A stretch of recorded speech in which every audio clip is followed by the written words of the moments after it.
All right. Do you know anything about what Cass is thinking of drafting? Well, okay. Uh, yeah, So, Cass told me that the extent of her plans was to first pick GT. I mean, it's a really solid first pick, and it can go in a lot of powerful directions. I know Yeah. Sarah was very excited about first picking Thoughtseize. I know she's been looking at like a black-white aggro kind of thing. Hmm. Although I don't know if GTA from Cass will change her mind on that at all. Um, Yeah. I I know feel like it's. Sorry, go ahead. I feel like black white aggro really does want GT. Mm-hmm. We've got JTMS. It's one of the strongest Magic cards ever printed. Uh, Yep. Probably and a weaker Planeswalker than Oko, but yeah, monocolor, but which makes it yeah. a And totally there's reasonable Oko. pick. There is Evan Oko. first picking Phoenix of Ash, one of the all-star mono red cards in Absolutely. this set. It's not the mono red first pick I would usually make. I would usually go for Lightning Bolt, but I Hmm. respect Phoenix of Ash. I think it is arguably the most flexible of Red's extremely powerful 3 drops.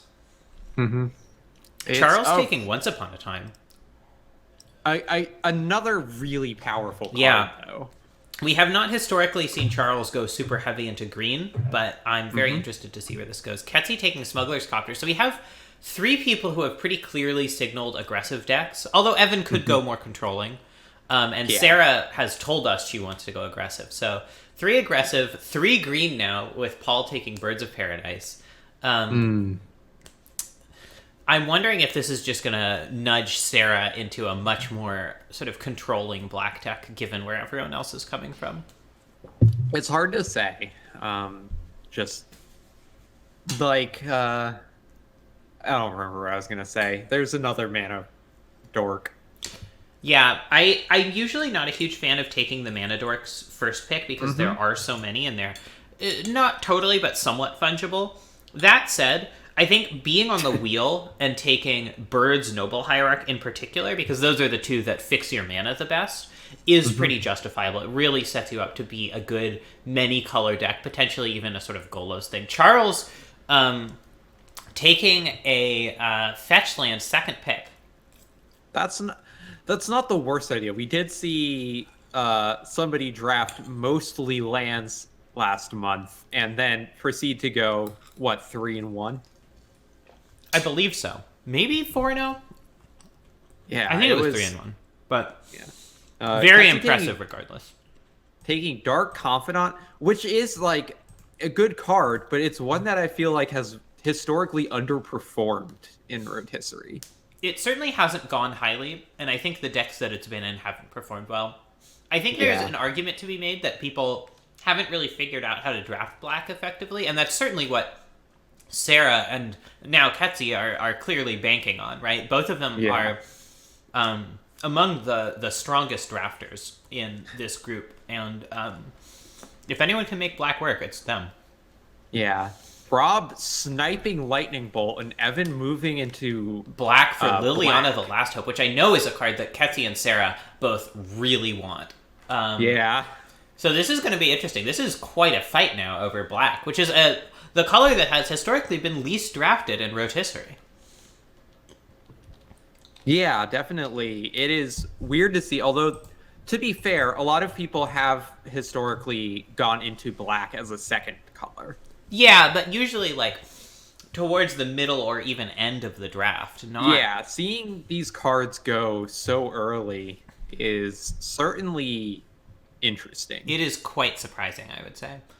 Um, I'm looking it up, and Patrick's 5 color deck went 3-1 last time. Mhm. Um, That was a weird deck. Hard to argue with its effectiveness, though. Oh, did I not get rid of the waiting for Josh overlay? Oh, I goofed myself. I got rid of it, but I didn't. I have the like. Oh, you have to push a button to apply your changes. I The can't mode believe you on, got and I rid of forgot to it. push a button. Um. Teferi Hero of Dominaria looks like Josh is going into hard blue-white control. Yeah. Which, given how little anyone here is taking white, I support. Sarah just going for double fetch here, which is completely sensible. Just letting herself be in whatever colors Yeah. are open. Cass She's got her obviously fingers in a lot of pies. going for the white deck. Yeah. Given that other than Teferi, no white cards have been taken. Looks like the white aggressive deck is super open. Sarah might end up fighting her for that to some degree, but yeah. Well, even so, we'll see what happens. Yeah, I think it's fairly likely Sarah will also just want to avoid that deck, given that she's right next to Cass. Yeah. Um, there's old Crushy G. Bone Crusher, another one of the traditional very high pick red cards. I hate that asshole. Like, I play a lot of Historic, and I see a lot of Bone Crusher Giant, and it's just fucking miserable. It's a very powerful card. Ooh, Jace Vryn's Prodigy. A card that has been pick one, pack one before, now going round 3. It is, I mean, it is a very good card. But it's interesting that Rob has so far picked up 3 colors in 3 picks. Yeah. And no fixing, despite the fact that Charles is very clearly taking fixing that would be very good for Rob. Yeah. Charles taking green fetches. I wonder... I mean, I guess Rob probably definitely wants some sort of green fixing, but I could see him being a kind of a red-blue based deck. Red-blue splash Oko. Yeah. Yeah. One of the things about red-blue, though, is like most of the time red-blue decks, not always, but most of the time red-blue decks want to go for the Splinter Twin combo, which does require a fair amount of actual red-blue fixing. So yeah. Possible that Charles isn't going to be competing with him too much for things like Cascade Bluffs, which is the most important land there. But picking up at least one of the fetchable red-blue lands and a couple fetches will help with Rob's mana a lot. Yeah. And I mean, who knows? Somebody might just suddenly snipe the Cascade Bluffs. Yeah. So many people taking fetches now. Ketsi on Polluted Delta, Paul on Windswept Heath. Windswept Heath. And Flooded Strand. What? I'm wondering if Paul is planning on just going green-white aggro. Like the sort of classic Brian Wong style green-white elves powerful 3-drops beat down. I think it's hard to say what they're doing just based on these 4 picks. Like, it could also be like stompy, you know? Sure, yeah, absolutely. And just noting that the 2 fetches they took are the white fetches, which I think gently suggests that white is going to be the direction they're going to go. Could be green-blue as well. Obviously, Misty Rainforest is long gone, but... yeah. Dan, go ahead. We're always interested to hear what people's strategies are and how they evolve relative to the actual reality of drafting. Charles takes Scalding Tarn. So Charles now has all 3 of the Teamer fetch lands. Setting him up really well to go... to team those Murs. Yeah, exactly. Team Mur is the antagonist of the new Pokemon game. Oh, okay. I'm excited. You know what? I love Pokemon. We should do Pokemon Roto instead. It's like, oh, they're going into Haymaker. Better watch out. Ketsi just sent me a GIF. I have no idea what I'm doing, so we'll see how that pans out. Dang, somebody sniped the Wigglytuff from Cass's Do the Wave deck. So Daniel says that Paul is hoping to go into Pod, but probably hoping to float it a little bit later. We've had a number of people attempt Pod decks to varying levels of success in Roto. Yeah, Pod I feel like is actually pretty difficult to make work in Roto. Yeah. part of the problem is that many of the creatures that are most important, like you really want powerful ETB effect creatures, but those creatures are also just highly valuable for other decks. And once someone sees you go into pod, they're going to prioritize those cards, like Kitchen Finks, like Ravenous Chupacabra, much more highly than they might otherwise. Rob takes Verdant Catacombs, one of the few green fetches left. Evan takes Robber of the Rich, just a really strong, aggressive red card. Robber of the Rich is ridiculous. Yep. Josh taking Path to Exile, building sort of by-the-books blue-white control, not really competing with anyone else here. Yeah. Sarah takes Godless Shrine and Savai Triumph. So Sarah seems to be going Mardu. I'm guessing a little bit more controlling. Resto from Josh. Yeah. Pretty early Cass Resto. Taking Skyclave Apparition. I know that's one of her favorite cards. Yeah. And Silent Clearing. Silent Clearing. One of the things I think is incredible about the mono white decks now is that the Horizon lands, specifically the white Horizon lands, give it so much resistance to flood that it didn't have before. It becomes a lot more consistent. I really respect Cass taking that highly. And I'm wondering if part of the reason that she took Silent Clearing in particular is because it's more likely that Sarah would be competing for it. Yeah, I think that's probably likely. Although the white-red land is also something Sarah might want. If Sarah's going more aggressive. If she's not, then she might just not be that interested in those lands to begin with. Evan taking Rabble Master, another great red aggressive card that is something that the mid-range decks are more likely to also want. Evan is leaving on the table some of the most powerful red, like, 1-drops. Goblin Guide is still on the table. Stormkirk Noble is still on the table. But who's going to be competing with him? Exactly. Like, who right now, besides Evan, would ever take Goblin Guide? Right. Whereas Rabble Master, you could see Rob taking Rabble Master. You could see Charles taking Rabble Master. Master of the Rabbles. It's totally not outside the realm of possibility. Yeah. So Rob got the Zagoth Triumph, which will help him a lot. Help shore him up against Charles's really aggressive Temur lands. Charles seems to be willing to just use the standard fetch and shock land package as his mana base. How do you feel about Josh's Restoration Angel pick? I think it's pretty early. I am surprised by that. Is Zagoth not the Temur one? I still haven't completely memorized the Triome names.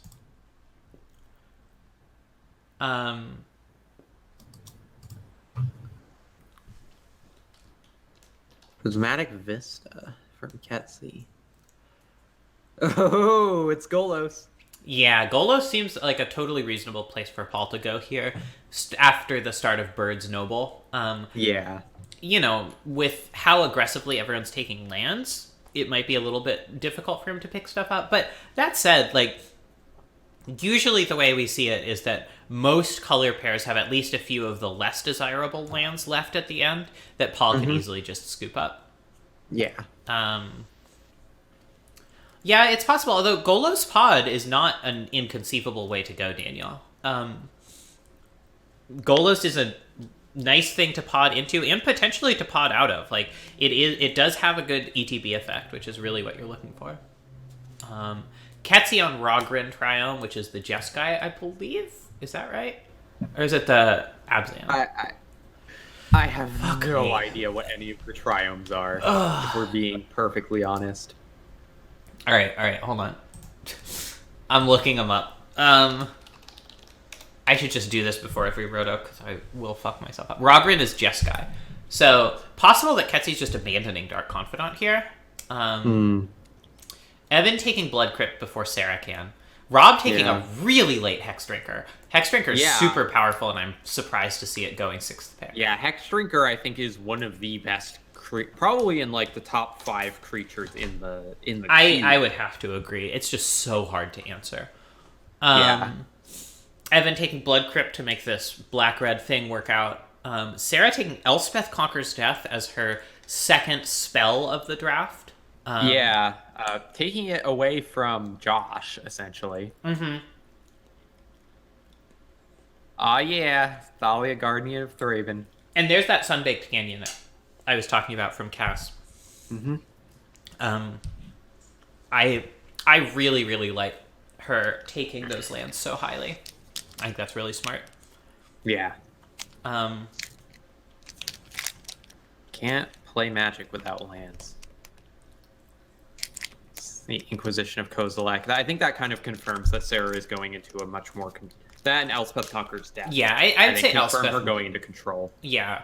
Like, I actually quite like aggro decks playing those cheap disruption spells. I think the Thoughtseiz's Inquisition package is just probably the strongest thing Black can do. And so it's just good in anything. But yeah, ECD is definitely pointing towards a more controlling direction. So Sarah's fighting a little bit with Josh, potentially fighting with Ketsi and Evan, but I think mostly just sort of living her own best life. Valky is an interesting one from Evan. Not a super aggressive card, but yeah, it's strong. It's a good fucking card. Yeah. I wonder if Evan just takes Duretti on the wheel, which is another card that Sarah is going to take from him if he tries to float it too long. All right. Now Rob takes Ketria Triome, which Charles did not pick up. Charles is just interested in shocks. And now Charles has the full 6-card, 3-teamer fetches, 3-teamer shocks. Perfect mana base, more or less. Fucking hat trick. Yeah, absolutely. Pretty impressive. Ketsi now has Rogren, which is the Jeskai Triome, and Indatha, which is the Abzan Triome. So Ketsi is able to make full Wooburg off of her Triomes. Some spicy stuff happening. And then a Danto Vanguard. Double Triome pick followed by a Danto Vanguard is wild. Yeah, sniping it from Cass. Yeah. Paul taking Kitchen Finks and Glenalendra, both great pod targets. So I think Paul is definitely still on Definitely pod. What is happening? Roto is happening. Yeah.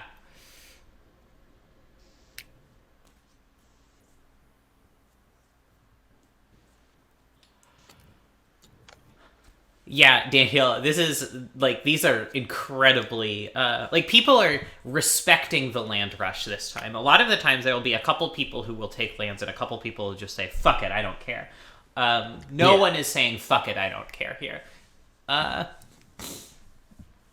Ponder. It's Ponder. I mean, except Cass, but that's because Cass is monocolor. Yeah, do like a Ponder. That's one way to fix your mana. Blood Chief's Thirst from Evan. A removal spell. Interesting. That's not one I would super expect to be highly competitive, but hey Kat, we've got a cool roto going.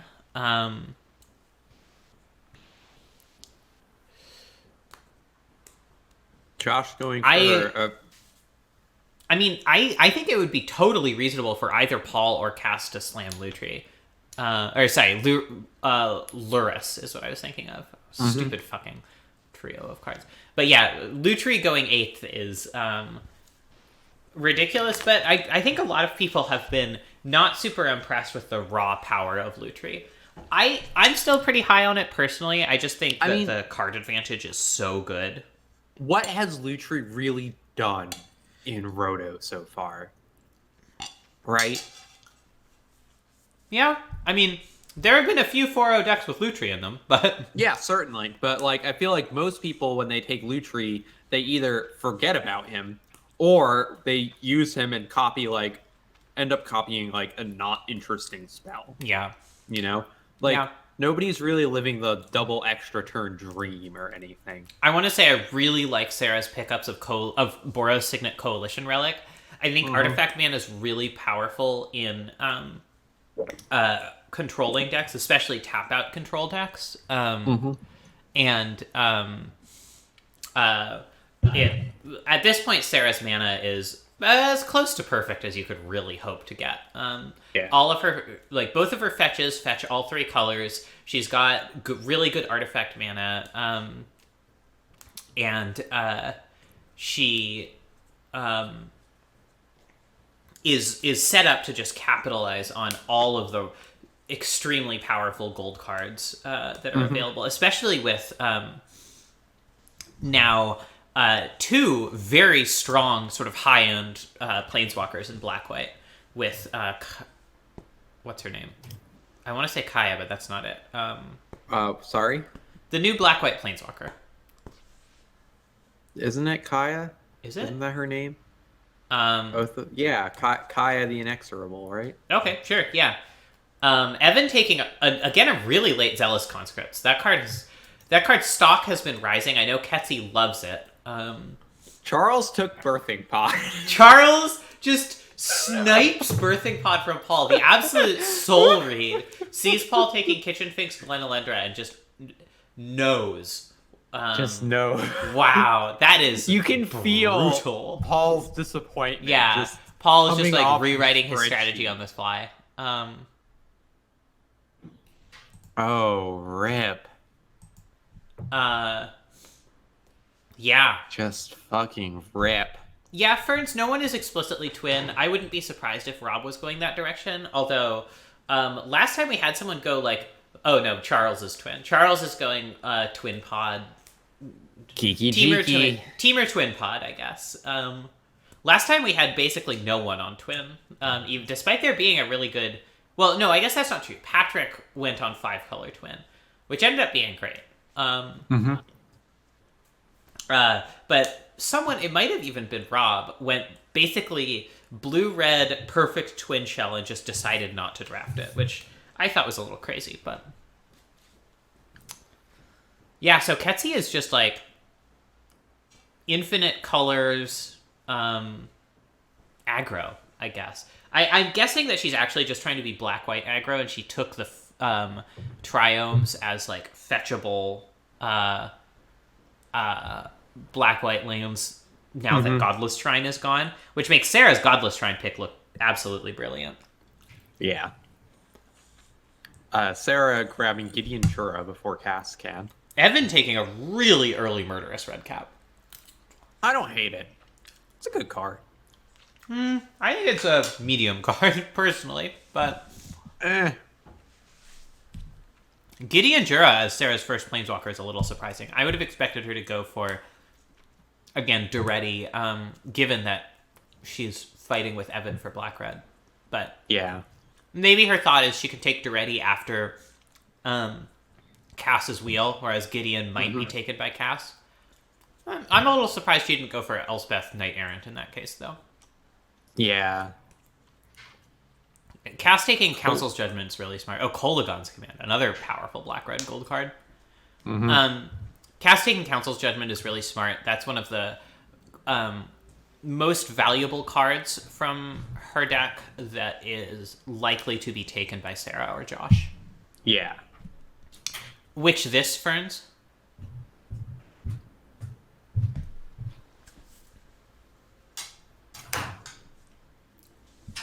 We haven't really been commenting on Josh's deck because No, it it's is just- definitely just like a bog standard Yeah. blue-white control. It's bog standard and it's super open. Like, Yeah. he is lightly fighting with Sarah and Cass, but not even that much, because if he just ends up more blue, that's not really much skin off his nose, you know? Yeah, I mean... Bitter Blossom. Ferns, you're right, but like, I think the weirder thing is that people were previously so dead set on fighting over blue X control. Like, I think it's because it's so good in other cubes, but I don't think blue X control is inherently like tremendously better than red X control in this cube. What is Rob doing? That's a great question. Like, I think, Bitter Blossom is such a weird one on the splash too. yeah, I'm just like thinking like, what the heck? Like, that is the first pick this draft that has just completely baffled me. Like, oh, it's Bitter Blossom. Just I mean, we because. gotta assume that he took Zagoth Triome over Ketria Triome for a reason, but Yeah. Ketsi taking It's. Fallen Shinobi Yeah. does stretch her mana, but it's super powerful. It's like. Yeah. Some more lands. Oh, Shelldock Isle. Who doesn't like Shelldock Isle? Ancestral Vision. What? Yeah, What is happening over there? yeah. I don't. I mean, I like Ferns's take, or sorry, Kat's take that Rob is just drafting powerful cards, but you do need some amount of a strategy and a mana base to make that I work. think he might be slightly lost in the sauce. Oh man, you might be right. Um, Charles taking Primeval Titan Shelldock. I like that. Paul shoring up his mana base for that Golos action. I'm curious if Paul or Charles is going to end up with Niv. I know Charles has historically been really excited to draft Niv Pod. Although, currently Charles has 0 hits off of a Niv Miss hit, so we'll see. Yeah. Like, I guess it's possible. But you'd really have to start taking gold cards, like, now. Mind Stone from Evan suggesting that he is actually going the more controlling red direction. Yeah. Which I do like that deck. I think when no one else is fighting over the aggressive red cards, I personally would lean more aggressive. Yeah. But, Mind Stone is just like, I feel like you can slot it into most decks and it'll be fine. Like, it's not as good in aggro as it is in, like, control or something. But I think it's I a would perfectly never play an prominent aggro pick. over a 2-drop that can attack, personally. Yeah. There's Elspeth Knight Errant from Sarah. Dreadbore. Just no interest in Duretti, apparently, which is really surprising. Am I mistaken? Was it already taken by someone? Nope. Agent of Treachery from Josh. I like that a lot. Really powerful card. My thoughts on Agent of Treachery have been made clear, I think. Mm-hmm. Oh, there he goes. Yeah, I mean, that was bound to happen sooner or later. Just people picking planeswalkers. Like they're going out of style. I like Ashiok, although I'm still confused what Rob's deck is up to. I don't think anybody knows. Charles taking more mana fixing and ramp. I think that's pretty reasonable. If you're going Kiki Cheeky, just having the fixing. I guess the hope is that you pod into him. But, Yeah. Sometimes you don't. They can go suck some lemons. You can quote me on that. Especially Agent of Treachery. That card was a mistake. I mean, so far Charles has picked up only... I mean, Kiki Jiki and Primeval Titan are both pretty good pod targets, but Sylvan Caryatid is not. Ooh, the reanimation package. All right, Paul changing strategies, but into something really sweet. Yeah. I like it. Yeah, no, that's like definitely a good thing to pivot into now that Birthing Pod has been taken from Yeah. them. I wonder if Paul goes for a sort of 5-color cheats thing, bringing in some of the green cheaty cards, the red cheaty cards, maybe an Emrakul in there somewhere. Yeah, that would own. I love the cheats deck. Ketsi nabbing Kaya from Sarah. That's kind of brutal. Rude. I mean, Kaio is one of the big rewards for what Sarah was doing. I mean, not like Sarah's not going to have plenty of very strong black-white or very strong multicolored planeswalkers to choose from, but Slaughter Pact. Rob going a lot harder on black than we expected. Also, Charles Yeah. takes Splinter Twin. One thing that is kind of a bummer for Charles is like one of the things that's really nice in Kiki Pod in particular is having twin targets in multiple different mana costs, but Restoration Angel and Zealous Conscripts are both gone. So the only twin targets remaining both cost 3 mana. Yeah. Well, Chandra, Torch of Defiance from Evan. that's pretty reasonable. I generally find the other 6 mana Chandra to be a little bit better, but my evaluation is not authoritative. Yeah. I honestly think Chandra Torch of Defiance is maybe the strongest red planeswalker in the cube.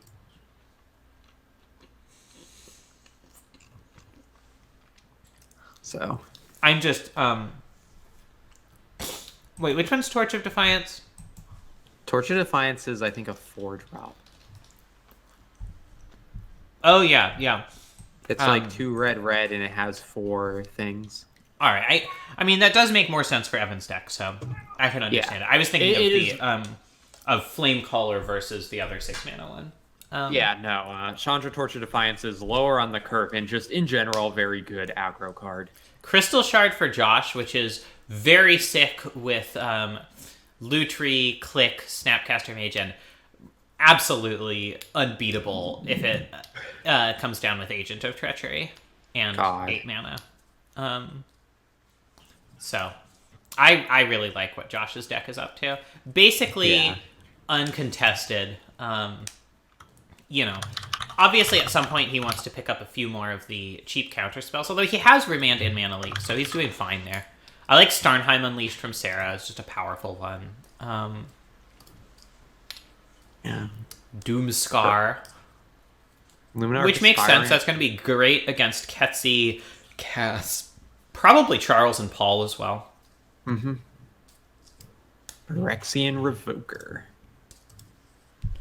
And generally speaking, the Foretell cards do get better the more different ones you have, especially when you have open deck lists like we do here. Everyone's going to know all of the Foretells Sarah has, so the more different things they have to play around, the better setup they'll be. Yeah. Or Sarah will be, to be clear. Blade Splicer. Blade Splicer. I love Blade Splicer. I think that card's excellent. Also something that Charles potentially would want if he's willing to go more fully 5-color, although it's a little up in the air at this point. Somewhere our cat is meowing solemnly. Cute. It's true. Daniel, I'll say this. I think a lot of the coverage of JMM's draft was ridiculous. And I think the Elspeth pick was ridiculous. I stand by the Blade Splicer over Channel pick. I think that was completely reasonable. Coercive Portal from Evan. That portal is so coercive. Oracle from Rob. Yeah. Love an Oracle. I am guessing Rob is basically just abandoning this Lightning Bolt. Yeah. Yeah, I think that's likely. Just love a Lotus Cobra from Charles's triple fetch deck. Yeah, no, absolutely Lotus. Triple fetch and Primeval Titan. Oh yeah. Absolutely absurd in his deck. Absolutely disgusting card.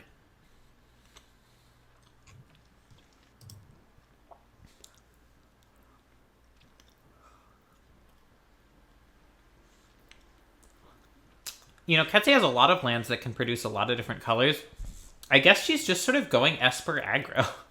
Yeah. Not really a conventional deck, but Ketsi is not a conventional drafter. Yeah. Oh, I There's love the world tree world from tree. Paul. Yeah, somebody in chat mentioned Paul getting the world tree, and it's Yeah. like, yeah, It's yeah, such a good combo with Golos.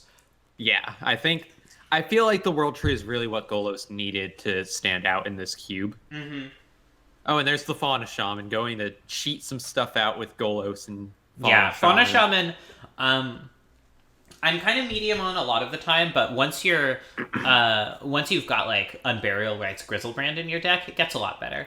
Now, if Paul can pick up the creature reanimation card, what's it called?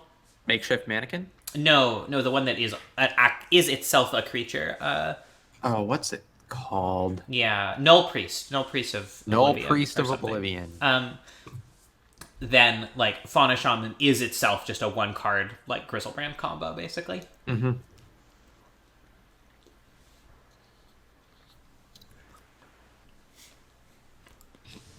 Gideon Blackblade. Which is something I've actually done to good effect in Vintage Cube. I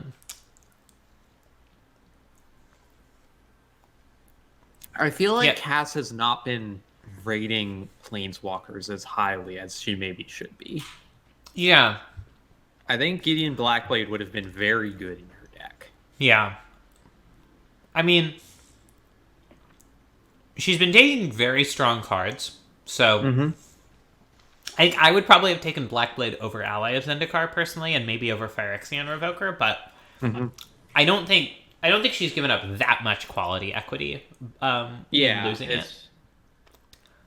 Metamorph from Charles, just a really good pod target. Even something you can, if you really need to, use to double pod. Mm-hmm.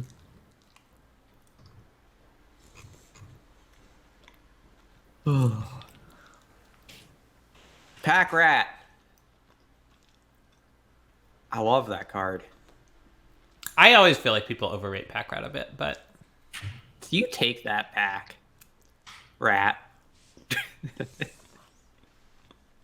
I think Pack Rat is a very good card. I mean, And it's a rat. Ferns, I think it's like if you look at the removal that people are taking here, still most of it does miss Gideon Blackblade. Like all the Wraths miss Gideon Blackblade. Any of the sort of black creature removal will miss it, other than I guess Bloodchief's Thirst. Damn, we're double thaliating now.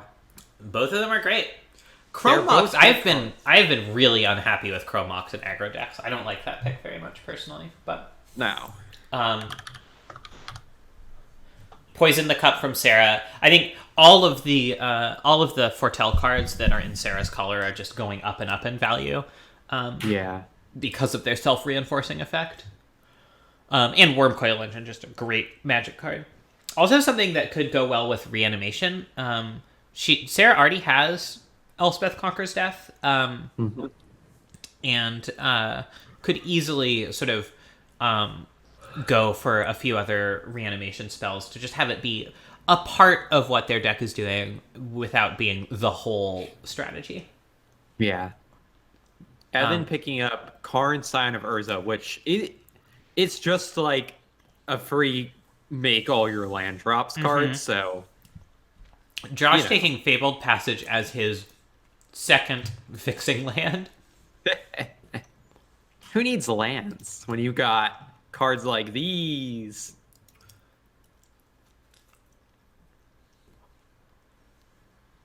Charles taking Eternal Witness, which is pretty late for Eternal Witness. That card's great.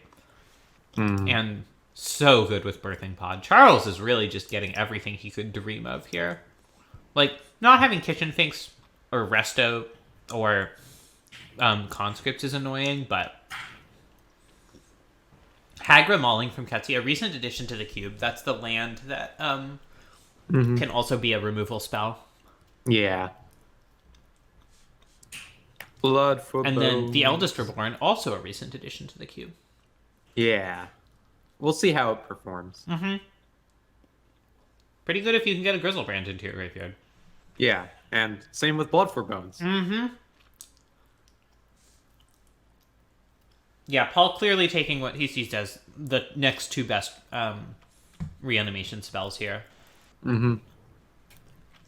I like that Kalidas a lot from Ketsy. I think that card's very strong. I don't remember what Kalidas does, so I'm gonna look It's it a up real 3/4 quick lifelink so I can sound smart. for 4, which is on its own just pretty good. But if your opponent's stuff dies, you get zombies, and then it can sacrifice zombies to make itself bigger. Phantasmal Image also great for Charles. Just clones plus Birthing Pod are always tremendous. Oh, Choops Magoops from Evan. Yeah, that's another one that, well, given that Charles is just really nowhere near black, probably not something he was looking at. Like, very good in pod, but... I'm worried about Evan's curve. We've got 3-drop, 3-drop, 3-drop, 2-drop, 3-drop, 2-drop, 5-drop, 4-drop, 3-drop, 4-drop, 2-drop, 4-drop, 4-drop. Yeah. I'm really worried that he's just not going to be able to, like, he's going to have a glut of 3s and 4s, and not going to be able to compete enough in the early game. Yeah, I think really wants to take something like, Goblin Guide. I mean, his deck is really not built to optimize a Goblin Guide at this point, but yeah, he could easily just spend the latter half of the draft just drafting an aggro deck and just have a totally transformative sideboard. Yeah. Which would be truly Galaxy Brain. Casper for Batterskull to go with Mystic, which is really good. And Luminous Broodmoth, an excellent card. And Sarah takes a really late Cold Steel Heart. Yeah. And there's that Arena Rector that we were talking about earlier, which I love in decks like this. Yeah. Especially if, it's obviously great with, like, Doomscar. If Sarah can pick up, like, a Demon Bolt is something she wants because it has Foretell, stuff like that. Just, like, random good red removal or black removal is just so good with Arena Rector. Yeah. Fact. Mimic Vat from Evan. A sweet one. You remember that show with Jonathan Frakes? Star Trek: The Next Generation? No. Oh yeah, he was in Star Trek: The Next Generation, wasn't he? Famously so, yes. He was Riker, right? Mm-hmm. Okay. Anyway, he had that show where he would tell a story and then you had to guess whether it was true or fake. Yeah, I've seen many questions. supercuts from that and 0 actual episodes. I used to watch it all the time, for whatever reason. Charles taking a really early Time Warp, not a traditional one from a pod deck at all.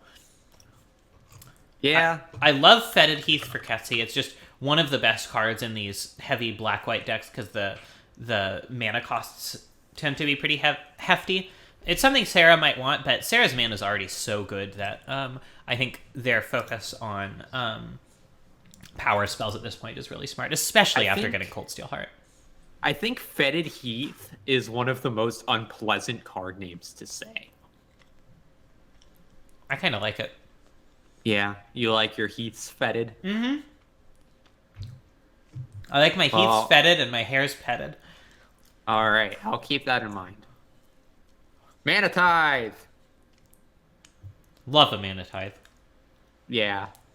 Llanowar Elves. Not love Mana just Tithe. having 1-drops in Charles's deck is going to be great as a way of kickstarting the pod shenanigans.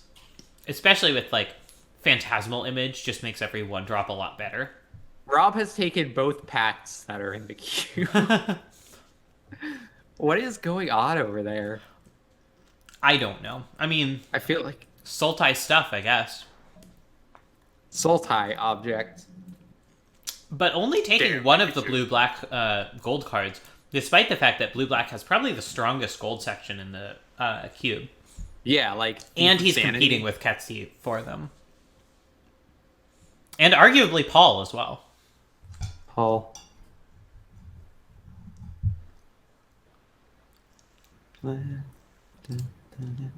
So Josh has 2 Wraths. Sarah and Evan each have 1.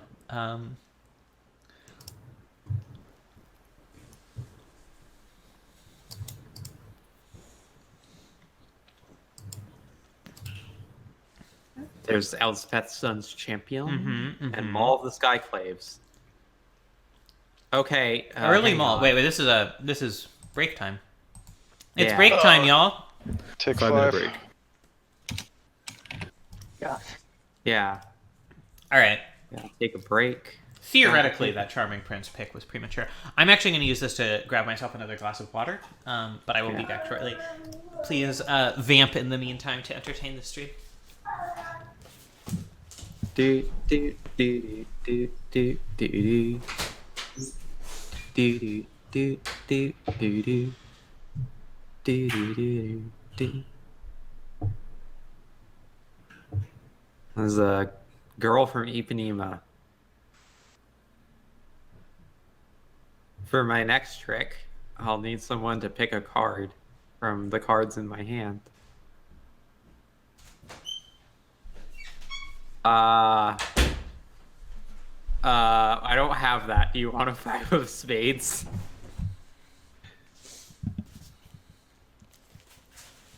Shut the fuck up. I'm I back. hate this. I did, and I'm going to finish it too. Actually, I don't even have normal playing cards on my desk. I just have Hanafuda. So, how do you feel about the fucking crane and sun? The sun. Who are you talking to? Who am I talking to? Yeah, People in the chat. I see. In the whatever the Roto chat. The Roto chat. I'm mostly talking to Cass. Oh, I see. You're not deafened. No, I undeafened myself. Got it. I guess I will do that too. Like this. Hi, Natalie. Hello. Hi. Actually, let's deafen again because I want to talk to you about these decks. Okay, if we must. Stay frosty, everyone. Hello. So whose deck do you like the most here?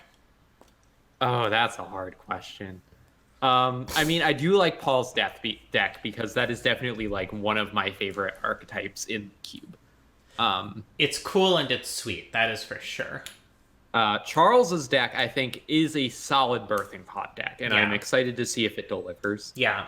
I think the incredible mana base has him well set up to take advantage. Despite not really having 1-drops, I do really like Evan's deck. I like it because I like it when people go for red controlling decks. I am concerned about it. I think Evan struggles with missing the forest for the trees a little bit sometimes, or maybe the other way around. Maybe missing the trees for the forest. He can have a really strong high level view of what's going on, but struggle to put the details together. And I think this is a case where, without seeing the deck laid out in front of him, he's just taking good cards without a lot of thought towards what an effective curve or sort of like early tactic will look like. Yeah, luckily there is plenty of time for him to fix his curve, and I mean, a lot of the red 1-drops, I don't know how much other decks want them. Yeah, I don't think 1-drop creatures are necessarily the thing that Evan wants. I think... Well, no, I'm also talking like, yeah, Lightning Bolt got taken, but I don't know that people are necessarily going to be fighting him over like Burst Lightning or Firebolt. Maybe so. Like, yeah, I could see... Especially with Rob not in red. Yeah. Really. Like, I guess Josh could take them, but... I think it's more likely that Sarah does. Sarah already has the mana base to play red. Charles is less likely to, just because he doesn't want that many spells in his deck at all. Yeah. Paul is notionally 5-color, but red is actually the color he is least at this point. So I think it would be Sarah. I like Sarah's start a lot.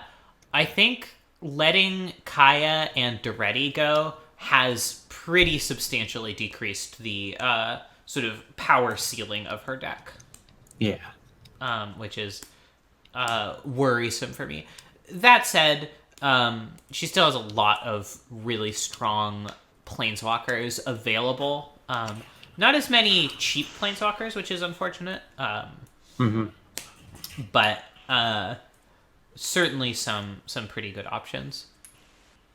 How do you feel about Cass's deck so far? I like it a lot. There are a few picks I would have made differently because I have pretty strong opinions about the quality order of mono white, but I think Cass took GT, put herself in a position to be whatever aggressive deck was most open, identified correctly that white was most open, and has been just drafting really good white cards. And I guess they're drafting again. We have no control over the players. And generally, Cass has been prioritizing cards that are more likely to be taken by other people, which I think is very smart. I think the Council's Judgment pick is really smart. The Silent Clearing Sunbaked Canyon was really smart.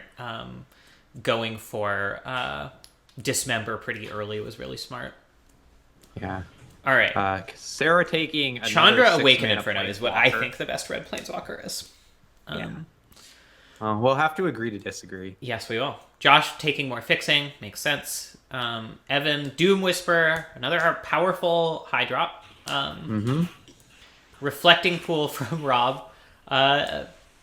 Theoretically, yes, that is a 3-color fixer. Although, how many double color spells does Rob actually have? I think literally at this point, Brazen Borrower's Creature Half and Consecrated Sphinx are the only ones. I love Venser from Charles here. Is Ashiok Nightmare Weaver the one from War? No. Ashiok Nightmare Weaver is the original Ashiok. Okay. So isn't that... I guess it's not a creature. Spell Queller looks great. Well, Ashiok is not... doesn't have any CC costs. They are 1 UB. So Reflecting Pool does not really help to cast them. I mean, it can help Rob cast multiple color-intensive cards in the same turn, but... Alright, Elesh Norn as Paul's second really good reanimation target, I like. That's going to be really good against a lot of the decks here. Very creature-focused draft. Ketsi now really capitalizing on the gold cards, as I always advocate, taking Spell Queller and Hostage Taker, which are both going to be excellent in her deck. Yeah. Random fact, Spell Queller is Cass's favorite card. Interesting. I did not know. Now you do. Now I do. She's always like, I want it to be in Historic. And I'm like, no, I don't want it there. This is a constant conflict in our household. I'm sorry, that sounds really difficult for you. It's hard. I feel like somebody in chat agrees with me about Chandra.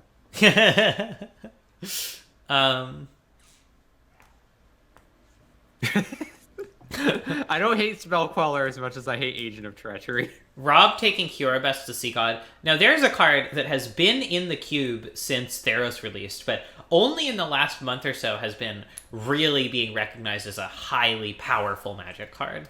It owns. Yeah, it is very strong. You Evan might think taking with how much... second Liliana of the Veil, with, double Liliana. At this point, only Blood Crypt as his fixing. Yeah, you know, whatever.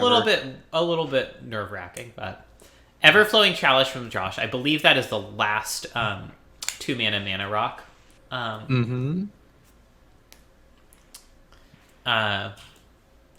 Which, again, I really, really like those in non-green control decks. Yeah. Sudden Demise. Going 22nd. Disrespectfully late. I'm sorry. It's just one of the best red control cards. There's a card that Evan could have picked up to have a really strong sort of reaction to early game threats. I mean, yeah, you usually cast it for 3 or 4 anyway, but it's so effective at just removing your opponent's board while also allowing you to build out. Horizon Canopy. Sudden Demise also the absolute last thing Cass wants to see. Yeah. Unless, she has Selfless Spirit or a Broodmoth. Shatterskull Smashing from Sarah card. I'm still pretty high on, although a little bit less than I used to be. I think it's definitely solid. I don't think it's like the second coming, but it is definitely a powerful card. especially in a more controlling kind of deck. Yeah. Urza, Lord High Artificer from Josh. Like that a lot. Good with Everflowing Chalice, kind of, if you squint. But also just a great blue controlling card. I think Josh's deck is definitely one of the ones to watch here. I think a lot of Wildfire out of Evan after only taking one piece of artifact mana. I am agog. I am aghast. You can just draft whatever you want, and technically nobody can stop you. Green Sun from Rob. Kind of expected that to go to Paul or Charles with all of their 1-drops, but it is very good with Hexdrinker and Arbor Elf. I guess Charles doesn't really have that many 1-drops, but Charles has a utility package of ETB creatures. Rex Sage for Charles, which is great. I'm surprised that lasted this long. You gotta respect like Cass's equipment. Probably some other artifacts or enchantments. I don't know. Ketsi takes Luris, another one that I think is surprisingly late. I think that's really, really good in mono white. I think it would be pretty good in Paul's deck as well. Mm-hmm. Grave Titan, another... Liliana Death's Majesty also. Just another reanimation target. Yeah, and Death's Majesty is a reanimation spell, too, as well as just a powerful Planeswalker and an Enabler. Yep. Ketsi starting to take those 1-drops. One interesting thing, other than Gideon Ally of Zendikar, which kind of doesn't really count, we have seen neither of the aggressive white players take Anthems, which I think are a really crucial part of those are important. Of the white aggressive decks. Alright, Charles not willing to float Pestermite Deceiver Exarch any later. Yeah. Condescend from Rob, sniping that from Josh. This is truly astonishingly late for a Condescend. What the hell is Rob's deck at this point?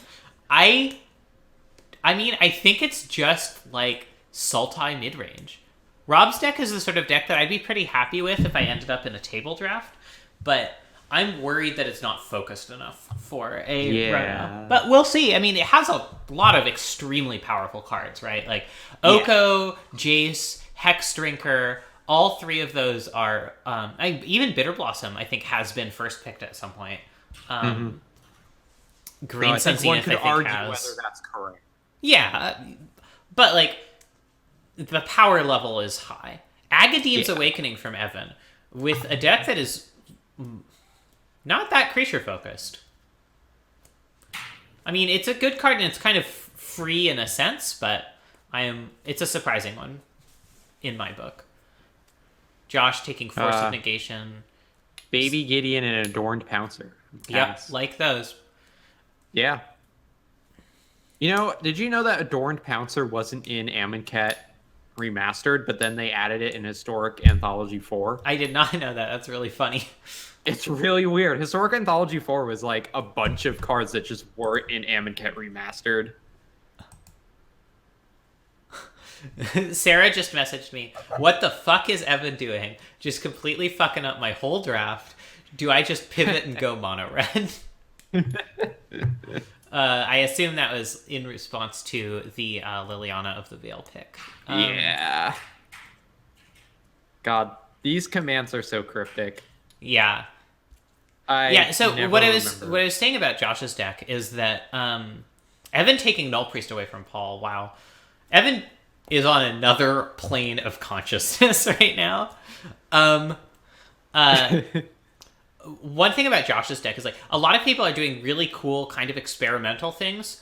Josh and Cass are just drafting absolutely by the book decks that they understand really well, and that is going to give them some amount of win percentage. It gives them much lower style percentage, but, like, the fact that they aren't inventing what they want on the fly, or even, in spreadsheets before the draft, does mean that they, like, given that they are in open decks, they have a much cleaner understanding of what the deck they want to end up with will look like. Unfortunately for them, the only way I judge anyone is by style points. So, tough noogies, Josh and Cass. Yeah. Who are we interviewing, by the way? I feel like I Paul don't is a know. gimme. Paul and Charles, I think. Ketsi. I really want to talk to Ketsi about fucking Esper aggro. I don't know. Maybe Rob. I'm just wondering what he's thinking. Actually, no. I want to talk to Evan. I feel bad about talking to Evan when probably most of what he's going to say is, I fucked up and I feel bad about it. Okay, then we can pick somebody else. I want to talk to Sarah. I think Sarah's Okay. deck is sweet. Sure. Yeah, Historic Anthology 4 is really weird, but it did give us Merit Lage's Slumber and Harmless Offering, so I can't be too mad about it. And Iceberg Cancrix. So there you go. Rob taking Karn Liberated. Pretty good with like Arbor Elf, Utopia, Sprawl, Oracle of Moldiah. Charles, meanwhile, had grabbed Dig Through Time. Charles taking a surprising number of just sort of value spells for a pod deck. Yeah. Pod decks. I don't know how I feel about that. Yeah, I don't either. Like, Dig Through Time is good. Time Warp's okay. But, I mean, Time Warp is specifically good if you are potting for Twin combo in particular, so there's that. The inherent issue with Time Warp, I think, as a card is that it reminds me of Rocky Horror, and I don't want to think about Rocky Horror anymore. Yeah, no, that makes sense. You could replace it with Nexus of Fate and just make everybody suffer. Nexus of Fate was in the cube for a long time, and then I replaced it with Time Warp. Yeah. Well, bring it back. Thundermaw replace from it- Evan. Replace it with Time Stream Navigator. I love that card.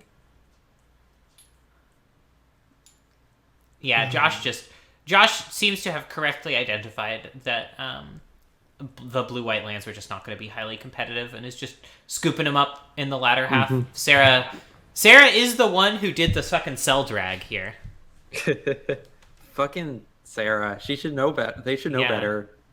Yeah, there we go. What the hell? Like that. Sarah, I told you to be on the watch against other people doing cell drags, and what do you do? I fixed it. Stone Coil is an interesting one from Cass. Not a card Yeah. I usually associate with mono white unless you sort of I don't end hate up it. being, unless you get past it and you're like, no other picks in this pack. I don't hate it, but I don't love it. And I definitely I'm starting to get antsy about how few anthems Cass has. Even just like creature-based anthems. Like there's no, I mean, obviously she can pick up Benelish Marshall any day of the day or night, but there's no Micaeus, which is really good. There's no Ajani, which is really good, and either of those Ketsi could easily grab at some point. Yeah. One pick I think is interesting from a few rounds ago is Ketsi taking Dauntless Bodyguard over Kithian.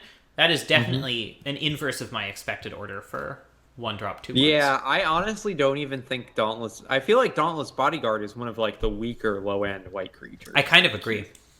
Sarah picking up Ugin which is probably the best thing you can get off Arena Rector. Yeah. Perforos's Intervention I really like from Evan. There is a cheap interactive spell that's very strong. Rob taking Fertile Ground, which I also like. Good with Arbor Elf. Thrusk from Charles, that'll help against Ketsi and Cass. Thrusk. I've decided that you shouldn't call it that. I've decided that too bad. Oh no. My Yeah. life is suffering. Yeah, you're certainly right about that, Dan. Once you have Luris and Mono White, Stone Coil becomes much better. But in fact, Cass does not have Luris, so.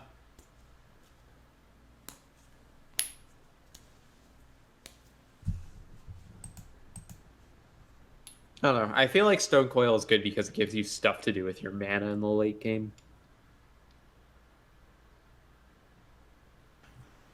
Also, it's funny when it just randomly hoses somebody who's just only has some gold cards. Sure. It's funny. Baby Nissa. Paul just taking value in fixing. Value in fixing. I mean, yeah. Yeah. I can't fault them. Porcelain Yeah. Legionnaire from Ketsi, very strong one. Ketsi seems to be feeling like she'll find the aggressive cards to fill out her deck. She doesn't really need to compete that directly with Cass, and is otherwise willing to just like mostly take some powerful lands. Oh, it's Hoofy B. Charles on a Braid, extremely powerful. There's a card I would have loved to see Evan take like 20 picks ago. Yeah. Love a Crater Hoof. A little bit worried about Rob's ability to cast it, but Yeah. I guess Green Suns makes the mana easier, if not the absolute cost. Someone at some point needs to wait. Let me just double check that I'm not hallucinating. Yeah, someone at some point needs to take Jiraga Tree Speaker, or I'm going to go insane. The old Ashiok Crater Hoof combo. Yeah, Co-Mob actually is what Daniel said. Oh, Co-Mob, yeah. It's a pretty solid Co-Mob. Because they're in a mob together, I think. Oh, okay. They're in the mob. See? Yeah, Daniel, I think with Paul's mana, like, you can, if you identify a color pair that's pretty open, you can just sort of wait and take the lands that no one else is going to. And, like, black-green lands, who else but Paul and I guess Rob really wants those? I'll take that fun buck bet. I think that Tree Speaker will be picked at some point. I would have taken it if Natalie didn't. I think it's going to be on Charles, Rob, and Paul's radar, especially now that Rob has Crater Hoof. It's just such a good way to reach a Crater Hoof. I feel like I have more dumpster dollars than anyone else in the server right now. Oh, I can check, actually. I feel like the spreadsheet wasn't updated that time that I lost like 1 million, that I gained like 1 million dumpster dollars. You cannot gain 1 million dumpster dollars at a time. It is against the rules. I mean, I got several. You can only gain or lose at most 10 at a time. Okay. Well, no, that's not true. You can only lose 10 at a time if you are not positive. You can bet as many as you actually have. You only have 2 dumpster dollars. You are nowhere near the dumpster Okay, that queen. seems wrong because I've done a lot of betting and I've never won a single bet. I only have 1 bet on record here for you. So someone did there were record her definitely bets way in the more fucking than that. spreadsheet. Yeah, what the hell? Cass taking Figure of Destiny, really nice. Not a card Ketsy's very interested in because of mana considerations. Journey to Nowhere. I love a Journey to Nowhere. I think that card is undervalued generally. It's Woe Strider. I like Condemn from Sarah a lot.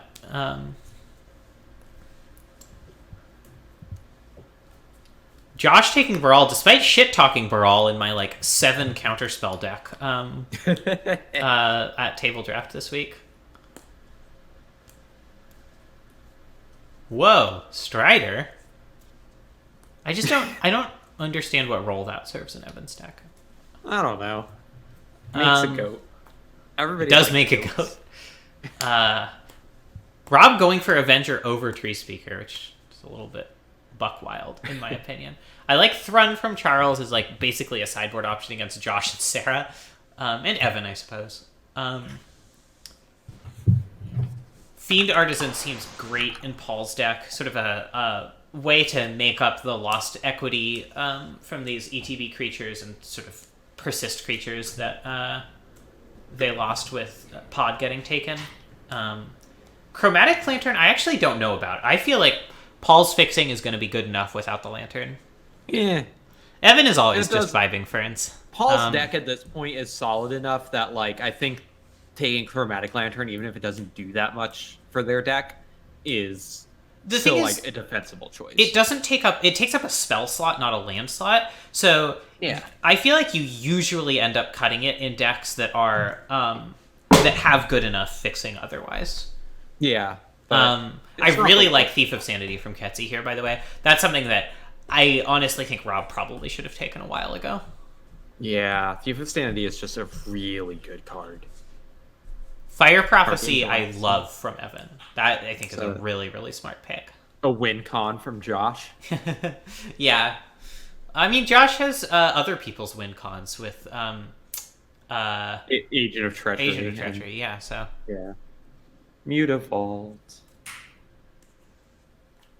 people It's just picking up Mutavault. the fixing that's still on the table here. Student of Warfare, another one that Mutavault and Student of Warfare are both things that Cass is unlikely to be fighting Ketsy for. Yeah. But Essence Scatter. Teferi and Jace win games using the classic method of get your opponent to concede. Yes. Yeah, exactly. Sometimes I see somebody drop a Teferi 5, and I'm just like, you know what? This isn't worth it anymore, and I just scoop.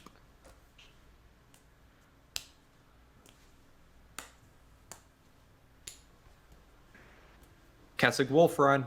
One thing, I think Evan's deck would be like 30% better if he had like just a little sheet where he was making tally marks of every card he took in each mana cost.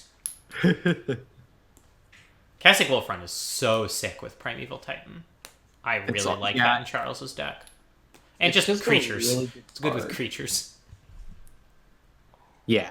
If you've got creatures, you want Cassic Wolf Run. Knight of the Ebon Legion going... I mean, I'm not going to say surprisingly late because no one else is in an aggressive black deck, but card's very strong. Mm-hmm. Yeah. No, it's definitely the best low-end black creature in the cube, I think. You might even say the only good low-end black creature. Yeah. Well, the only good black 1-drop. Yeah. What do you have against Ghoul-Drows Assassin and Foulmire Knight? Ghoul-Drow the Assassin's alright. There are definitely games that card just wins on its own. Cryptbreaker. Cryptbreaker has its role. Yeah. Tireless Tracker going super late here in Paul's deck. And Corsair Crewfix, honestly. Both great cards. Feel like a lot of people here are just like not even really competing with anyone else at this point. Just taking the cards that they want. The non-sleepy tracky boy. Honestly, I can't relate.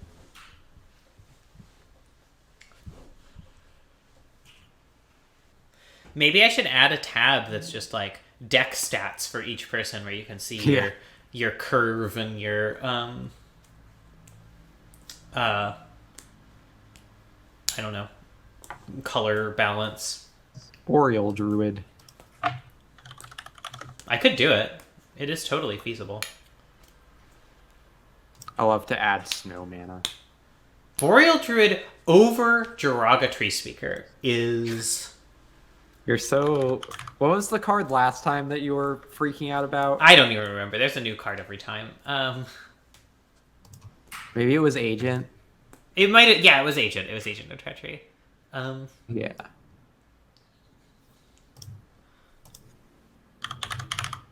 Behold the Multiverse. Good with Saw It coming. Mm-hmm. Rekindling Phoenix. Another 4-drop from Ol Evan. Yeah. Yeah.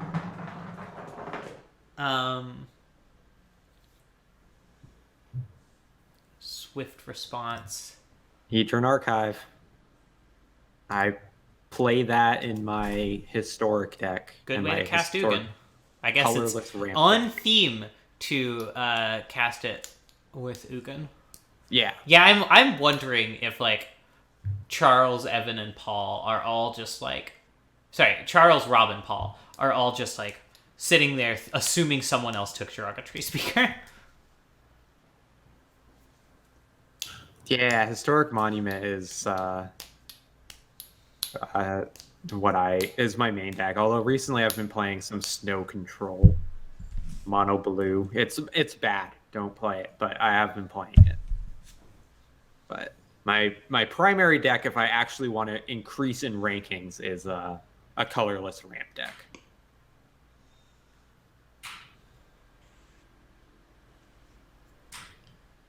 Yeah.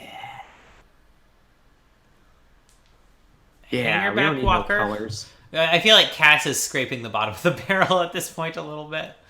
Yeah. Which is weird because she hasn't even taken Isamaru Hound of Konda yet. It's possible that she just doesn't respect it. People should respect the Hound of Konda. And people should respect anthems, but no one ever listens to me when I say this is how you draft a really sickeningly good white deck in this cube. That's so sad. So, oh well. Oh well. Because like I feel like if Cass took a Johnny Goldmane, Benelish champion, whatever the Marshall, Angel of Jubilation, Glorious Anthem. I like Spirit of Heliod more, but honestly I think if you can get the like creature based anthems, they're better. So like Micaeus and the one enchantment anthem I would always try to play in Cass's deck is Honor of the Pure. I think her deck would be tremendously strong. Not even running Shrine of Loyal Legion. Yeah, Shrine of Loyal Legion is also a major missing piece there. I wouldn't be shocked if Ketsi ended up taking it at some point, just on principle. Fireball! Love a Firebolt. Thieving Skydiver, really late Thieving Skydiver there from Josh. Mind Shatter from Sarah is a little surprising. Rob taking Battle Mammoth, which again, more foretell better. Burn, babe, burn. Disco and burn out. Titan. Mm-hmm. I love Brain Maggot from Ketsi. I think Brain Maggot's actually really, really good in aggressive black decks. Love Massacre Girl from Paul as a way to combat all of these creature decks. Not that Paul's deck isn't a creature deck, but Massacre Girl, like the cost of playing a Massacre Girl it is so much lower than the cost of playing a normal Wrath because you end up with a 4/4 menace on the battlefield that you can't afford to just kill some of your own creatures. Sublime Archangel from Ketsi, another just really, really strong one. Yeah, Ferns, I think I think the Hanger Backwalker take is kind of a punt from Cass, if I'm being honest. Yeah, I mean, here's the thing. Cass does not really play aggro. That makes sense. I mean, we saw a few drafts ago Ketsi drafting mono white and sort of visibly struggling to understand like the finer details of how that deck was built. I think Ketsi's actually, in a way, more at home drafting this sort of like weirdo off the wall Esper aggro deck because so much of Ketsi's sort of identity as a drafter is doing weird off the wall decks that it helps her overcome the fact that she doesn't usually like to draft aggro very much. That's a really late search for his Kanta. Yeah, I am lower on that card than everyone else. I think it'd be pretty good in Josh's deck. We're going to have this argument again about search for his Kanta. I mean, genuinely, the only two people here who wanted are Josh and Paul, right? Like, yeah. And it's certainly better in Paul's deck because it enables reanimation. Mm-hmm. But also, Josh has a little bit of an idiosyncratic card evaluation. Yeah. Not to necessarily say he's wrong, just it's different from most people. So I wouldn't be surprised at all if Josh were just like, Switch for Kanto is a trash card. Why would I ever play that? Quakebringer from Evan. It's an exciting new card. But it's also sort of a 4-drop. Yeah, it sure is a 4-drop. Dan, you're right. Although, like, I think the upside of being able to put reanimatable creatures into the graveyard is enough to sort of counterbalance the fact that it's not going to flip very often and it's not going to be as valuable when it does. Yeah, I think in Paul's deck, it's mostly just a discard engine. Yeah, a discard engine that eventually just becomes a land, which is also pretty good. I like just taking fixing in Sarah's deck here. The one thing I think Sarah's deck is missing actually is cheap 1-for-1 removal, especially removal that destroys. That is an incredibly late Brimaz. I did not realize Brimaz was still available. Yeah, and Angel of Jubilation, thank God. Like, Sarah does really want ways to kill this Arena Rector, and also just ways to interact cheaply with, like, Cass, with Paul, with Charles, with Rob, with Ketzi. And like she has access to a bunch of cheap red interaction, although Evan's already taken some of the best of it, and Charles with a braid. She has access to really good cheap black interaction. Yeah, for instance, I think you're right that like Honor of the Pure, Angel of Jubilation, Benelish, Marshall are all basically free for Cass. I think what I would focus on is Micaeus and a Johnny. I would also, if I was Ketzi, focus on Micaeus and a Johnny. That's sure a 6-drop, Evan. Yep. I love Riftwind Cloudscape from Josh here. Turntimber Symbiosis makes sense for Rob with Crater of an Avenger. When will they make a Soren card with his proper nickname of Grandpa Piss?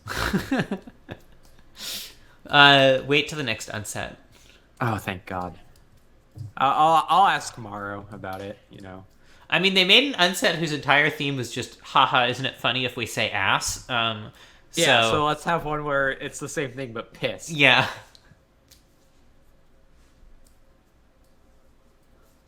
God, that was not a very good unset. No, I mean, so far, like, Unstable is really the main good unset. Unglued is really fun to read. Yeah. Terrible to play, but really fun to read. Yeah. But Unstable's got it all. Yeah, Unstable is just clearly far and away knockdown, drag out best unset of all time. Yeah, it's like maybe my favorite draft format of all time. Wow. It's Love good. a cast out from Ketzi. A Ketz out, if you will. Hydroid Crosses. Fatal Push. There's a great one for Sarah to have Actually, picked up. how do you say that card? Do you say Crosses or Crasis? Crasis. I believe. I don't know. That's not the part of that card Liz named, so I'm not 100% sure, but... There's that Cascade Bluffs finally gone. Rob taking Emrakul for this Turntimber Symbiosis. Really out of left field. I wonder if he's just going to spend the last few picks taking, like, Elvish Piper, Champion of Ronos, that sort of thing. It does appear to be Crasis, and it apparently means the act of adding a little water to the wine used for the Eucharist. Oh, weird.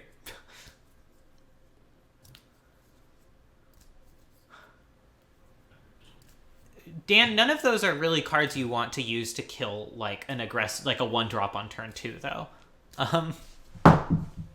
Like, I think Sarah wants like fucking lightning, whatever the Rob took Emrakul, the Eon's Torn. Yeah, I was talking about that. Yeah, I'm sorry, I was looking up how to pronounce Crasis. Chain to the Rocks is a really good one. I like that from Sarah a lot. Anafenza, Sword of Fire and Ice. Those are solid picks. Yeah, Sword is going to be pretty good against like Charles. Running low on picks to grab like Benalish Marshall. It's totally reasonable for Caster to take Benalish Marshall Honor of the Pure as her last 2 picks. And where's Isamaru? Where is Isamaru? I said that very loudly, and hopefully Cass did not hear me from downstairs. Yeah, try not to table talk through the floor. Yeah. Cass is my housemate. She lives with my wife and I. Just in case people aren't aware.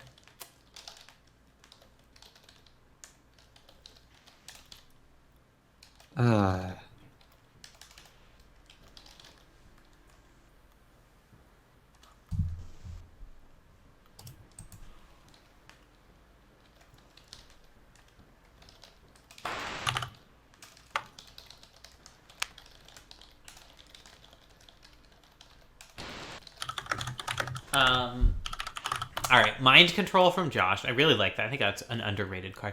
Sarah just fucking hate drafting Torrential Gearhulk out of nowhere. Holy shit. Just because. Oh, wow. Absolutely no fucking Sublime Epiphany for anyone. It's interesting. Sublime Epiphany was a first picked card a couple drafts ago and has not been picked yet, which I don't necessarily agree with it being first picked. I also don't agree with it not being picked by round 37. Yeah. Alrend is kind of a nice one from Charles because it can be potted into a 3-drop or a 6-drop. Mm-hmm. it can only be potted into as a 5-drop, but you don't really care that much about potting into the Raven anyway, so. But also, it's just some old dude, so who cares? It's also a bird, though, and a corvid, Okay, no yeah. less. That's Wait, true. who took Birds are Epiphany? good. Oh, What? Josh took Epiphany. I see. Yeah, so that's why Sarah stole Oh, Gearhulk, yeah, because she I just think did that not was- want to deal with that from Josh. I mean, you know, at this point, if she feels like her deck is perfect, then and like, let's see. Yeah, literally none of Sarah's lands are available anymore. So, well, let me see if there are any 5-color lands available. Myriad, Landscape, Vivid Grove are the only 5-color fixes, and like, What the hell is Pilgrim's Eye? I feel like I've never seen that. It's a get 3 picked in a mana while. 1/1 flying artifact that searches for a basic land, puts it into your hand when it ETBs. Yeah, It's great. I guess I've never Underrated seen card. it be picked. Perilous Mirror for Ketsi, probably for the cast matchup, if nothing else. Maybe also for Charles. Love Champion of Wits from Paul here, and the Royal Scions. Yeah, Both of those are really pretty good. late Royal Scions, TBH. Yeah, I mean, no one else is blue-red. I mean, I guess Charles is, but Charles really doesn't want that many non-creatures, so... Yeah. Song of the Dryads from Rob is just sort of a all-purpose sideboard card. Does Paul have the Evan mana does for love a Rotting Register. Time Ryrol Semastered? What? Is how I decided to read that. Are you PRS. okay? I'm having a stroke. Yeah, I mean, Paul has Time- the World Tree. Paul has mana for everything. Time Like, if Ryrol Paul's Sem- playing Golas, then they can just cast whatever.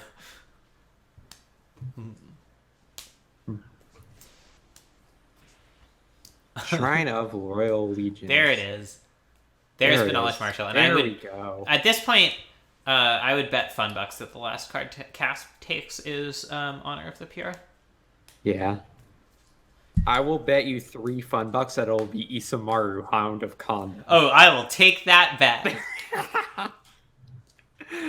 Yo, Liliana Dreadhorde General going pretty late to Sarah. Also, Hero's Downfall. I feel like people don't really respect the need to destroy Planeswalkers enough, especially in a format that is guaranteed to have an Oko and a Jace the Mind Sculptor and Yeah. all of the fucking big scaries.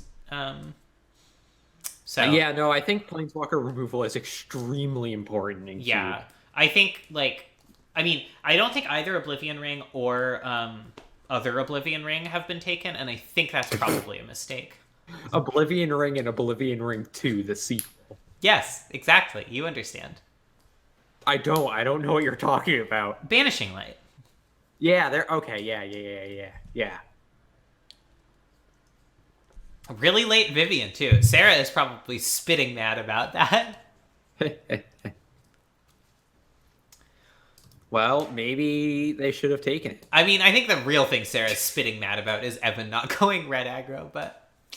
Which, interestingly, I believe is what Evan also didn't do last time. You can not do a lot of things.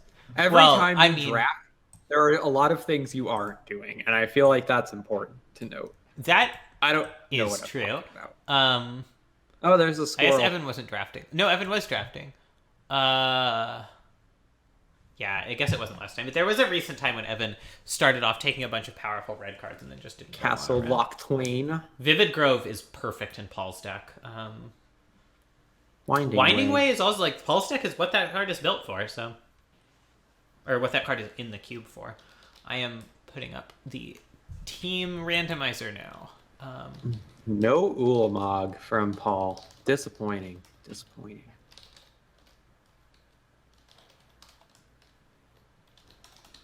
Let me also message Liz and tell her Roto's almost done. Mm-hmm.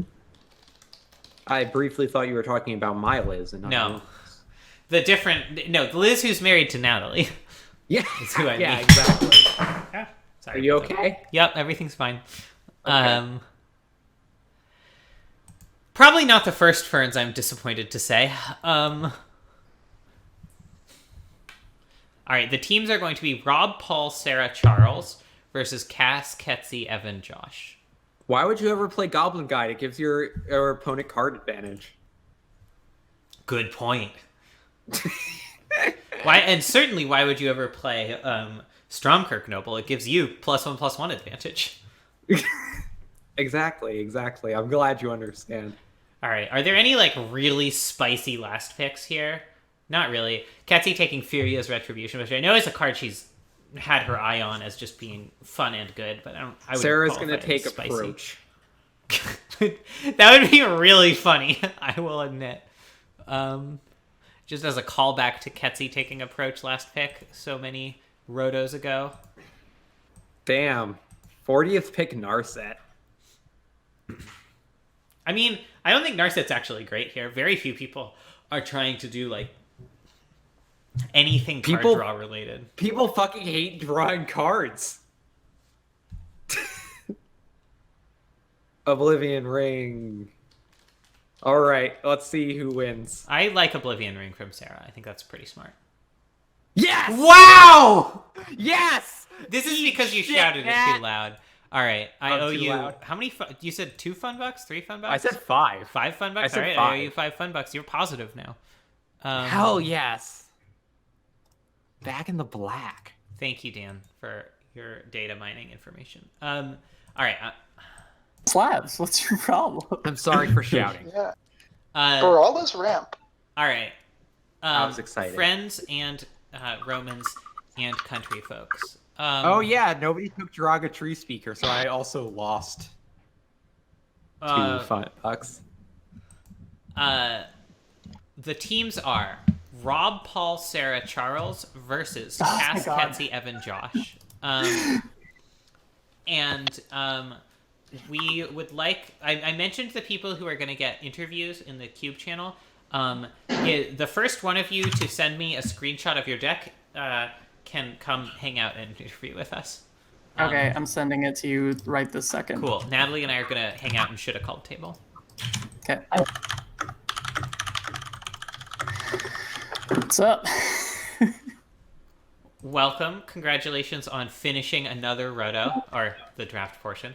I didn't realize you could be screenshotting your deck ahead of time. How do you do that? Why is Josh in here? Because they were splitting into teams. Let's move down. Yeah, we should go down.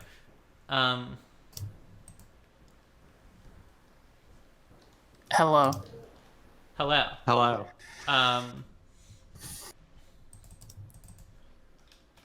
So, how do you feel like your draft went? I feel like I got sabotaged by 2 people who shall remain nameless. No, name them. You gotta name them. You gotta name them. Evan first picking No, Phoenix of Ash, and then second picking Lily Last Hope, which was going to be my second pick. And Ketsi also second picked Dark Confidant, which was one of my plans for being like black-white aggro. So I was kind of like, okay, don't know what to do. So what I did is I took Arid Mesa and Bloodstained Mire just to kind of keep red open as an option because there weren't that many red cards being taken. And also to try and shove Evan out. And then I was like, okay, red is seeming more open. So I like kind of let some cards go, like Blood Crypt or what's the red-white one? Sacred Foundry. And I was like, okay, we'll just see what happens. And then Evan's like, who you assume is aggro, like he took like Valky, and I'm like, okay, that's understandable from him if he still wants to be black-red. But then he's just like, I'll take Duretti, I'll take Coercive Portal, I'll take Karn, Scion of Urza, I'll take Damnation. And I'm like, what is even happening? And then Ketsi took Kaya from me, which made some things awkward, but... I was really surprised that you weren't prioritizing gold planeswalkers more highly. I mean, I thought I could let it go for a bit because, like, so basically with Nelson, there was the pick where it was Elspeth Knight Errant and then Dreadbore, and I was like, I want to take Elspeth Knight Errant because she's planeswalker that's good at keeping you alive. She can win the game on her own, which I really like about her. And 2 people, being Cass and Ketsi, probably want her. So I'm going to take this higher. And then I'm like, if Evan wants any other black-red card, he probably wants Dreadbore. And so I can wait like one more round to get Duretti. And then he takes Duretti. Like, drafting gold cards is hard because it's kind of the thing of like you take a gold card and then you put it in someone's head of like, oh, this person's taking gold cards, so then they start taking them more. Sure. And then Ketsi, because I was like, I don't know if she's gonna be more blue-black, just because that seemed what she was doing. And then she did the 1/2 of like Lingering Souls, Kaya, and then ultimately that was a little bit better, I guess, because it let me realize I could start going more red than black, because my original plan was to take Kaya and take cards like Ravenous Chupacabra and Wormcoil, basically things with enter the battlefield triggers that when they return to your hand they get better, but a lot of those cards are pretty heavy black for the most part, and I was like, okay, I need to start easing up a little bit. And then I thought maybe I can do a wildfire plan. Hey, I've never done it. And then Evan just takes wildfire and I'm just like, we were pretty surprised by that wildfire right now. Yeah, me too. I don't think he's playing it probably. I feel like, I don't know. Just took it out of spite. Yeah, this is just so like ultimately this is like a diluted version of kind of what I wanted. Like there's a few key cards that I thought I could get that I didn't get, but there was also some things where I was like, in my Excel document for this deck, I'm like, well, I'm probably not getting Sudden Demise. There's no way. And then I was just like, no one else is in like controlling red, so I can float this really late. You and would describe Evan's deck as controlling red? Well, not at first. It became that over time. But yeah, I kind of wanted to try this really Planeswalker heavy. Originally it was just going to be white-black with the possibility of red, but then that possibility very quickly became it needs to be red. Yeah, I'm a little bit surprised you didn't actually go heavier in red. It seems like having some early red removal would have been pretty strong. That's what I was thinking. I was thinking about like what's it called? Like Arc Trail, because that was still on the table, I believe. God, it is, yeah. Yeah, I was looking around to a few specific cards, but it was weird because a lot of people were taking Wraths, and I was like, there's not that much, like, other than Cass, like, Ketsi's kind of, like, not super aggressive. She's, like, weird aggression, where it's, like, I don't know. Esper aggro, as we've been calling it. Yeah, it's, like, it's really strange. And, like, with Evan, I'm like, Evan didn't take Goblin Guide. He didn't take, what's it called? The vampire, the one-drop vampire. Yeah. Yeah, and so it was just like... I feel like we've seen a couple rotos now where someone has the ability... I think it's been Evan a couple times, where someone has the ability to go into sort of this classic mono-red burn and just sort of opts out of it for mysterious reasons. Yeah. The other thing that I really wanted to do, as you could tell by the way I picked them, I wanted to do the triple foretell. I like Starnheim Unleashed as like a win con. A little bit, where it's like you're taking all these mana rocks and like ways to ramp you so that like you can get to your planeswalkers. You also have Arena Rector, you have like Ugin. Also the list I sent you isn't final. I still probably need to swap some cards around, but yeah, then Ketsi took like Duress, which I wanted. She took like the white-black lands that I wanted, which was really where I was like, okay, I need to chill on the double black spells, unless it's like Mind Shatter or Hero's Downfall, where I'm like... Your lands seem pretty great, I gotta say. Yeah. Yeah, they seem okay. They could...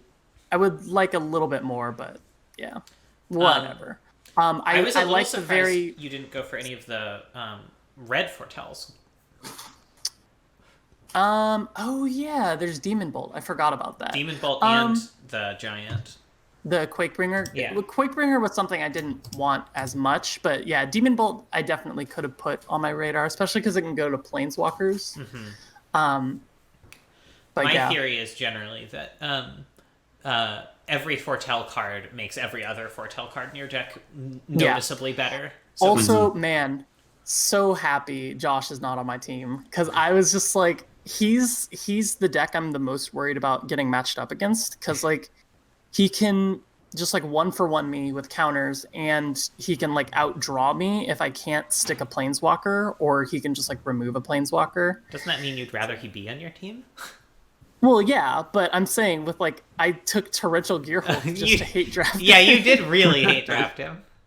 That was well, because like I was looking at the picks left, and I was like, I guess I could take the, what's her name? Nahiri. And I'm like, Nahiri isn't that great. She's fine. But like, I don't know. Yeah. Well, I don't know. I love Mardu control, and I'm very excited to see this play out. One last question before we let you go. Did you consider taking Marchesa at all, or no? No, I think for my deck, because I literally only have one creature right now in Arena Rector, getting what is it? The Monarch is actually a liability that lets my opponents win the game more. I thought about it very briefly, but I was like, if they just kill Marchesa and attack me once, then I'm just like, Yeah. this is rough. Fair enough. Yeah. All right. Well, thank you, Sarah. It has been a pleasure. Yeah, I will go help my team. Is there anyone you want me to tell to come down?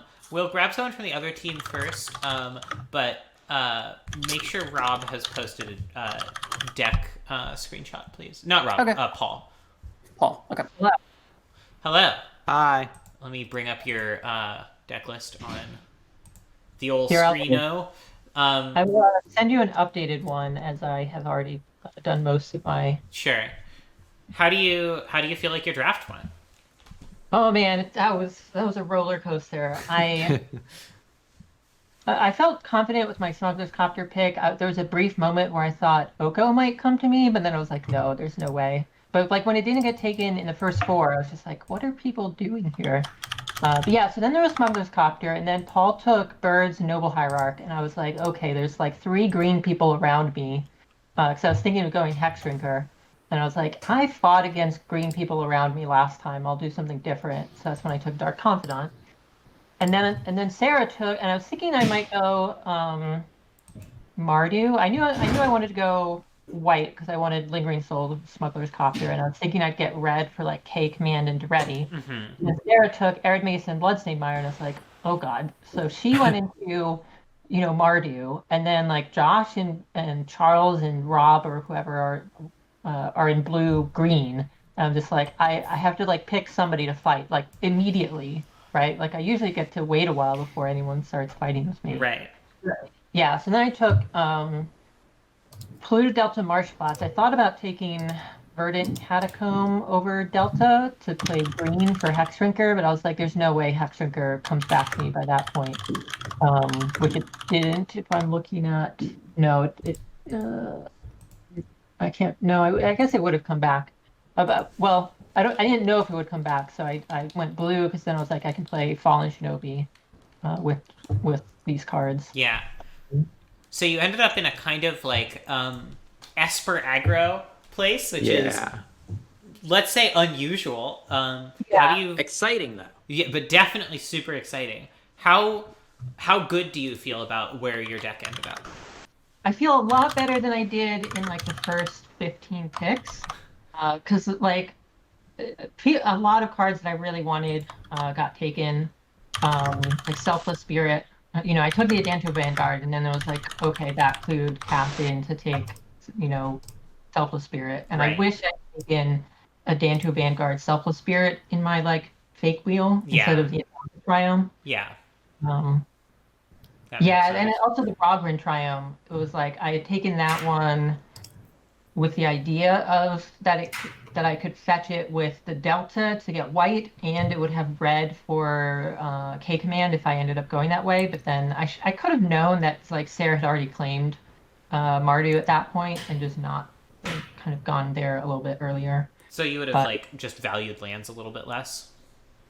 The Triumphs specifically, yeah. They were like, that was when I was, and I took the Indalta Triumph, and Cass was like, what is going on? And I'm just like, it's a white-black dual land. That's what it is to me. I'm not planning to play. That's what we sort of figured out, is it's a fetchable white-black land, which is, part of the reason why the Triumphs are in the cube, because they are the second set of fetchable enemy color lands.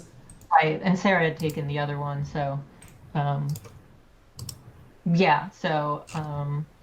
then I got, the late Skull Clamp. And then I took the Shinobi, which I was like, should I take Shinobi or Watergrave first? And I was just like, oh, it was when I was like still stressed about how everything was like going crazy. So I just was like, fuck it, Shinobi. And then Paul's like, Watergrave. And I was like, fuck.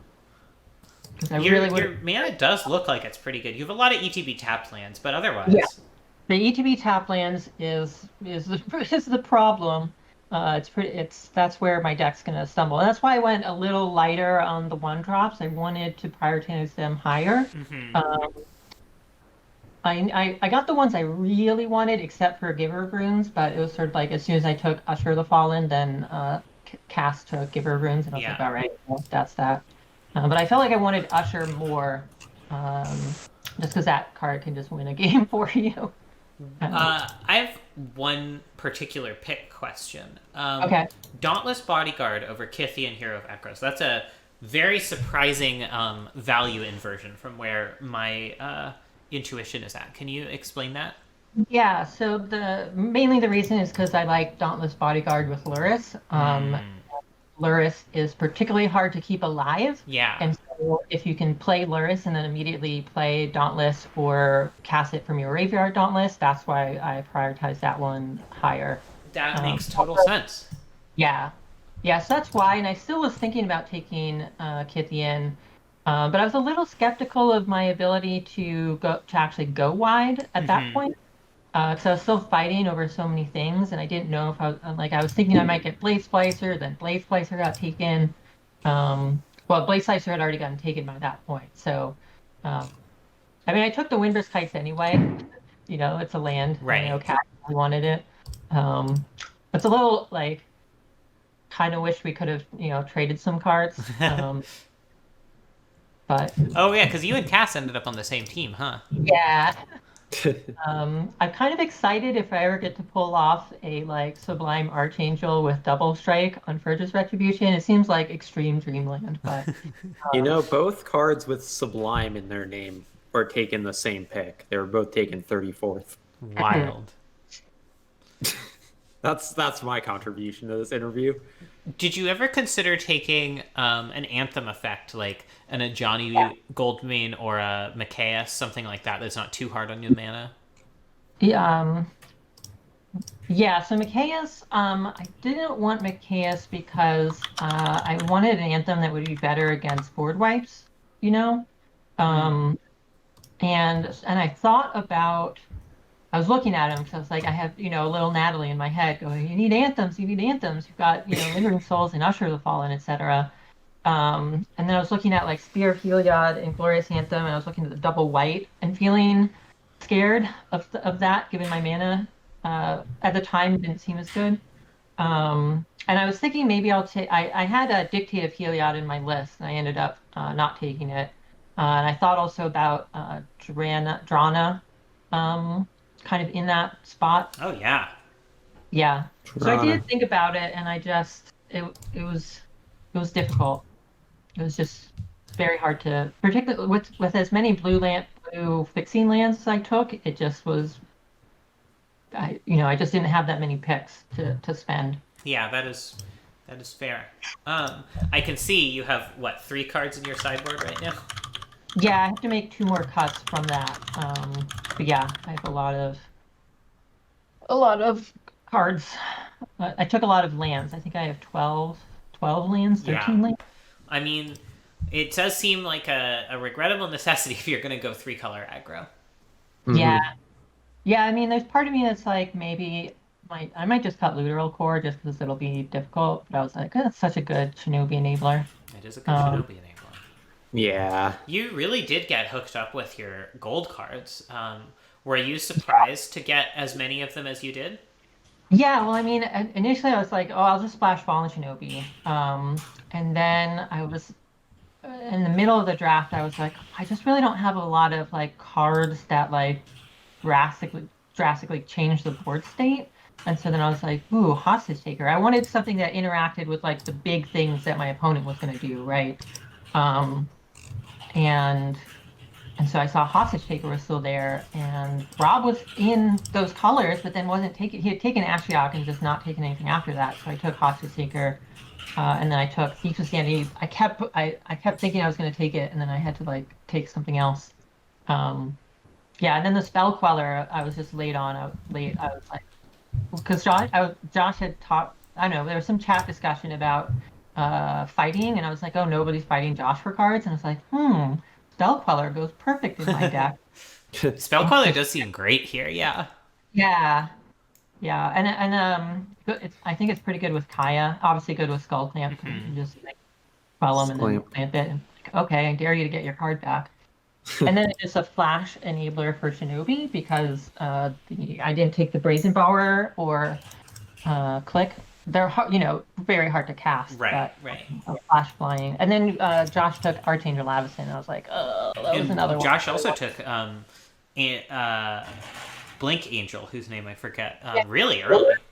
So early. I was like, because I had like this, like one of my thoughts, and because this was on my like, I don't know, 4th tier plan was to do like Black White Angels with the Persia's Retribution.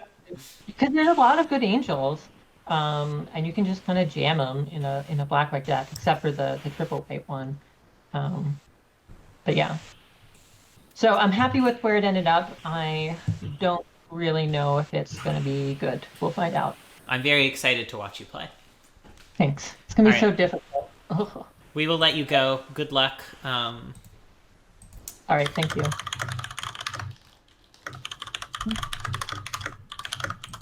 All right, I have asked Paul to come join us.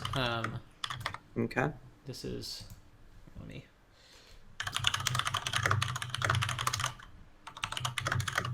Bloop. This is what their deck is looking like.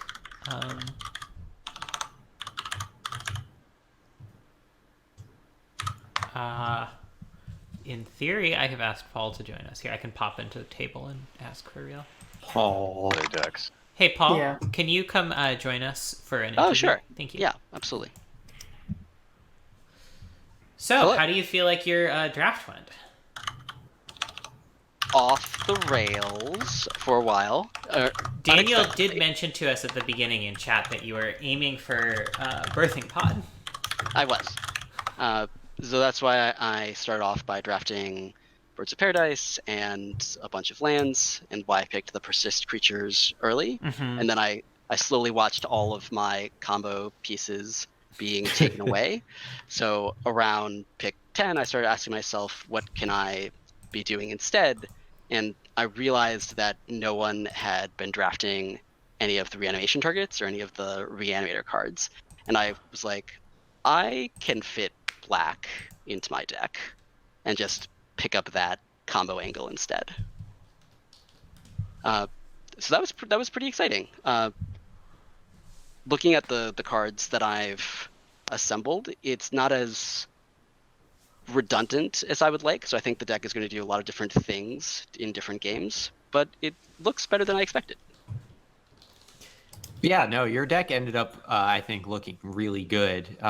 As given how hard you had to pivot after Charles just sniped Birthing Pod. Yeah. I think it's a very cool deck, yeah. One thing I'm a little surprised by is, given that you ended up going pretty heavy on Reanimator, you have 4 reanimation spells in your deck, as I count it. I'm a little surprised you only have 2, like, real high-end reanimation targets. Elesh and Grizzlebrand. Yeah. Yeah, that was partly because I was struggling to pick up cards that can actually put creatures in the bin, especially since I'm very heavy green. And so, for example, I would have loved to actually have Packrat, but that got taken much earlier than I was expecting. Yeah. Packrat would have been actually really cool in this deck. So I think that partly explains why I quote only have those reanimation targets. Sure, sure.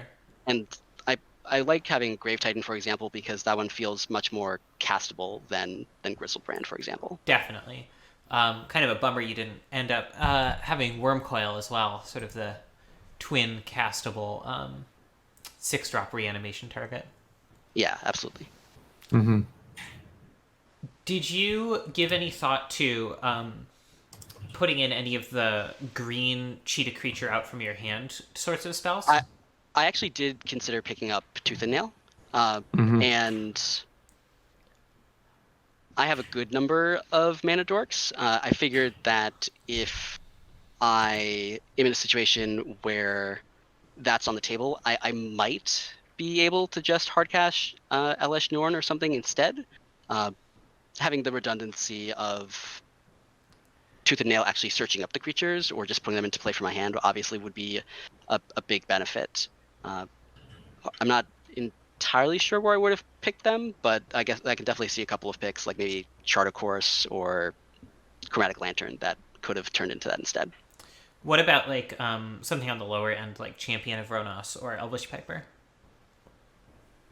Oh, interesting. To be honest, I mean, this is only my second time drafting the cube, so those weren't actually on my radar. Fair enough. Yeah. You ended up picking up a bunch of lands pretty late in the game. Was that an intentional strategy to sort of float the lands in color pairs that you didn't think were going to be highly contested? So for Vivid Grove, picking that up as I did was definitely intentional. For Twilight Mire, there was this interesting tension actually with Rob, where both of us were picking black-green, and I was like very strongly black-green, and Rob was loosely black-green, so I wasn't really sure how that would go. And then when black-green cards started being taken more heavily by Rob, that's when I realized, okay, I need to pick up this Twilight Mire that's still here. I can't just let it go forever. Sure.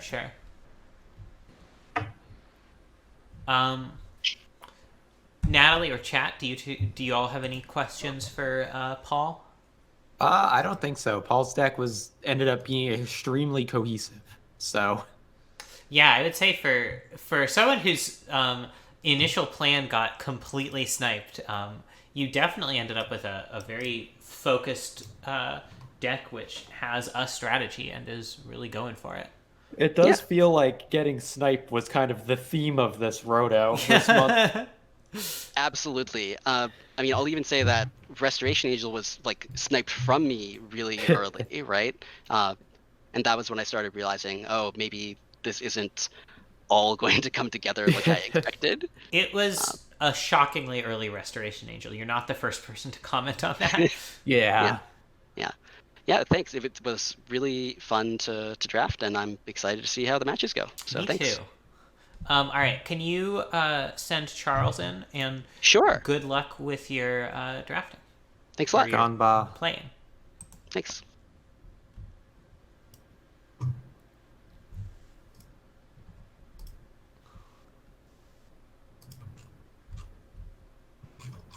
right, let me open up Charles's deck. Looks like this might be sorted by mystery. It's sorted by mystery.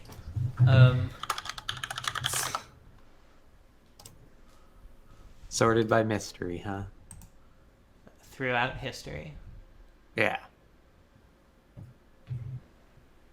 Solve mystery, rewrite history, etc., etc. DuckTales. Charles, welcome. Hello. Charles. How do you feel about draft went? I think it went well. There was like 1.5 cards I wish I had, but besides that, I'm pretty happy with how I navigated the draft. You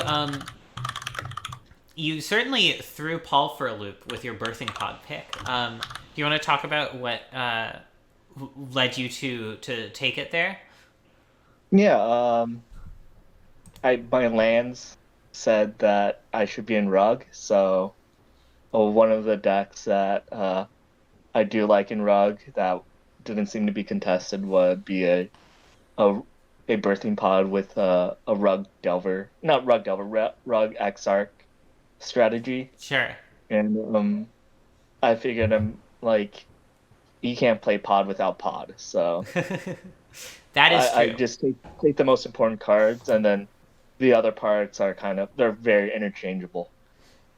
Did you have a sense that was something Paul was also going for, or were you just taking it sort of proactively for your own needs? Oh, I was just taking it proactively because it doesn't make sense. Like, if you take the Rug, like the cards around it, and someone takes pod, then the deck is so much worse, right? Yeah. The deck just runs runs much better with pod. So that makes sense. Yep. So we've seen Once Upon a Time, your first pick, go from like not even being on people's radar when it was first added to the cube to being a first pick. What was your logic behind picking that in pick one, pack one, or pick one, round one over any of the other sort of classic first picks that were still available at that point? Well, I actually my thinking is that I actually think a lot of the majority of the cards that go high, they're all on the same power level, at least for me. And honestly, if it were me, I would take a fetch land first. The only issue is that a fetch land doesn't really signal anything, which is why I took a fetch land in the second round instead of the first round. And it looked like no one was really in green at that point, besides the one person who took Rob took Oko, right? Yeah. But you could play that in whatever green deck you want. So I figured I would signal green, and it was the most flexible pick. I could have taken Lightning Bolt at that spot as well, which is something I considered. I think Oko is probably the one card that I would take. I think it's like a notch above in terms of power level, so I was hoping that would make it to me. But I just took Once Upon a Time just to signal green because it looked like there were two potential blue drafters, and there was only one potential green drafter, and someone already took Phoenix of Ash, so that would make a mono red plan. Yeah, that makes sense. You did end up getting a lot of the sort of classic powerful green ETB creatures like Reclamation Sage, Eternal Witness, Thragtusk. Did you have like a backup plan if people started contesting those more aggressively?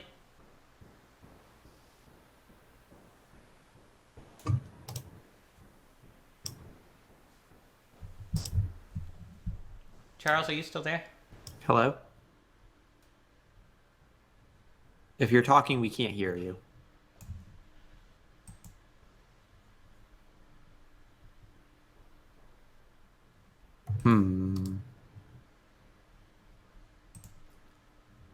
All right.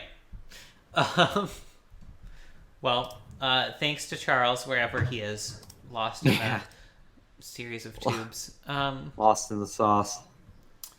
I am also excited to watch this deck go. Yeah. I think it looks fun. I wonder how close people are to being ready.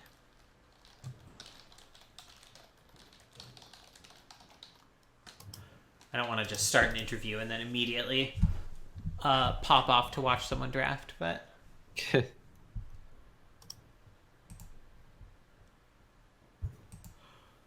I wanted to ask about the time warp, but... I mean, I guess probably the answer there would just be, like, it means that if you have a random 2-drop and a random 4-drop, you can just win. It looked like I dropped off. Oh, you're back. Hello. Welcome back. I don't know where you cut off, but basically, summation was my backup plan was just to take worse copies of whatever sense. got taken. Yeah. The time warp pick was something that surprised me, both because it's a card that I don't think was really on anyone else's radar, and because it's a deck like this usually wants to be pretty low on spells, just so you have as much pod fodder as possible. For sure. Well, can you walk us through the logic for that pick? Oh, I just think that chaining time warps with Eternal Witness and then potting into a Metamorph for Eternal Witness, getting time warp, I think that's just a win condition, a really good win condition that this deck can use. You just kind of attack with creatures. You don't have to actually combo off. Yeah. With Twin, you're just attacking, or you time warp so that way you can eventually pod into a Titan. Yeah. Something like that. That makes sense. I guess you have like time warp, witness, time warp, pod into metamorph, time warp. Also Balaged recovery too. Yeah. So. All right. Yeah, that seems solid. All right. Looks like some matches are starting, so we will let you go finish up your deck build. Good luck in the battles. Good luck Yep. and have fun. All right. I guess we can watch Sarah versus Ketsi. Okay. Hello, friends. Will you stream for us, please? Yeah. I got it. Well, you both should, please. Let's watch Sarah first, because she has her stream up. Most firsterist. Pachoo. Pacha. All right. This is a pretty good hand from Sarah. Got early interaction with Thoughtseize, chained to the rocks to deal with an early creature, sudden demise to deal with Ketsi going wide. Sudden demise generally worse against Ketsi than a lot of people in this draft, just because Ketsi is so spread across different colors, but I think it'll still be pretty good.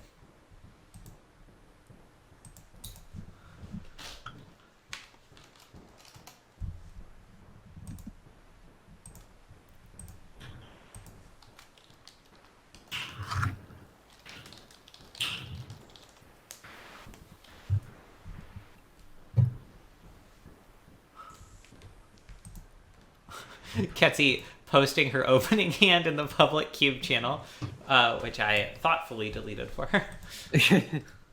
I missed it. Looks like Ketsi's going to 6. I think she had a no lander.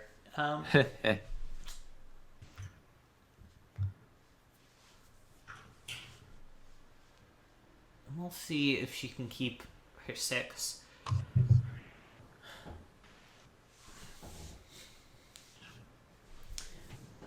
I'll be really interested to see what Sarah's deck does in like the turn 3-ish part of the game a lot of the time. When the like the really early removal isn't really a factor anymore, but she doesn't have the planeswalkers, or even Arena Rector does cost 4 to go off with.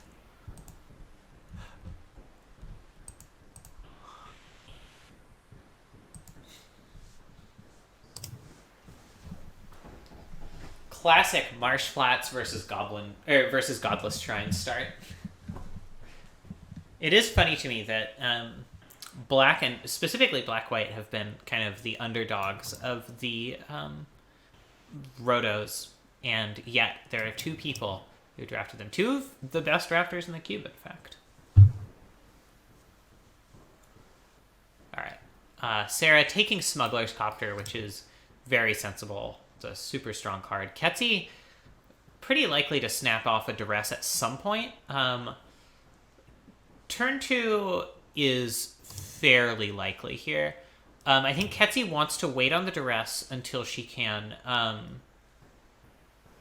until the last point in which it's reasonable to cast, just because Sarah doesn't really have that much powerful spells to drop before turn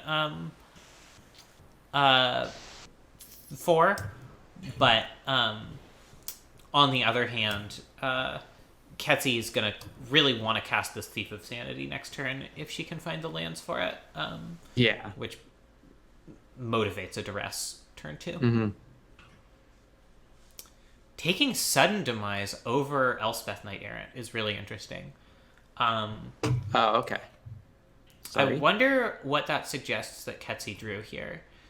Because it can't just be to keep Thief of Sanity alive, because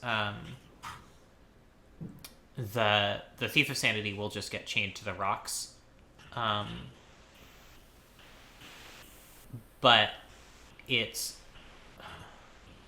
like...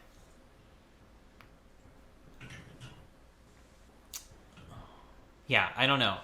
Maybe she's just hoping to run Sarah out of removal and land a high-impact Shinobi or something like that. I'm going to have to duck out for a bit to use the restroom. Okay. So I will be right back. Well, I'm sure you can do commentary. Yeah, I guess we'll find out. Sarah playing Inquisition here because she's really motivated to play Chain to the Rocks, so there's not much value in using up all her mana on an Elspeth in particular.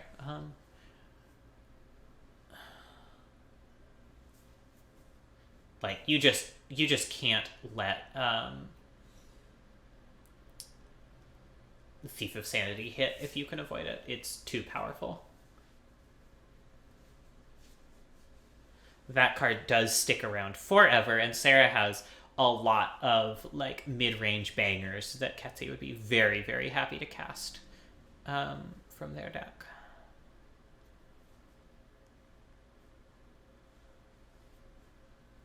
Sarah's mana is really looking perfect here. I mean, they could use some more lands, but they can cast anything in their deck very easily. Shatterskull is interesting here, but with Ketsi at no cards in hand, it's hard to imagine that Sarah doesn't just want to slam Elspeth and start chumping with tokens. I guess the one thing is that Ketsi does have a Tar Pit. So if Ketsi really wants to put pressure on this Elspeth, she can just start activating Tar Pit, but it does require 2 Tar Pit activations to get through, and that is basically Sarah spending 2 full turns, or Sarah wasting 2 full turns of Ketsi's, which they can then use to just land a Liliana, which is very strong.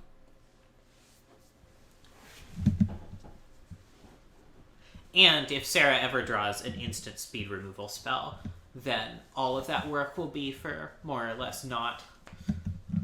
I don't see as how Ketsi has an alternative though. And you know, if Sarah just draws running 6-drops here, then Ketsi could very much be in a good position after all is said and done.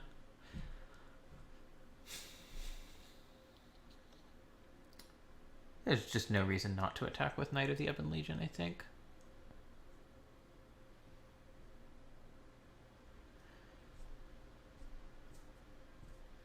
No block on Knight.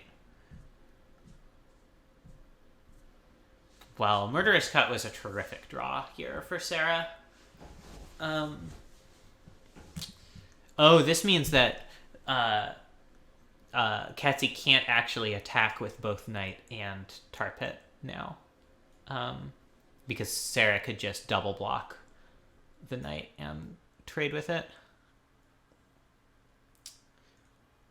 That's pretty clever.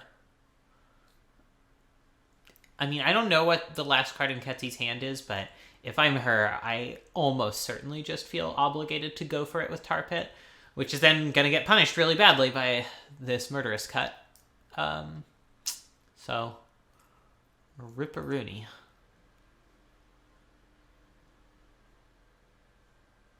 One thing we've really seen in this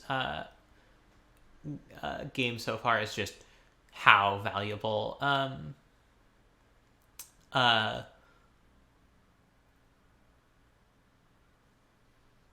Thoughtseize and Inquisition are. Just starting off with both of those cards, especially against a 6-card hand, just meant that Ketsi just doesn't have the power to compete here. I'm back. Welcome back.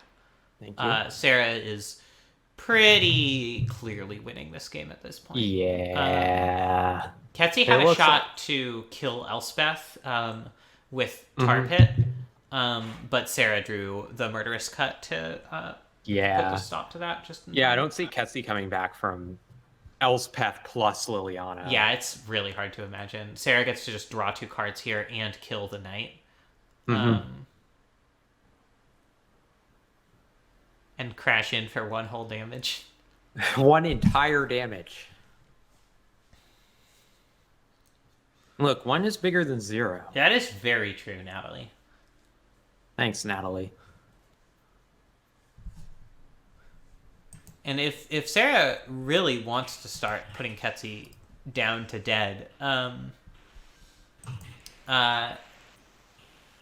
they could just start jumping a token with Elspeth, which is a pretty fast clock. Mana Tide does exist. Does exist. And Sarah did play around it with this Murderous. Ooh. All right, that's not bad. It's the Colgans.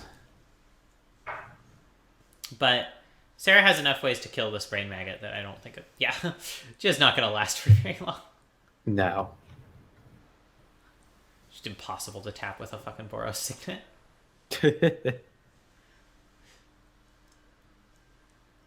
The fact that Ravnica Block had Signets and Karus, both among the most annoying cards to use in Magic, are unconscionable. All right, let's switch to Ketsi. Okay. Ketsi, you are not presently streaming. Oh, whoops.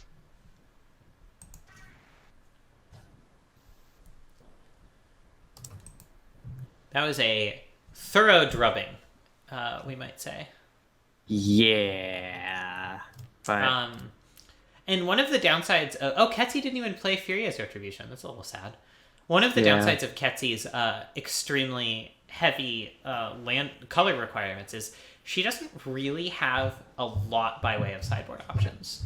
No, like certainly not a lot that's good against Sarah's deck. Like, what's Fatal Push gonna do? Not anything. Yeah. So, or like Perilous Mirror. Yeah, Perilous Mirror can, in a pinch, kill a Planeswalker that's already low, but it's hard to imagine it being great here. Yeah. I mean, I think Ketsi just has to assume that she gets a pretty aggressive start and Sarah doesn't just have Thoughtseize into Acquisition. Mm-hmm. Because Sarah does have basically a shields down moment before turn 4 or so, where all she can really hope to do is react to Ketsi's plays. So if Ketsi plays things that are resilient enough, like Adonto Vanguard, Smuggler's Copter, even Luris, there's a pretty reasonable chance that Ketsi could break through. Yeah. The problem is just Sarah's got so much removal.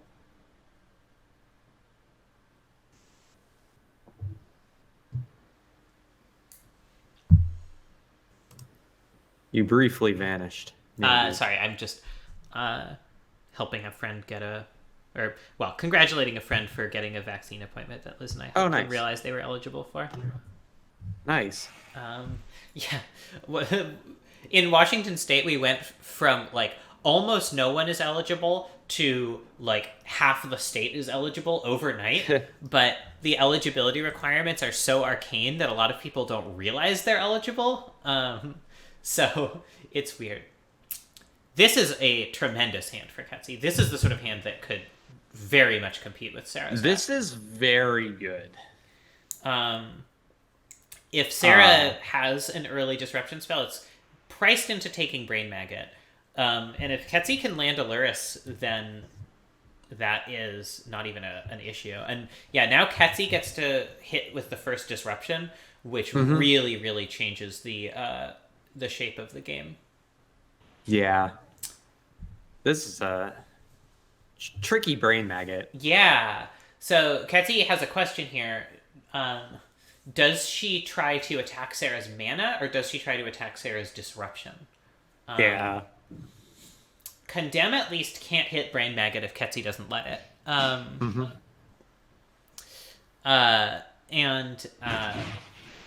But, Doomscar is obviously the thing that really punishes Ketsi for going wide, and it looks like she is taking the Doomscar just so that she can put that early pressure on Sarah. I think I agree with that. Yeah, with like imposing Sovereign, Sublime Archangel in hand, it's just really good for Ketsi to be able to go wide. Yeah. And, Fallen Shinobi is a factor in that too. Sometimes you just do attack with everything, let your opponent make some profitable blocks, and then just Shinobi something and assume that'll be enough value. Yeah. And Shinobi is really sickeningly good against Sarah's deck. Yeah. It can easily hit an Ugin or one of several 6-drop Planeswalkers. Misses a land drop. That is... not ideal for Ketsy's deck. No, pretty bad. Still has a play, but even a tapped land there would have been really good. Yeah. But tripping on land drops is not where Ketsy wants to be. No, especially because Fallen Shinobi is such an important way of how she closes out this game. Yeah. Ketsy not doing the thing that Sarah did of popping out the revealed cards. Oh, there we go. Just so nice to be able to see. Why did they get revealed twice? Oh, Who knows? once for... It's a thing about Brain Maggot. So Sarah does still have Condemn up. So Ketsy cleverly not attacking with Brain Maggot. Once again, no land. Yeah. Smuggler's Copter is good, but as Ketsy points out to the stream, does not match up especially well against Kolagon's Command. Guessing Ketsy just plays Usher of the Fallen here as a way to...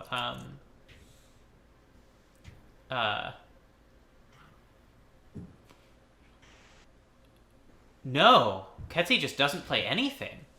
I'm really surprised by that. Meanwhile, Sarah is up to 4 mana, and will have 5 next turn. 5 or potentially 6.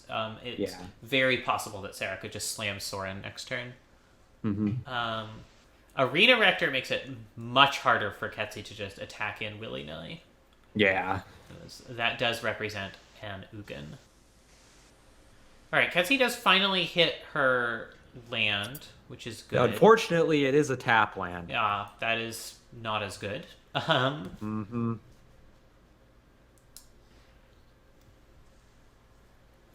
She's considering going for Usher or Copter.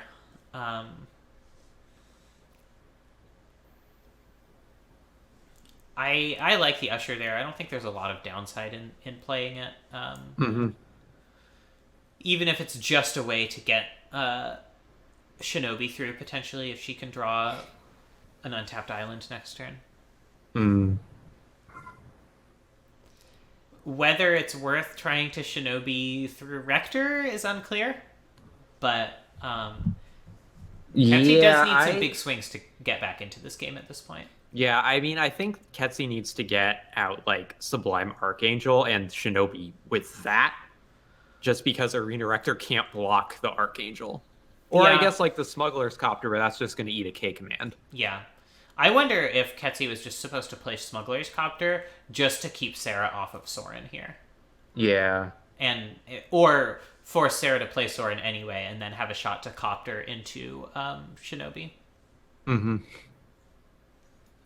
Because this Sorin's just going to put Sarah way out of range of aggro, and Ketsy doesn't really have a realistic option to pressure it. Yeah, I think Ketsy's ability to win this game is rapidly departing. Yeah. And missing another land drop is just not helping really, at all. really rough land draws from Ketsy here. Yeah, like... just having to sit on the Sublime Archangel and the Fallen Shinobi is Ketsy just messaged me, this matchup is brutal, which it does seem to be pretty brutal. Sarah has a bunch of removal and a bunch of mid-range value to take advantage of that. Yeah, it's like a lot of early game removal and then like outlast kind of the aggro deck's main part of the game that they're good with, and then run out all these mid-range and late-game cards. And Ketsy's deck is not as focused of an aggro deck as can really punish that early game. The decks that don't do a lot in the early game, or that are just trying to one-for-one you early game. Yeah. I don't know how Ketsy gets back. Yeah, I'm a little surprised we haven't seen a concession already. So who do you want to watch next? Evan and Rob, Josh and Paul, Charles and Cass. I watch Charles and Cass. You're just saying that because she's your housemate. Yeah. That's valid. No, I'm interested in Charles's deck. You're allowed to be nepotistic. We're not judgy here. All right, so Ketsy's still battling it out. going for Luris into a 1-drop here as a way of, again, potentially just shinobiing for what is essentially another shot to win the game.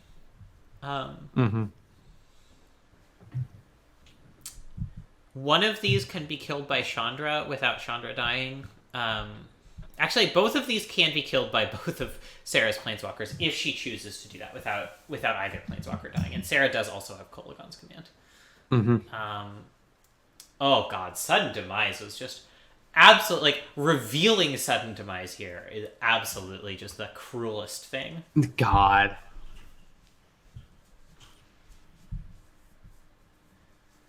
This is where it's pretty sad not to be doing this in paper. Because can you imagine, like, physically flipping over the Sudden Demise onto the table with Soren and seeing Ketsy's head just go into her hands? I miss paper Magic. Yeah. And now Chandra can just -3 to deal with these. I mean, Ketsy is really forcing Sarah to be, like, on the ball enough to know that she needs to kill every creature and not let Ketsy ever get an attack in. Which is, like, Ketsy's leaving room for Sarah to screw up here, and I think that's smart. Ketsy will be watching this later and will be like, haha, I told you, never concede. And sure, you're right. You got me. Yeah. I mean, Ketsy's definitely still losing this game by a lot, but... Yeah, there's a Doom Scar. She sure does have 2 Chandra emblems on her. Yes, that is definitely true. But Sarah's not the sort of deck to really back that up with a lot of pressure. Yeah. Spell Queller is a real thing here. It doesn't die to Kolaghan's Command, and it gets flashed in, so it doesn't die to Chandra or Soren. So that could let Sarah get in a hit with Fallen Shinobi, and if she gets really lucky, potentially start wrestling this game back. I think she would need to hit essentially literal Ugin, and I'm not even sure that does it, but it is a shot. All right, there's a 3rd emblem. Yeah, so Ketsy just getting bolted every upkeep here. Yeah, the clock is ticking. Another Planeswalker. Oh boy.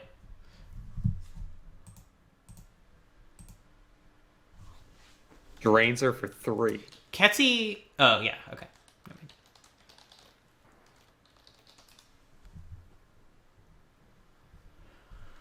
But, you know, if Ketsy does hit literal Ugin here, Ugin -6s, and kills all of Sarah's Planeswalkers and does survive itself. It dies to Kolaghan's Command immediately afterwards, but, like, that forces the use of the Kolaghan's Command.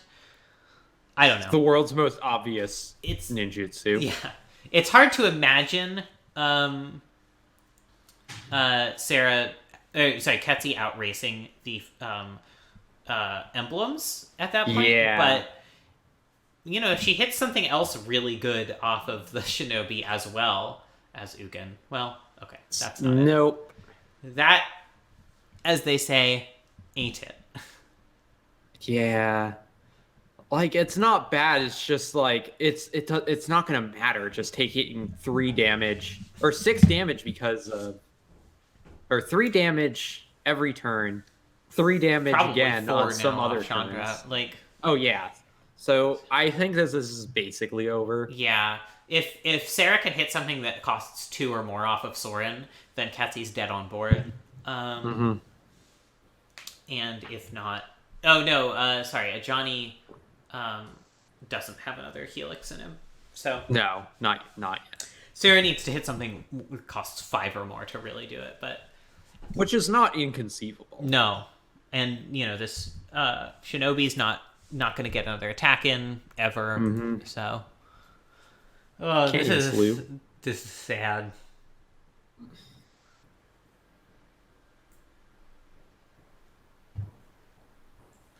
Now this is where I say to Ketsy, like, sometimes you just gotta concede and save yourself the time of your life that would be spent losing.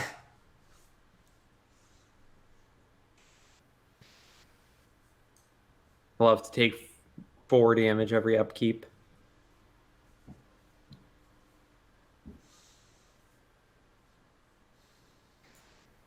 Like, unless Ketsi gets something really good, she's just dead on board. Yeah. Yeah, and I don't know what that would even look like out of Ketsi's deck. Yeah, and like that plane certainly is not hit. Nope. Like I am looking for lines, and I don't think there are any. Yeah. Yeah, that's a concession. All right. Wow, that was a really rough match. Yeah, that was. All right. It looks like Cass and Evan swapped, so it is now Charles versus Evan and Cass versus Rob.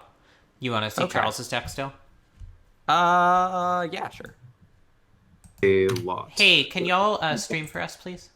Yeah. Thank you. Double Charles. What's the match record so far? We're just about to start. We haven't even started. Ah, perfect. All right. I am about to send a challenge. All right. All right. So we are watching Evan to begin. Charles, when you get a chance, could you stream your screen as well?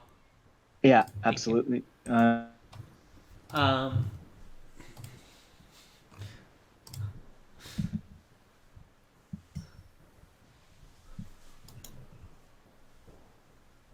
right. Let's see what we see.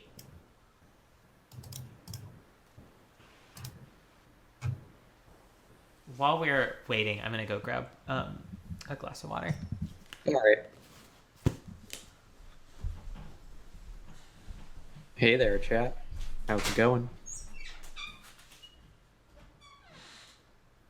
It is a lovely Sunday evening here in Brooklyn, 6:42 p.m.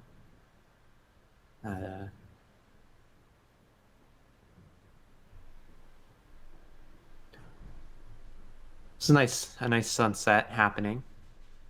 If that's something you're into, which you are. I mean, who isn't? Yeah, NYC. That's where I live. It's nice here. I'm back.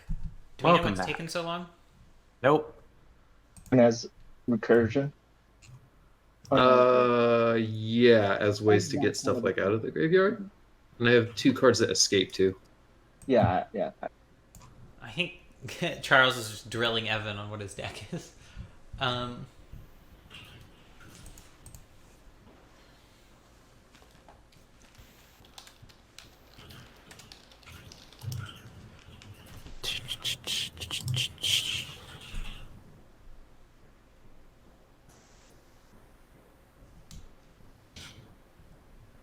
All right, that's a hand, I guess. And you've got Valky. Yeah, I mean, it's got, it gets an on-curve war boss, too. It's not bad. Yeah. Gotta just bottom the Chandra here, right? Yeah. You're not casting that anytime soon.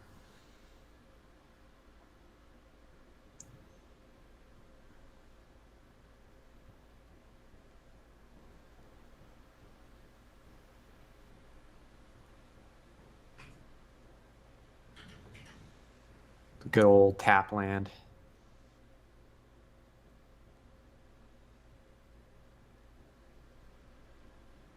Oh, bird. The bird is here. Caw. I mean, it is a Stormcrow. really good blocker. Yeah. All right, this is not an especially scary hand from Charles, all things considered. No. I feel like the take here is just Metamorph. But Evan disagrees. I mean, I just don't know what Reclamation Sage does here, Yeah, like I don't know that Evan's deck has a lot of enchantments and artifacts. Yeah. So Curious if Charles attacks here. It does seem like he could use the Scry. Defensible. I guess, if he's not playing Reclamation Sage, and he's probably not, and if he didn't draw anything relevant, he might as well attack because Haka has Virtual Vigilance. Mm-hmm. If Evan can hit a second mountain here, he's in pretty good shape. Yeah, It's Malamet, back. I agree. Again, assuming a second mountain appears.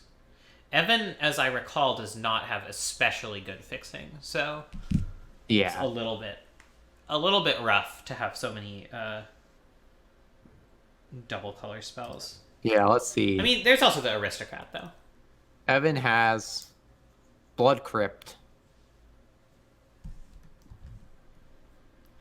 Wow. And Lava Claw reaches. Okay.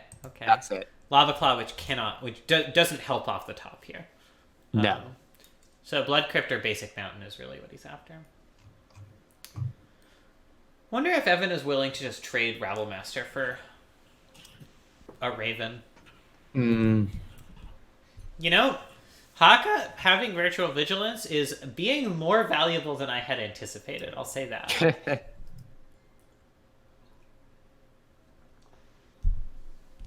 Elf.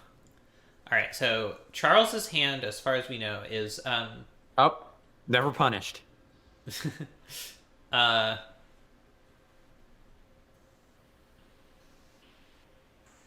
Reclamation Sage and one unknown.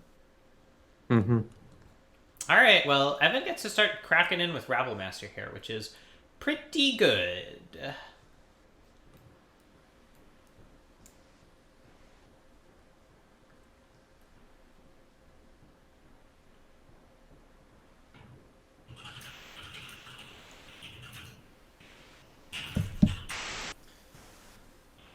It is a little unfortunate that this Valky doesn't have any value to its activated ability, but I think having the Metamorph not be there and not be like a Rabblemaster to pressure this Chandra or whatever is still pretty good. Never mind. Waffle. Well, I mean, Charles not having two Rabblmasters here is still pretty good. And so Chandra is just deterministically dead here. Evan doesn't even bother to check that they're both attacking her. Maybe he's reading the log. Yeah. I never read the log, but I assume Maybe some people do. you should? Maybe you should shut up. Oh, okay. No, actually, please don't. I need you to help me commentate.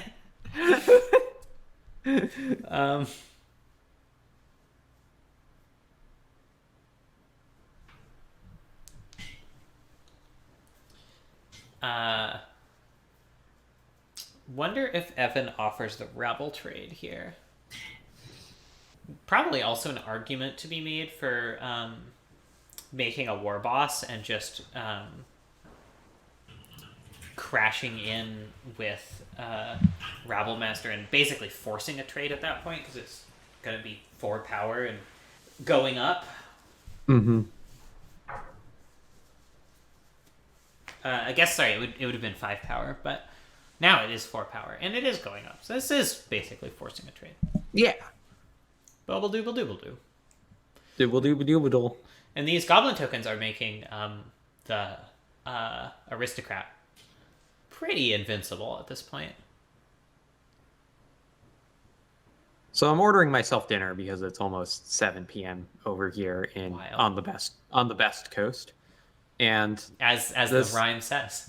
Yeah. East Coast, Beast Coast, as they say. And one of the options for drinks is Mexican soda, and it's then click on it and it says type beverage. Yeah, get the beverage one. Do they have burritos? I don't know. It just says beverage. So I'm gonna get it and see what happens. As the saying goes, East Coast, Beast Coast, West Coast, Fest Coast. Because we have festivals exactly. here and you have animals. We do have animals here. That is true.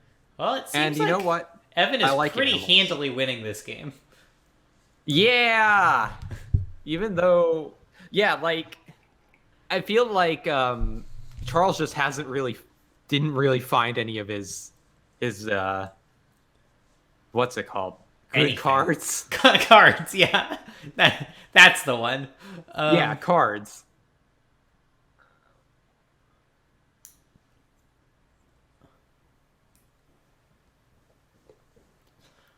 Yeah, I Anyway. mean, there's something to be said for proactive decks being proactive. Yeah.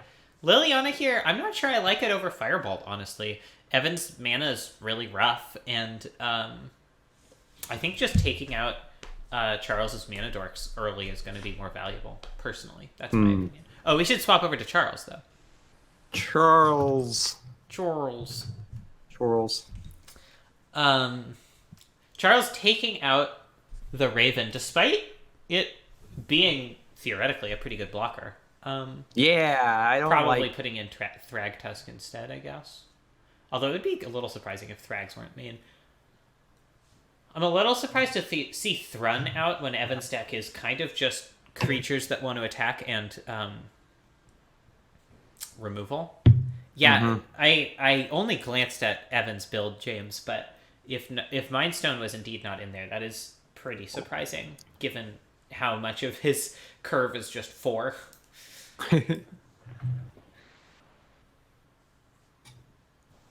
Just 4-drop tribal. Like, it seems like the way Evan built his deck is actually substantially more aggressive than it looked like when he was drafting, which I think is smart. I think probably if you're going to build your deck that way, it's probably better to take like Goblin Guide at some point. Yeah. And Strong But Noble. But as I said earlier, oh right, I forgot to yell at people to make a team name. Goblin Guide does give your opponent card advantage, so important to consider.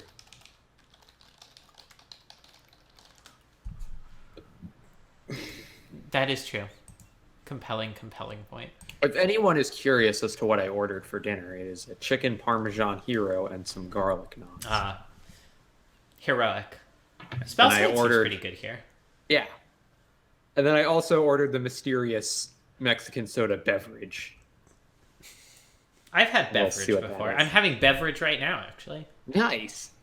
But I am not going to drink it. I'm going to give it to my wife, who will drink it. Wow, that's gay.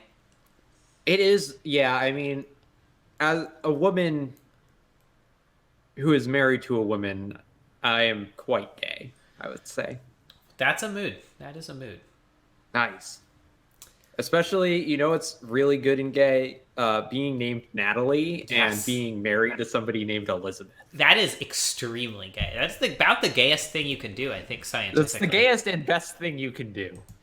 Yeah, Malamet, this is a Kiki Pod deck. That's like the premise. So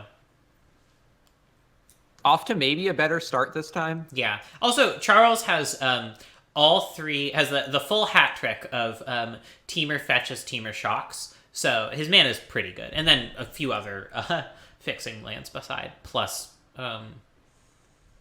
Caryatid. Evan going for the Pack Rat Challenge. I love the Pack Rat Challenge.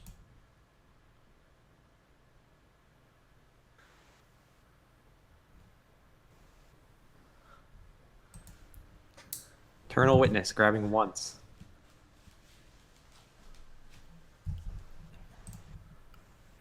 Going once, all right, going so twice. We have one of the team names, which is Polypivotace Chain Reaction.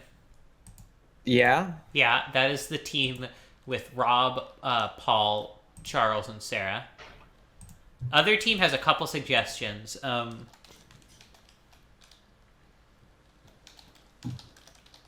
What is Polypivotace? Some biology nonsense, I assume. Probably. You ever just do a biology and feel nonsense about it? I mean, I just Googled it and nothing came up, so maybe I am assuming that. So Paul suggested it. I am assuming that it is like specifically a the thing that Paul studies for whatever reason. Yeah. Well, it gets no results in Google, so it'll be an eternal mystery. Yep. But a mystery eternally stored in our Roto archives.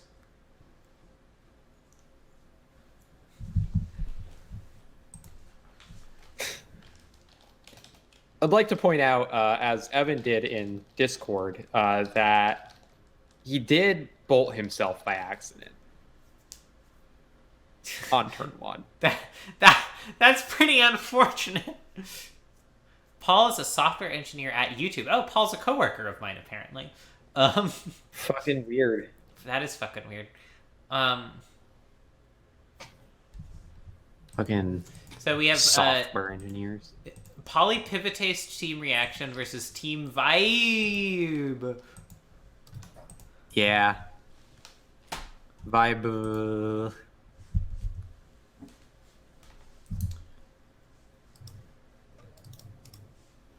Oh, maybe it's a joke about how many times they pivoted. Yeah. Maybe that's what it is. Yeah, I was assuming that it was a pun on something that existed. But I don't know things, so... I should make sure Paul's in the union, I guess. All right, what's actually happening in this video game? A bunch of people are joining the chat. Okay. How did that kill... Oh, right, because it's a double X. Purpose's Intervention's a really good card. Yeah, it is. Cracking in with this 1/1 pack rat. Charles doing much more damage to himself with Lance than he has been done with Evan. Yeah. Well, I mean, Evan is going for the pack rat challenge, so... Bouncing Liliana, I like that. Get out of here. Taking 1 less damage off of Pod, just by virtue of the Fiery Islet. I'm a little surprised Charles didn't just tap Caryatid there, given that Evan has no lands. But losing Venser is pretty rough. It makes it harder for Charles to just Kiki Pod win this turn. Yeah. By which I mean, it makes it, well... Impossible. Maybe. Probably. Yeah. What an awkward hit off of Once Upon a Time there. I mean, it's fine. Like, Pod absolves all sins, but...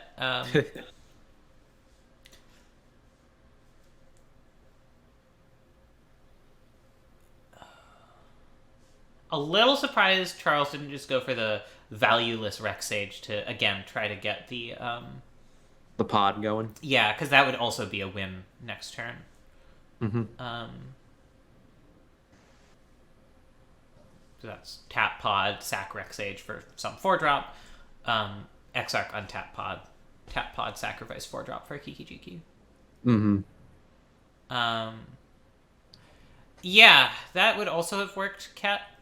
I don't know what Charles's line is here. I mean, I'm sure he's playing around something. Charles is a very good Magic player, but it feels like it's likely enough for Evan to just tap out here. I mean, I guess just go for Exarch Dig to try to find a 4-drop. Yeah, this is still viable. It's just less of a sure thing. Well, Toski is it, and Time Warp also probably is it. So yeah, because even with just Time Warp, Charles could have Time Warp, sacrifice Caryatid for Pestermite, use Pestermite to untap the pod, sacrifice Caryatid for. I guess he would have needed a land this turn to make that. And there's Kiki Jiki. Yep. And this is it. This is the skipper. I'm guessing Charles' logic was just like, it's fairly likely Evan keeps up instant speed removal there, and if he does, then Charles wants a line that is less all in on comboing off. Yeah, I like bringing in Thrun here a lot. Yeah, Thrun seems very useful. Yeah, against, Evan has at least a couple planeswalkers, and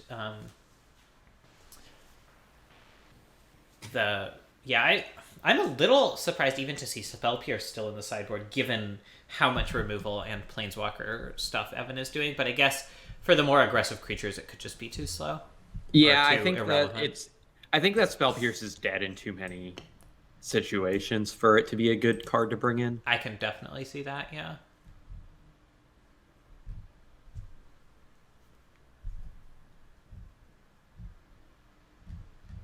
Do we want to switch back to Evans, or do we want? Oh to yeah, watching thank Charles? you.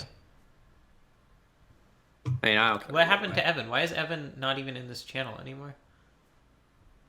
Died. Oh, Where he's getting help with his side. Oh, I see. Never mind. Cool. Well, we can just stay on Charles until Evan is done sideboarding, I guess. Yeah. Wise to consult with a teammate. I think that is an underutilized power in these Rotos.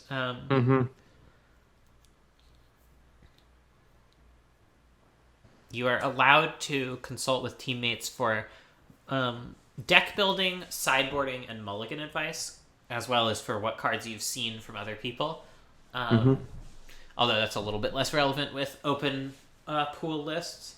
But the sideboarding and mulligans, I think, in particular, has a really good shot to increase people's real win percentage over time.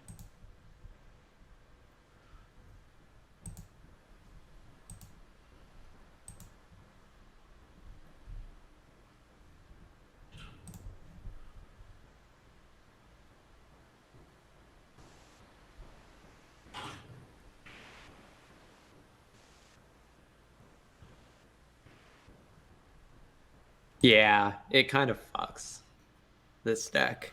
Yeah, this deck it's very fun to watch. It might be my favorite deck, this Roto. I like decks that are trying to do two things and that do them both well. I will say that. All right, we're gonna swap back to Evan. Yeah. Well, this is a pretty good hand against Charles, I would say. Yeah. Loving this Bloodchief's Thirst here. Yeah, you've got removal. You've got Valky, who is also basically removal.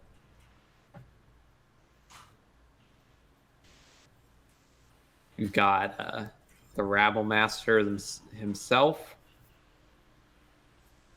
The Master of Rabbling. The Rabble Master, as some call him. I call him that. Yeah. You would.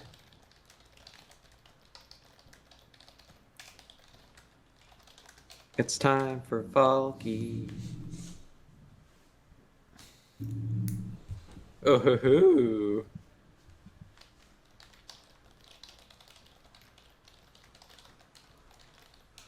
In a sense, this doesn't matter because it's fairly likely Valky just gets abraded this turn. Yeah, no, Valky's just gonna get abraded, but you know.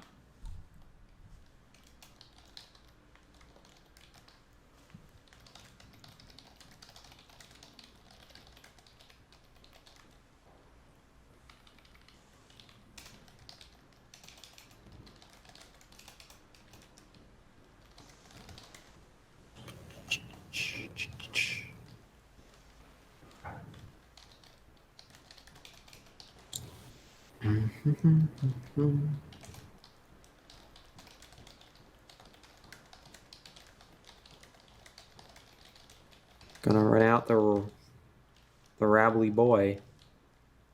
Gonna do some no rabbling? Okay. That's cool. Valid.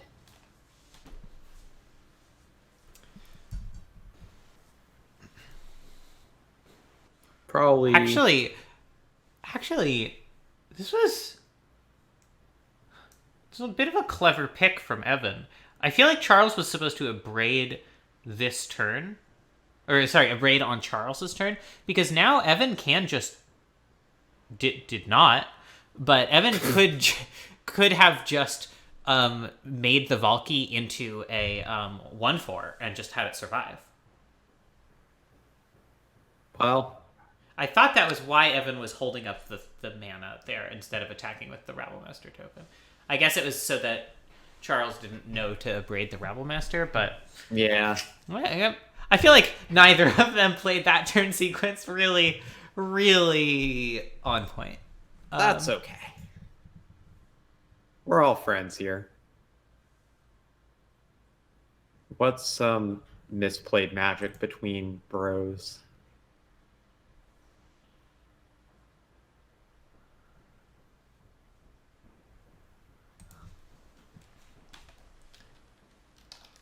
There it is.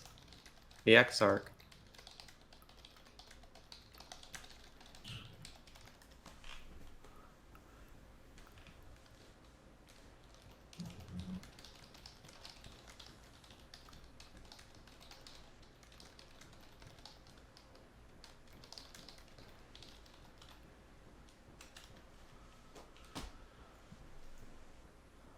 How scared is Evan here? Not that scared. Simply not that scared. Unafraid. I mean, that is fair. Like, Charles would need to have literal Splinter Twin and would need to have drawn it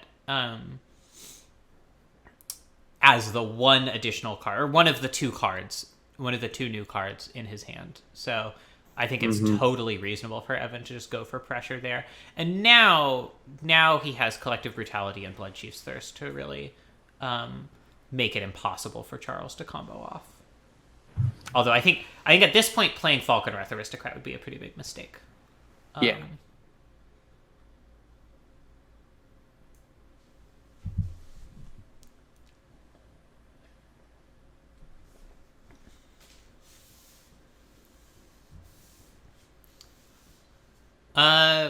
Dan, if Charles had a twin in hand, he would have just slammed Wooded Foothills and cast Twin last turn.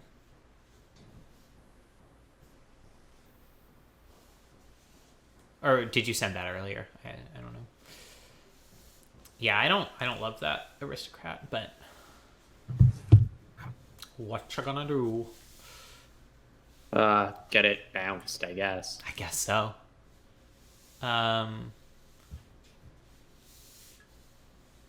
Yeah, I like just slamming with everything here. I think that's smart. You can't mentor a Rabble Master. That is not how that ability works. No. I mean, you can, but it won't do anything. I think you can't because it's just not a legal target. No, it was a legal target. I think you can because they wanted to make it work where if you had like Battle Cry and Mentor or whatever, they would if you had some effect that modified the power after the ability went on the stack, it would work. Yeah. Big Thrags. Ellen Thrusk. What? Like Thragtusk, Thrusk. Like Ellen Thrusk. Like the horrible moneyman Ellen Musk. I don't know who you're talking about. I'm sorry. Oh. You're blessed. I'm blessed. You're Congrats. blessed. Well, I can't have that, so you need to tell me who you're talking about. It's a horrible moneyman who loves fucking blood emeralds. Oh, maybe. Elon Musk? Yeah. Okay. I thought you said Alan. No. And I was like, what? Okay, no, I know who Elon Musk is. Yeah. I hate that man. If he made you 5 life when he entered the battlefield and turned into a little beast when he died, then be Elon Thrusk. Yeah. I'll keep that in mind. Thanks. It's pretty important. Natalie will remember this. It's one of my least favorite mechanics in games. Charles is in a tricky situation right here. Yeah, I mean, that is true, but also it's entirely possible that he just immediately wins the game. Yeah. So I mean, in a way that was entirely preventable. Okay. Doing this before Wooded Foothills resolves is interesting. Not 100% sure I understand the logic there, but... Yeah. I mean, I guess it makes Charles that much more likely to hit lands if he's trying to hit lands. Going to 2. Okay, to Phantasmal Image a Thrusk. Yeah. That makes sense. There you go.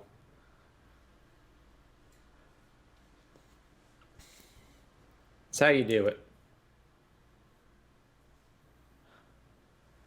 This is one of those places where having actual burn that actually does damage to an opponent's actual face would be pretty nice.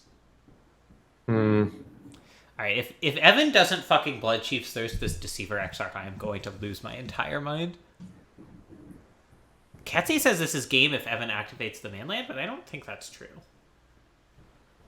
Because Evan just blocks the land and 2 powerful goblins and takes 5. Or say Charles does that. Or I guess Evan can activate the land and Blood Chief's Thirst.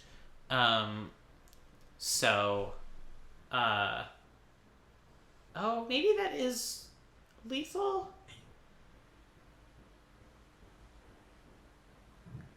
Oh, buddy. Please make your thing indestructible. Please. Okay. Whew. I don't know how I feel about this line. I guess it's one way to stop a Splinter Twin. Yeah, this is couple probably 3/3s. It does mean that if Charles has any actual disruption, it's a problem, but Charles's deck is not really one for disruption, so alright. Good job, Evan.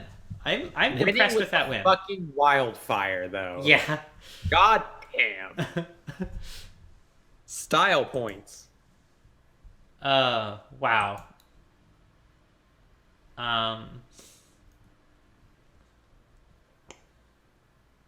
Who do we want to watch next? Well, we could see how long Josh and Paul have left. I think Rob and Ketsy are starting a new one. It looks like Sarah and Cass. Yeah, we've seen one of everyone except for Josh and Paul. Yeah, so let's see how they're doing. The thing is, they're a round 1 match, I think. Oh, okay. So let me just double check that. But yeah, they're a round 1 match. They're just going to be done soon. I'd rather just start a new match. All right. Well, let's see what Cass and Sarah are up to. Hey nerds. Okay. Cass, would you stream for us as well?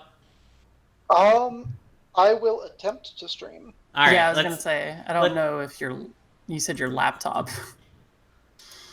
Yeah, it's not the most powerful thing, but I'll see how it goes. What is the button to do this? All right. Oh, this is gonna be annoying. Let's see. All right. Things are gonna be weird for a moment. All right. Cass is getting set up. But we can watch Sarah first round. Yeah, Cass is playing on kind of an underpowered machine right now. So. I mean, I'd like to see 2 games of Cass if we can, just because we haven't seen any from her yet. But if the laptop isn't up to it, the laptop isn't up to it. So far as records go, Team Polypivotase Chain Reaction is 3-2, so narrowly winning over Team Vibe. Cass is 0-2, Ketsy is 0-1, Evan is 2-0. Best Incredible. record in the draft, which I'm proud of him, my boy. And Josh has 0-0, has not finished a match yet. We will not be seeing Cass's stream. Was not able to get it working. Yeah, that's fine. I had actually set up an old laptop of mine to use instead, but then that was actually like pretty okay, but then it blue screened during setup, so... Then on the other team, Rob is 1-1, Paul 0-0, still battling Josh. Charles 1-1, and Sarah 1-0. So Sarah, Evan, Paul, and Josh are the only ones who have outs to go undefeated. And we're only through a round and a half. Yay. Or not even through round 1 if you ask Paul and Josh. But who would ask them? A monster. It's Giver of Runes.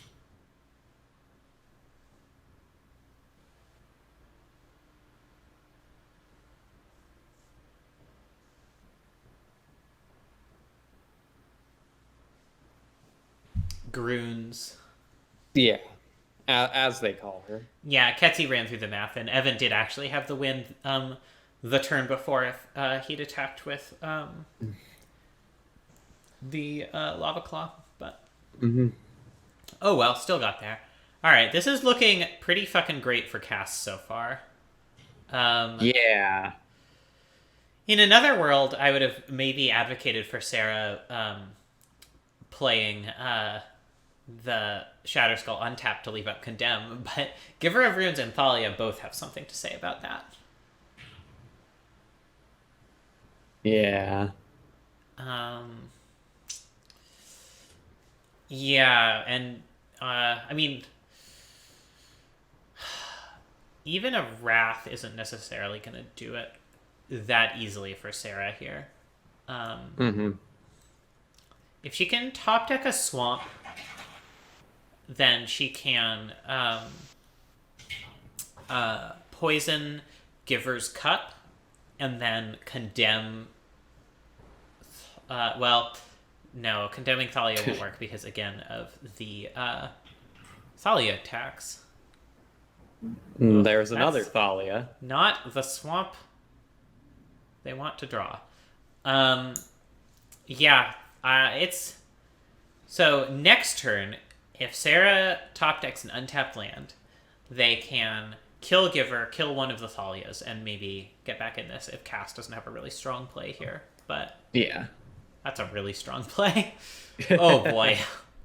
Oh jeez. Yeah. Oh heckaroni.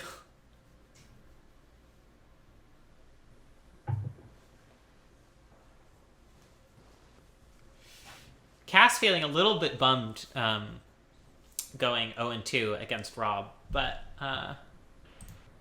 looks like she is in a position to crush this game, at least, if not the match. Yeah. There is that untapped land, so Sarah can kill two things here, but that is unlikely to be enough.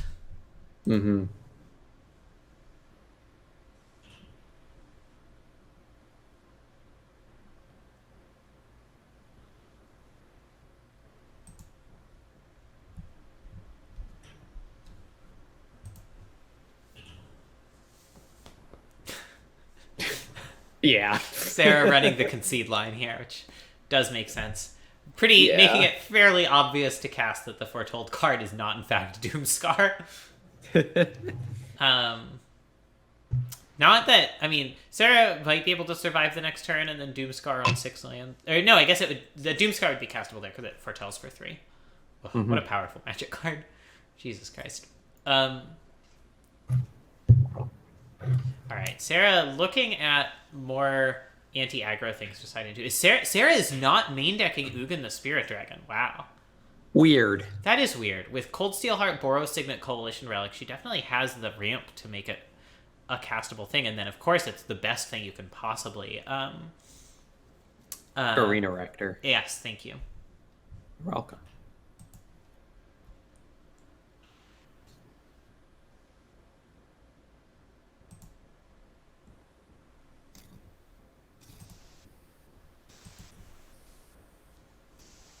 All right, looks like Josh took Paul down in 2 games. 2 games that lasted longer than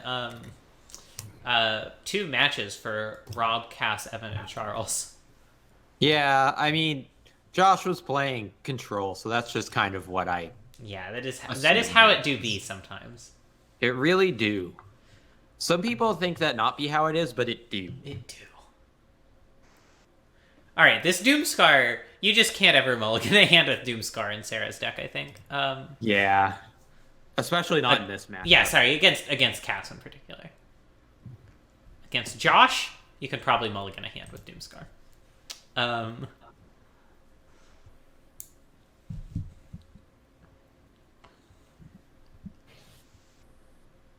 Well, Triumph. Good old Triumph. Ooh. Boros Signet's great here. The Doomscar Foretell is not especially amazing when Cass doesn't play a 1-drop. So, landing the Triumph's nice. Guessing this just eats a Kolaghan's Command or something. Yeah. Maybe a Chain to the Rocks. I mean, Cass does have some pretty good commandable stuff. And Chain to the Rocks does mean that Sarah can also foretell this turn. So yeah, that's probably better. I think that might be the play. Looks like Sarah's just going for the instant speed Kolaghan's Command, potentially. Yeah. Sure. Whatever. I mean, they know that Cass does not have Mana Tithe, so it gives them a lot more freedom to just do things at instant speed. Yeah.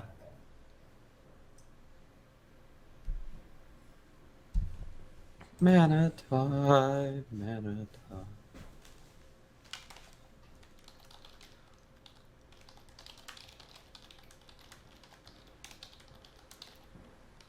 Ah. Say goodbye to your Boros Signet. You don't get to have it anymore. No Moros Signet. Yeah. But they do get to still cast a Kolaghan's Command. Yeah. Interestingly, if they kill a Apparition here, they don't actually get to get the 2/2. They aren't doing it because obviously you want to kill Thalia anyway. But that is a fun side effect of Apparition.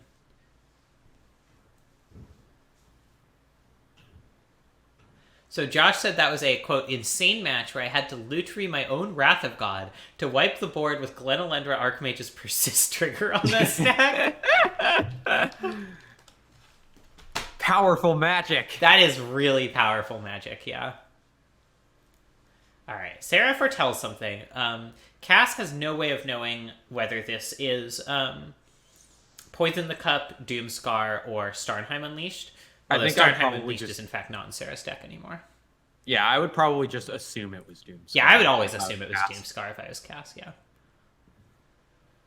Dorn Pouncer is here. Seems like a pretty good Chain to the Rocks target. All right, this might just force Sarah to pull the trigger on Doomscar. Yeah. It's just not feasible for them to take a hit off of Jite. Yeah. And then, hopefully, if they're lucky, next turn they can hit an untapped land, land a Gideon, and start taking over the game that way. Gideon does not prevent GT counters the way it prevents, like, sword triggers, but it's still pretty good. It makes the counters a lot less useful, just because they can't go straight at your face. Sarah might also just go for spot removal to clean up whatever creatures Cass plays. That's also a totally reasonable line. Yeah.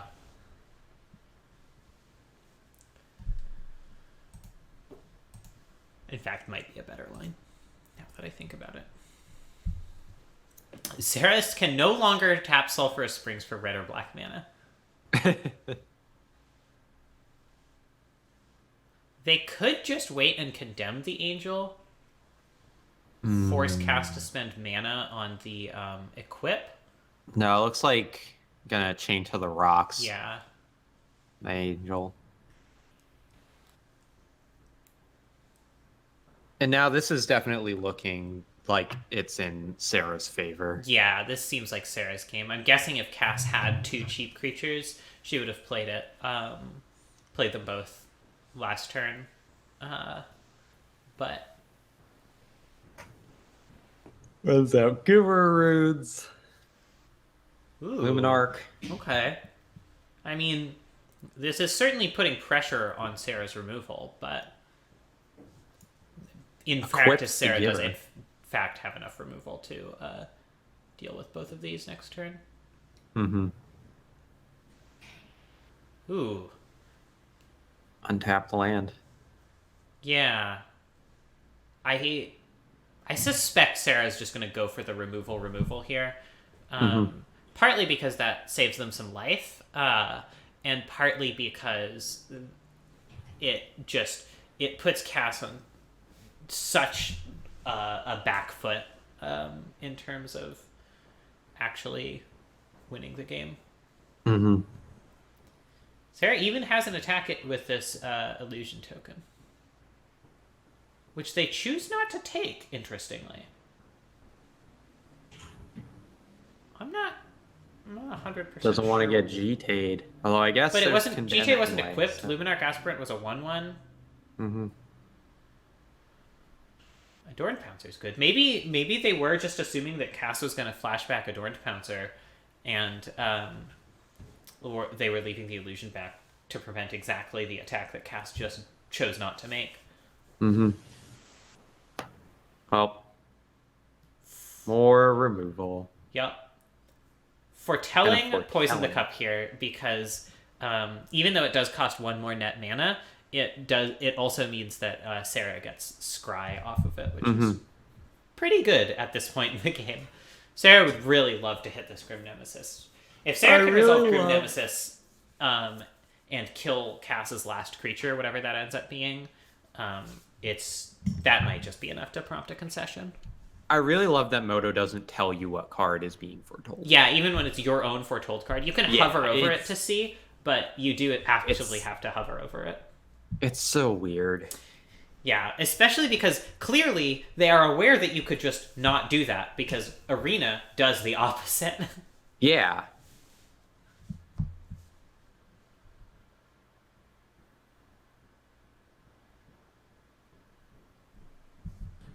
Going for Poison the Cup on Luminarch Aspirant is a little surprising because it seems like Sarah would rather condemn, all else being equal, which I think it is here, Sarah would rather just condemn the creature with the lower toughness. But yeah, but at the same time, life isn't necessarily a concern for... Yeah, but there's just no real reason to do it this way as opposed to the other way, right? Yeah.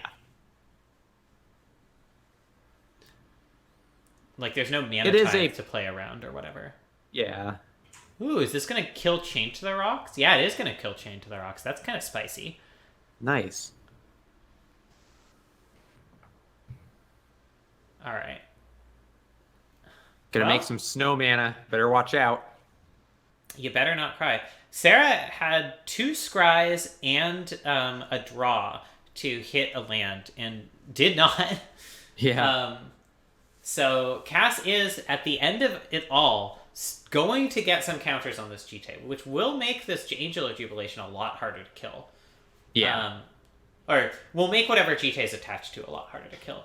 If Cass keeps GT attached to Angel, if she doesn't have a 1-drop and that she can attach it to, then it will just die to Gideon. Which is... Gets in at Gideon. Pretty rough. But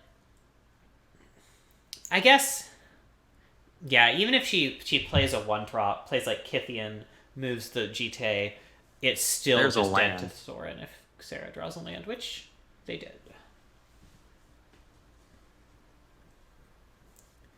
Yeah, and this is effectively game if Sarah can figure out how to pay black mana. It's impossible to pay black mana, actually. Oh, shit. That makes Sorin Grim Nemesis a lot worse, actually. I thought Sarah cut that. I think she brought it in the sideboard. Did you sorry. Is that a Tamagotchi?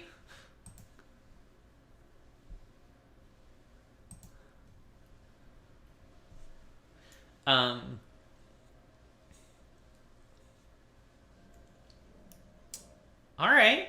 All right. Seasoned Hallowblade is a pretty decent one here, actually. It is not a trivial card for Sarah to kill by any means.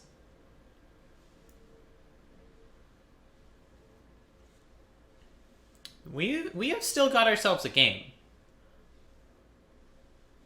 I mean, so Sarah gets to plus with Soren here to try to hit something else. Eventually, she's just going to make a bajillion angels. So it's not completely... Like, it's not in Cass's favor by any stretch of the imagination, but that is a way to start pushing it a little bit more in that direction. Sarah probably just going to leave back Illusion to block here.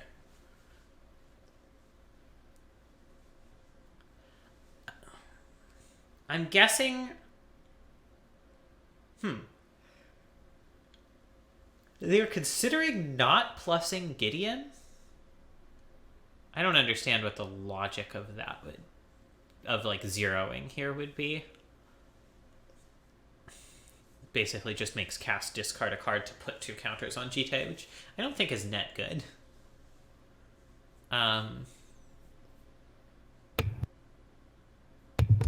So that was my delivery, so I'm going to be gone for another couple minutes. All right, have fun being delivered unto. Yeah. Anyway, it's not Tamagotchi, that's just my ringtone. Anyway, I'll be back. Okie dokie. All right, yeah, it seems like the Starnheim is going to unleash itself inexorably upon Cass.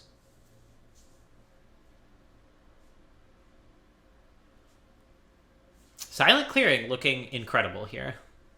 Just getting Cass another look at something. Unclear exactly what would be ideal, but interesting question here. Is it worth it for Cass to remove 2 counters from GTA? She clearly thinks yes, to actually hit Gideon Jura, or is it better to get extra counters on GTA and allow Sarah to chump with the illusion? This way certainly does present Sarah with fewer choices, which is valuable in and of itself.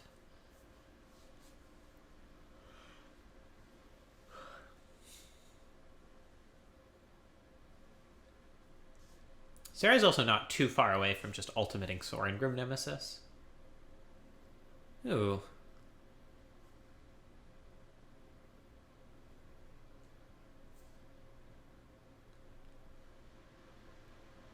Cycling Canyon Slew, rather than just slam jamming the Starnheim, is pretty surprising to me. Oh man, that's not the hand Cass really wants to have here. Although obviously those planes go way up in value given the existence of Seasoned Hallowblade.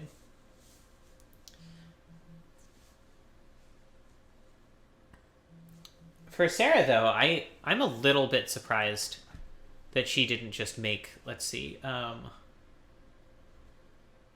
3 angels, I guess it would have been. Wow, attacking with Gideon. I guess maybe she will still make the 2 angels and just try to win that way. Or just try to win with Soren tokens is another very real possibility.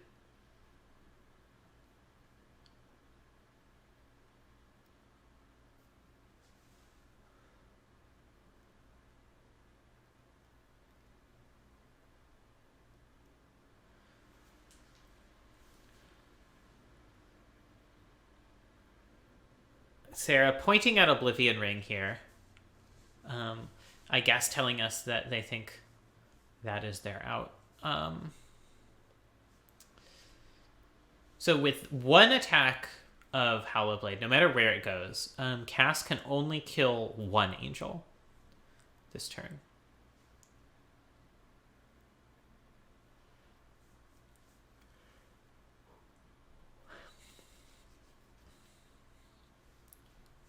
Sarah deciding whether to block. It would be nice to ultimate Soren, but at the same time, attacking with 2 Angels and Gideon is, like, not lethal because of this Mutavault, but not that far off. And we know Cass's hand, by the way, is still just 3 planes.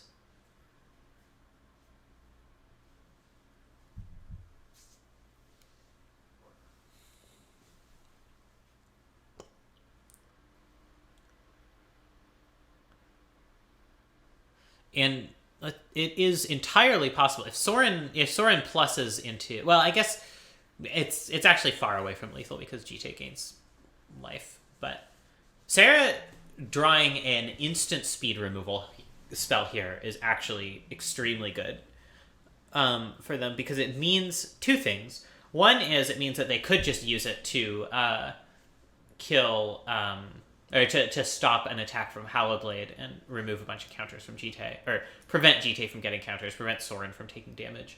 But depending on what the life totals look like here. Okay, so Cass is not actually quite specifically yet dead to Gideon plus double Angel. So Sarah could have just killed Mutavault here in order to crash through, but Cass could have just removed all the counters from GT and survived anyway. I am back. Still, I welcome back. Sarah's putting up a hell of a fight. Yeah, Sarah is still winning and has consistently been winning, but yeah, it has been a lot closer than it had any right to be, thanks to GT plus Hallowblade. Mm-hmm. Plus 1 million lands in Cass's hand. This is, in fact, exactly the line we were talking about against, or not exactly, but it's similar to the line we were talking about in the mocks, where, Batterskull is, it's going to just die to sudden demise, but it's hypothetically relevant. The line in the mocks where you can just force them to discard a card in order to tap Hallowblade. You can just do that. That is a legal play. Oh yeah, Cass has to defensively remove counters from GT here to not just immediately die to a Soren. Mm-hmm.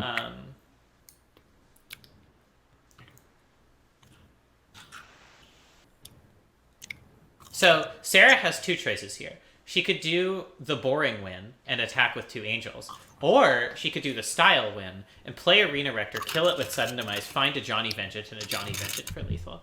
And they went with the boring win, to my great disappointment. Disappointing. Sarah, you disappointed us. All right, while Sarah is sideboarding, I'm going to go use the restroom. Please vamp away. Hello. It's just me this time. Again. Back to just me. I'm eating my dinner. I got it from a slightly different place than I usually get it, because I haven't found that perfect chicken parm sandwich, you know? But these garlic knots are pretty good. They're nice and garlicky. A little bit overcooked. Yeah, Natal 1E. That's me. Just Natalie. I haven't tried the chicken parm sandwich yet. I'm gonna, once I finish this garlic knot. The main thing is that garlic is delicious.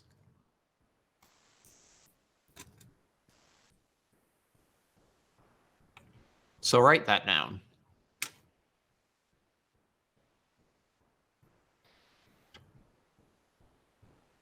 It is from a pizza place. I don't know. I don't know if we have like a sandwich place, question mark. I mean, it's Brooklyn, so if you're getting Italian food, you're going to get it from a pizza place, usually.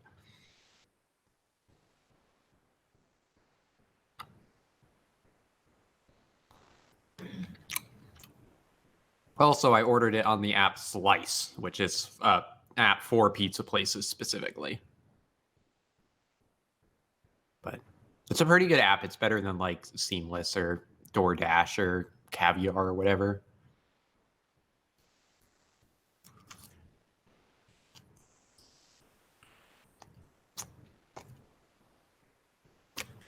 Well, this is a good hand for Sarah to start with. Yeah. Bodega parm sandwiches are like super hit or miss, in my experience. Oh, turn one Stoneforge and grabs GT. That's something. Oh, but the Inquisition of Kozilek.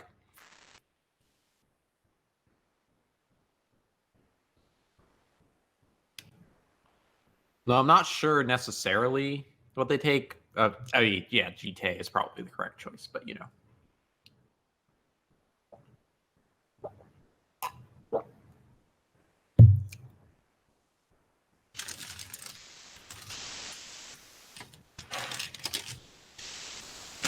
Ooh, the cheese is really stretchy, so that's a good sign. All right, let's bite into this chicken parm sandwich.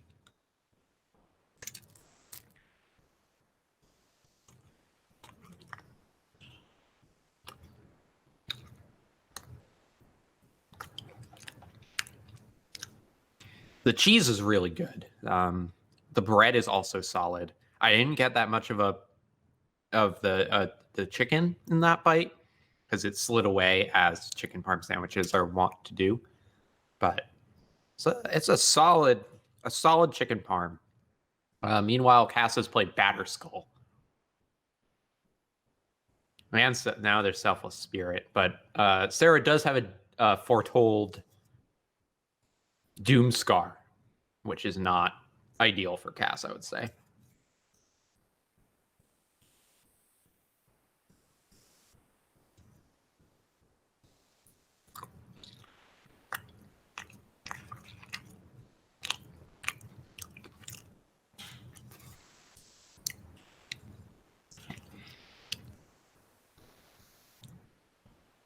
So this place is like they've properly thinly sliced their chicken for the chicken parm, so it doesn't have that super dried out thing you get sometimes with chicken parm sandwiches. It's still moist and a bit juicy. And honestly, the cheese is fantastic on this. Like, this is proper mozzarella, really. Oh yeah, magic. Elspeth is there.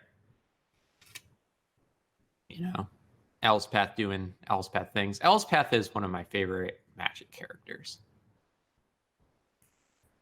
Cass going kind of wide.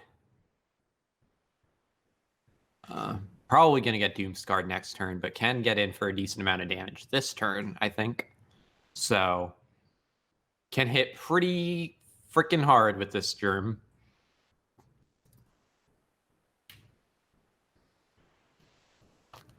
Also puts a counter on the Selfless Spirit.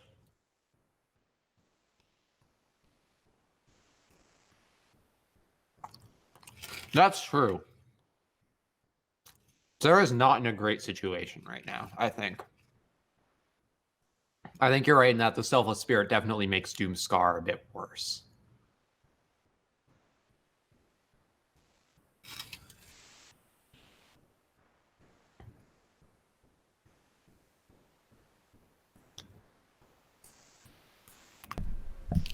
Guess who's back?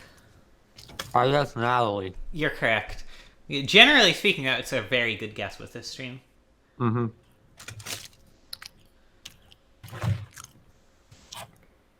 The chicken parm sandwich is very tasty.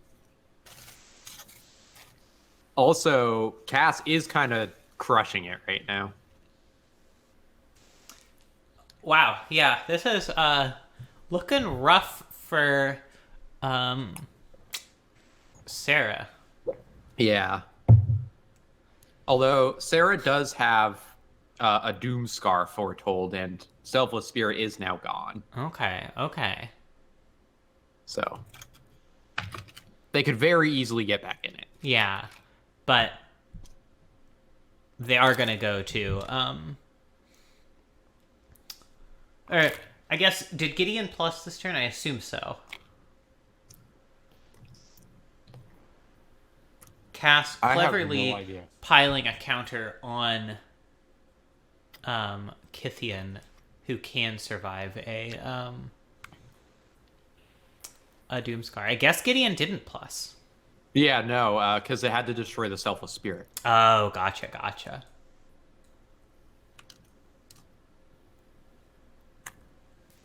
Ooh. Yeah. That's pretty good. I do think... Although, actually, Sarah does not have a mountain. Oh, shit, you're right.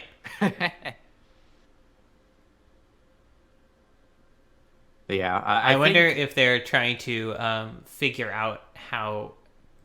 why they can't just change the rocks here.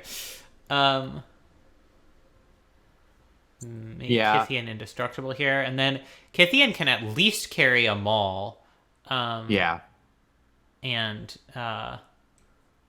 if Cast has a land, he can carry a skull as well. But as Sarah points out to the stream, Liliana Dreadhorde General will in fact kill this Kithian basically no matter what next turn. Mm-hmm.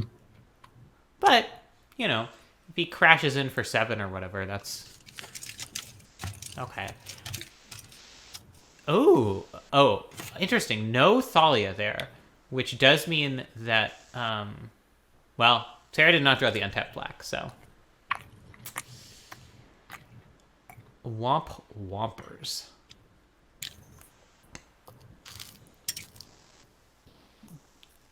I would probably chain the Kithian here just because Student needs to spend so much mana to become good. So it's just less natively good with a Batterskull or a Maul on it. And presumably, and like Sarah has Liliana next turn, so it's really just about preventing the most short-term damage. Palamet, what on earth is that emoji? That's,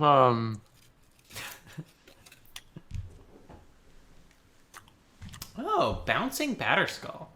That it makes looks sense. familiar to me. I don't know. It's on my smaller screen, so it's hard for me to even. It looks kind of like it. that boss from Chrono Trigger. The skeleton that has the head and the torso and the legs. I never played all that much Chrono Trigger. You never played Chrono Trigger? I played some Chrono Trigger. Go play Chrono Trigger. I don't really like RPGs. That's disgusting. Get out of my house. I'm not in your house. I know it's confusing because I am in Natalie and Liz's house. No. Get out of your house. Get into my house so I can kick you out of my house. History of Benalia is pretty good here for Cass. Yeah. Because it'll make it much easier to rebuild her board. Mm-hmm. And there's Thalia. Yeah. And unfortunately, Sarah had no creatures with which to draw cards off that Liliana. And breaking on a land here means that this Maul of the Skyclaves is just going to make Liliana completely dead.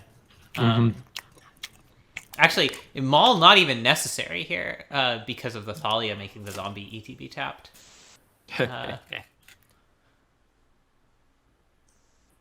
Oh, this is actually just lethal.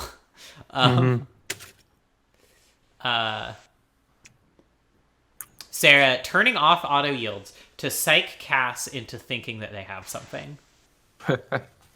And thus not necessarily just making the lethal attack.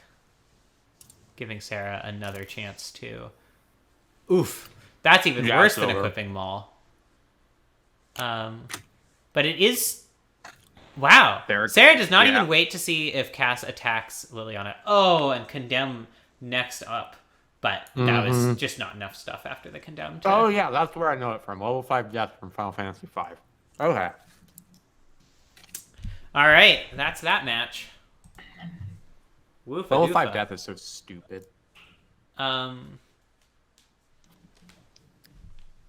So I guess Josh is waiting to battle. Josh lost to Charles. So it is now only, and Sarah lost to Cass, so it's now only Evan who has a shot at going 4-0. Yeah, who haven't we seen yet? We have not seen Paul or Josh. Yeah. So we could watch Josh battle Sarah here. That's probably best. Yeah. Because that's Josh's third match. Oh, we haven't seen Rob either. Let's see how close to done Rob and Ketsi are. One sec. Christ. Hey, pals, how close to done is this match? Not very. We're on game 1. It's really hard to know. The Sea God did not best me. All right, one sec. You want to stream? Maybe I will get back to you. Hey, folks, how far along is this match? We are game 3. Okay. About to start it. So Natalie, Rob and Ketsi are on game 1 right now. Okay. So we can't just like wait until it'll be a while before Rob and Josh play. Yeah. Paul and Evan are close to done. Well, let's watch we Rob could- and Ketsi then. Yeah. And we can just catch up with Paul later, I guess. Yeah. We're probably going to follow Ketsi a lot, I'm guessing. Because Ketsi has yet to play Rob and Paul. Hey there, can y'all stream for us? All right, who do you want to watch first? I don't know. How about Rob?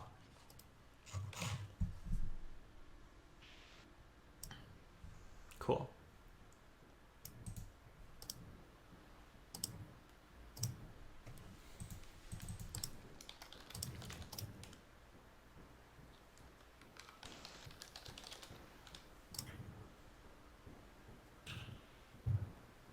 Cass is only 1-2, which I'm surprised about. I think her deck is quite strong. Yeah. It certainly put up a really impressive showing against Sarah there. Are Rob and Ketsi still not streaming? Hello? Yeah, could you stream your screens? Yes, please. Both of you, ideally. We have not gotten to see Rob's deck really at all, so. Thank you. All right. So we're starting with Rob. Yeah.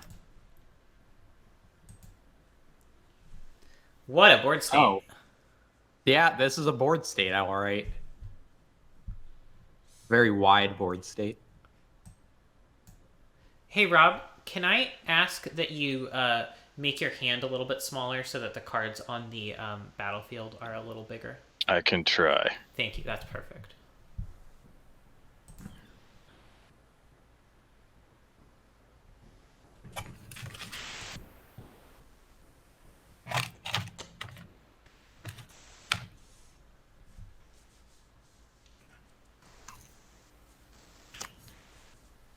All right, what do we got? We got a lot of fucking plants. Ketsi with lots of air power, but Rob with a lot, as you say, of fucking plants, but no cards in hand. If Rob can hit 2 land drops here, he may very well have a shot. Ooh, Lingering Souls makes that shot narrower. That is for sure. Adonta Vanguard somehow has 3+1/+1 counters on it. Yeah, you know. Adonta Vanguard as a 4/4 is pretty good. Oh yeah, Rob does just have Hoof to just absolutely win from nowhere. That's not a hoof. That's not a hoof. I don't think that is likely to. I mean, I don't know what's in Rob's graveyard, but I know he doesn't have like Venser or other cards that could potentially make it work here. Rob managed to resolve Kiora Best the Sea God and then probably go on to lose, it looks like, which is wild. Yeah. Yeah, I don't see Rob coming back from this. No. Like, he passes the turn and he's just dead. Yeah.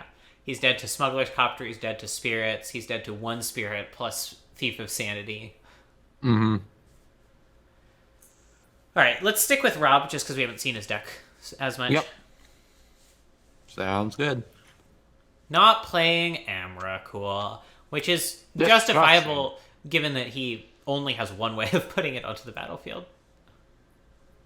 Taking out Marin, which is reasonable. Ketsy's not looking to be grindy, let's say that. Mm-hmm. That one lightning bolt just sitting in his sideboard. The price of a path not taken. Mm-hmm.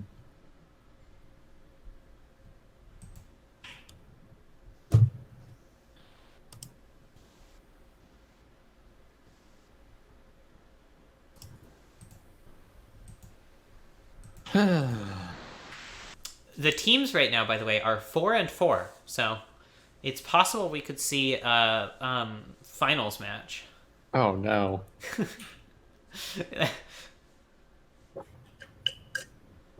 I feel like Arnold from the Magic School Bus, just like, please, not another finals match. The Magic School Bus owns. I should go back and watch some of those classic episodes. Mm-hmm.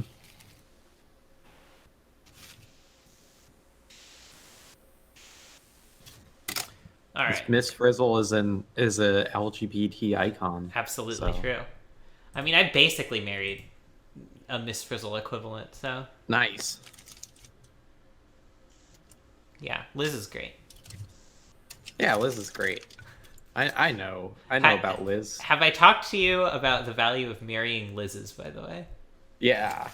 I think that everybody should be named Natalie and marry a Liz. What about the people who are named Liz and marry a Natalie?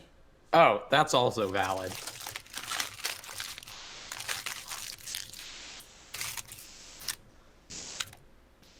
Everyone else invalid.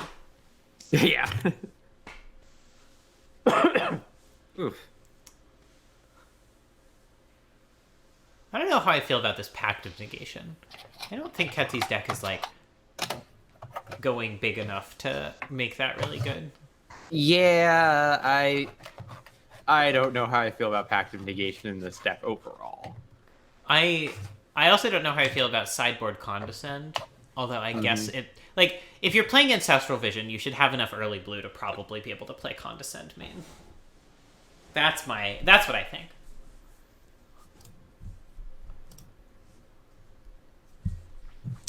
And I think it's just an extremely powerful card.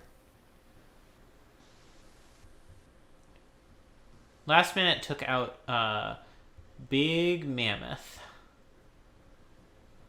I believe was the last card cut. This is a bad one. This is a really bad hand.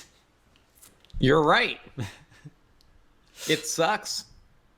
This one is not as bad, but it is still a bad hand. Yeah. Does not want to mold a 5, though, which is reasonable. Ketsy on 7.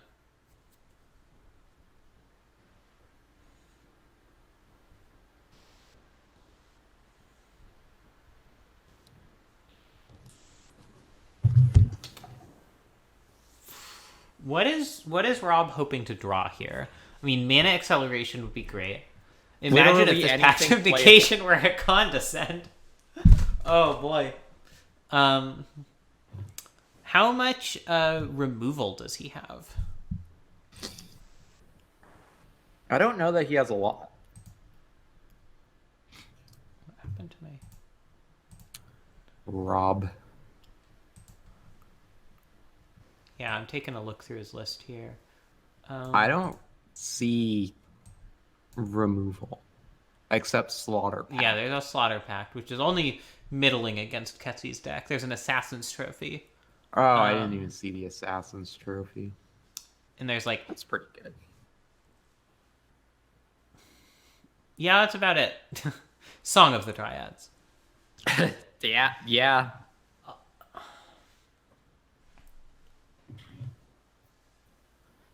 Yeah, and here's Rob at 13.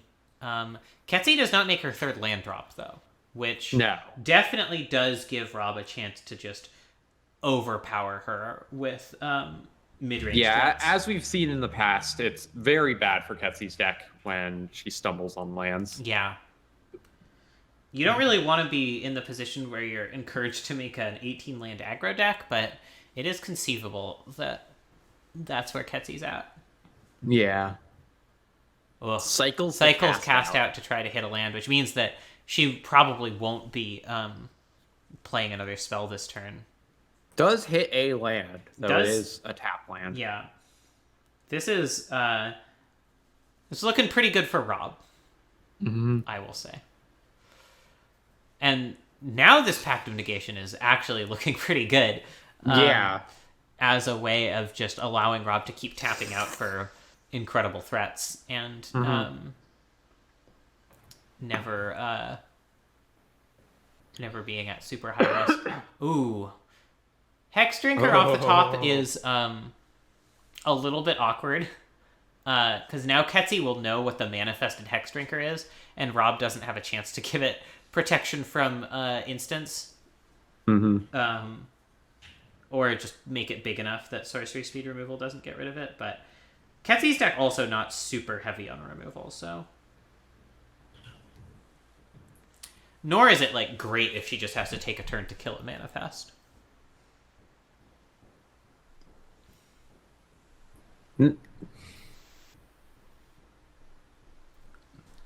But if she can't kill it here, then Rob can just flip it, level it, and laugh all the way to the bank.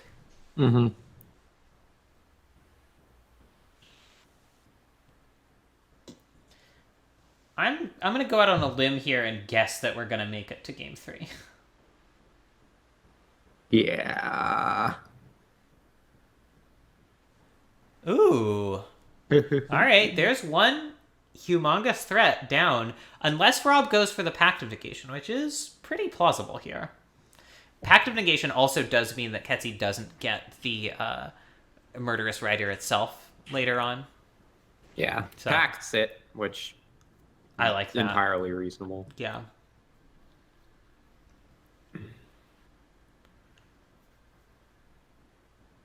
Yeah. And Ketsy just is done with this.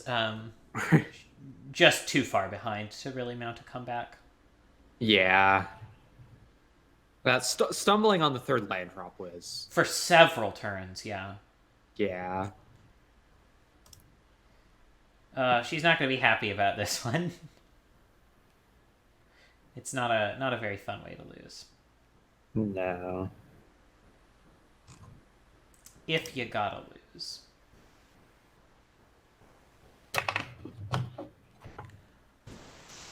Do we want to switch back to Ketsy, or do we want to just, like... Let's just stick with Rob. Yeah, we're going to see a bunch of Ketsy matches, so... if my predictions are correct.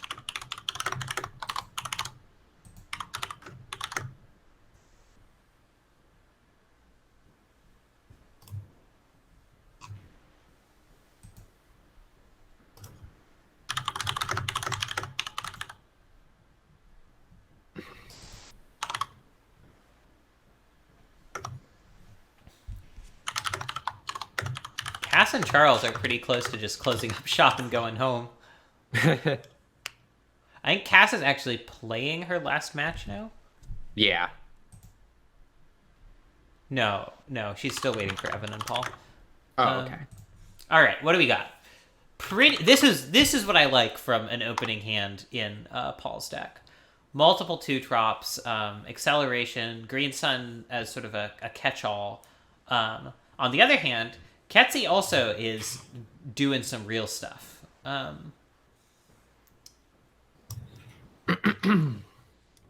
Is there a possible world where Rob just trades Sakura Tribelter for 2-1? I think that would be entirely defensible. I kind of agree. Like, I don't know if it's the best idea, but it is definitely probably something I would do if I was in Rob's situation. The other thing, though, is that Pelucanos is just really good. Yeah. Here we see Gideon Blackblade also just being a fucking great Magic card. Yeah.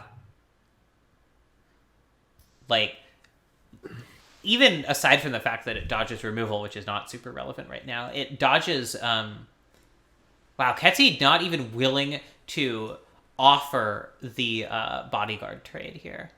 Mm-hmm. Even though Well, yeah. Even though if she hadn't landed Gideon, she'd effectively have had to. But like Gideon matches up pretty well against Polychronos because, of course, Polychronos just loses counters and gets no value off of it because Gideon doesn't die. Yeah. Still gonna run it out though. Yeah, I mean, it certainly blocks the 2-1s very effectively. Yeah. At least unless they get indestructible, which probably one of them will. And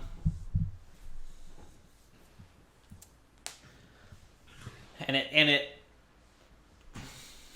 will gain Rob some life at some point if necessary against this Gideon. It's certainly better than like green sunning for. I don't even know what 3 drops Rob is playing main.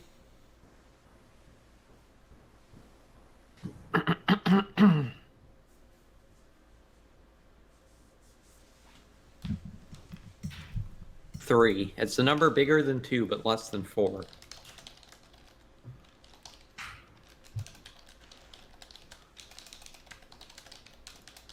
You know? Yeah. Good point. And as my friend and I used to say, 2 is a big number in some countries.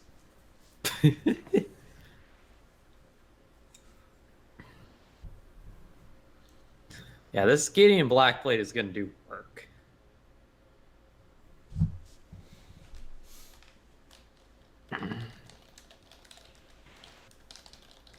Ketsi deciding whether or not to boast, I think.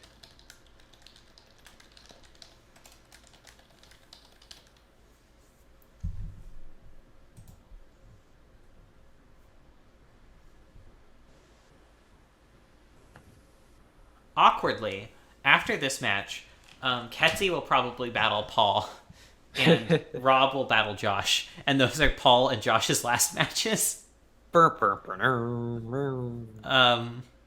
So it is possible we won't actually get Paul on the stream. I mean, who's playing right now? Paul is playing Evan. No, they just finished. Paul is playing Evan? Cass, so we could just switch over to Paul and Cass to make sure we get everyone on stream. Yeah, I think that might be a good idea. All right. I don't love switching in the middle of a match, but yeah, but we'll let you know what happened here. All right. Can y'all stream, please? Yeah. Yeah, if you don't mind doing that, I appreciate it. Oh, right. Cass can't stream, but that's fine because we know more about Cass's deck. All right, Paul on an all right start. Has Golos and what is that above Golos? Liliana Death's Majesty, so not very useful. Golos is the best card in their graveyard now, but and no real reanimation spells to be found. So kind of really needs to draw an actiony 4-drop here. Yeah. Or might just get run over by Cass's. Paul right now 0-2. Many weenies. That's too bad. I think Paul's deck is really cool, but yeah, that means Evan's 3-0. God damn, good job. I'm really excited.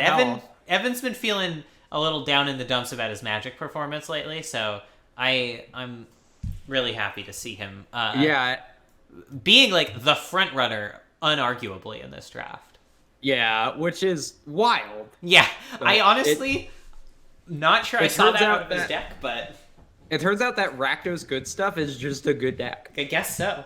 I think I think part of where he's getting his mileage from what I've sort of seen in bits and glimpses is in being able to switch really fluidly between an aggro deck and a controlling deck, which I think would be more effective if he had the sort of a little bit more of the low end red package available, at least out of the sideboard, if not main deck. But I think still being able to switch between that is just strong in and of itself.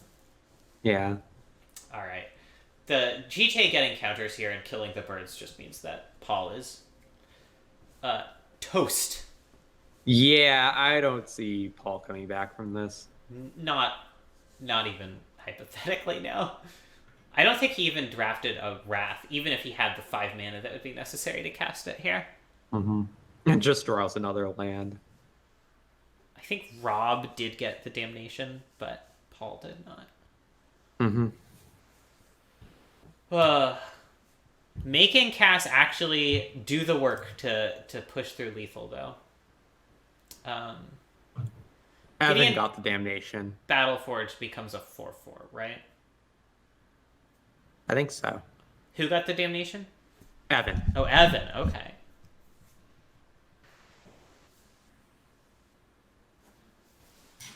Stoneforge Mystic Maul of the Skyclaves is kind of a cool combo. Mm-hmm. Yeah, it slaps.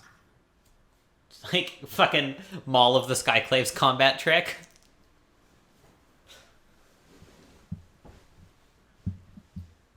GT gets some counters. Oh, right, because that has first strike now. Yeah. All right. Well, that was a wrecking. Yeah. Siege Rhino and Massacre Girl will definitely help. Was that game 1 or game 2? That was game 1. I'm okay. fairly confident. I don't know that you want to cut Fauna Shaman against a deck with Isamaru in it. I certainly don't think you want to cut Kitchen Finks.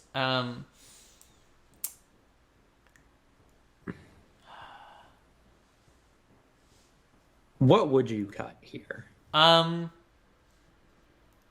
mean, Grizzlebrand's not totally crazy, but I'd certainly cut, like, Unburial Rites before it, I think. I mean, you know, maybe you can just get enough value out of recurring Siege Rhino over and over again, but I might cut Vraska.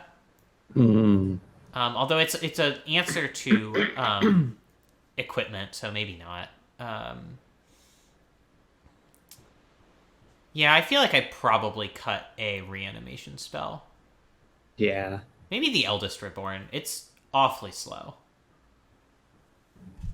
And the chance that Cass just has a random 2/1 that doesn't matter very much anymore is fairly high. Yeah.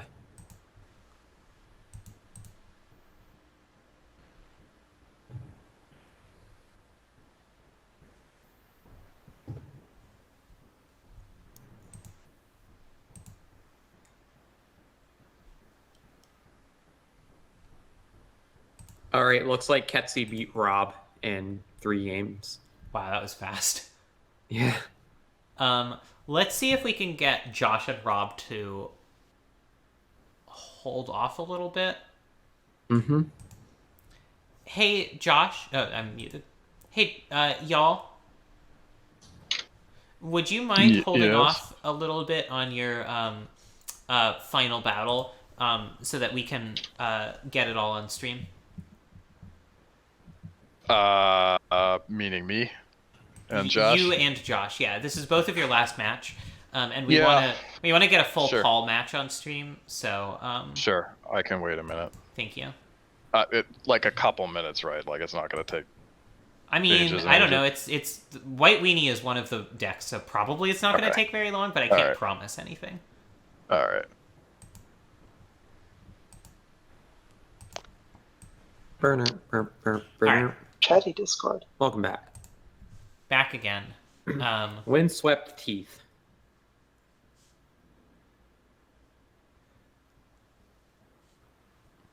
This seems like a keeper. Put back Eldest Reborn. I think I'd agree with that. You just can't play that many 5-drops in a game.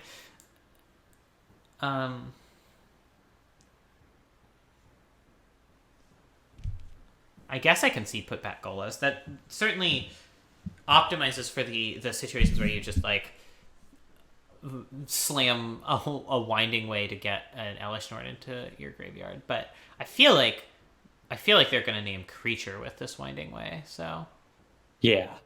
Oh, puts Eldest Reborn to the bottom. Yeah, I like that line.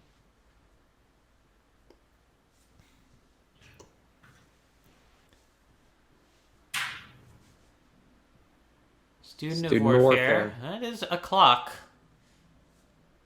And very good with equipment, which Cass has one or two of. Yeah. Cass has a couple equipment spells. Name's land. It's a little surprising to me. Like, that's Paul's fourth land. I mean, it also does activate reanimation, but they did just bottom a reanimation spell, so... Yeah. Oofa doofa. That kills a bird's paradise, effectively. Yeah, I told Rob it probably wasn't going to be very long until until this match was over, and I don't think I'm going to be a liar about that. Yeah. Draws another land.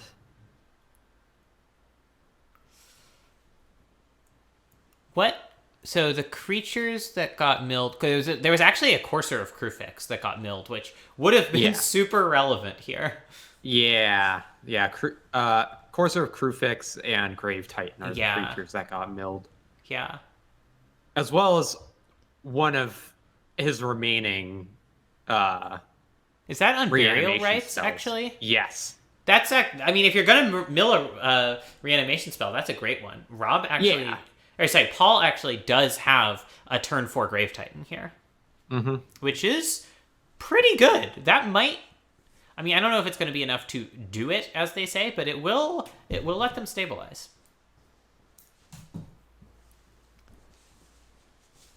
Cass levels up the Student of Warfare. So, as you do. Maybe I'm wrong. Maybe casting Winding Way for land was actually a genius plan.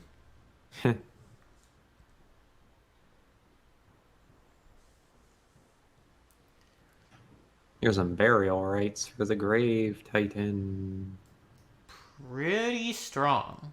Pretty strong. Grave Titan is not a bad one.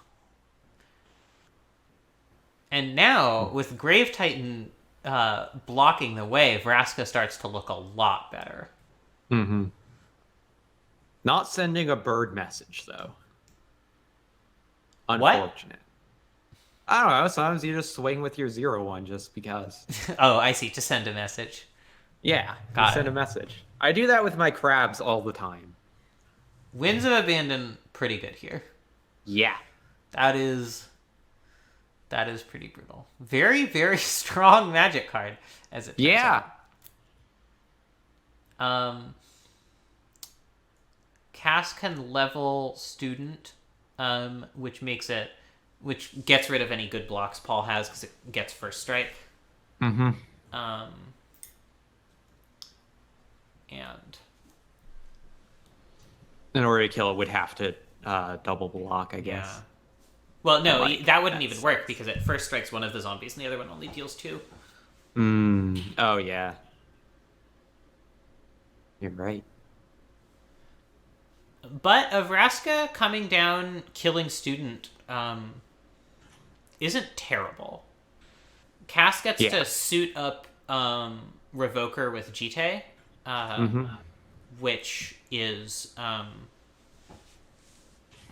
which then essentially trades with 2 zombies. Also, Golos almost on. Yeah. I mean, Rob could play Golos plus Avacyn's Pilgrim and activate next turn. Sorry. Yeah. Paul could do that. I don't know why this is so bad for me. Single syllable names, I guess. Yeah. But I think this is the much safer line. I like it a lot better.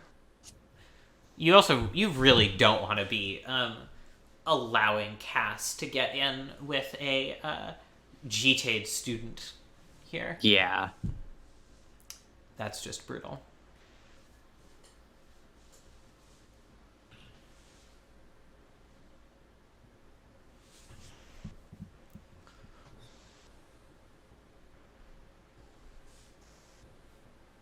Cass thinking.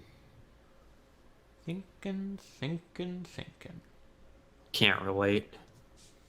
Thinking like Abe Lincoln. Yeah.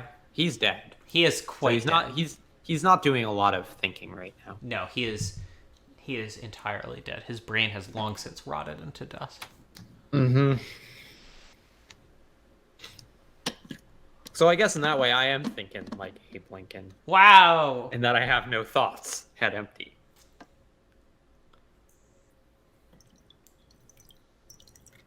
Wonder what is in Cass's hand that she's tanking so much here. Any brain cells I once had were just ruined by watching anime. That makes sense, yeah. Anime, not even once. By the way, Team Vibe has pulled ahead for a 7-4 lead. Yeah. I think Evan being 3-0 has definitely helped. Although when we last checked and they were 4-4, Evan I think was 2-0. Hey Jay bro, how's it going?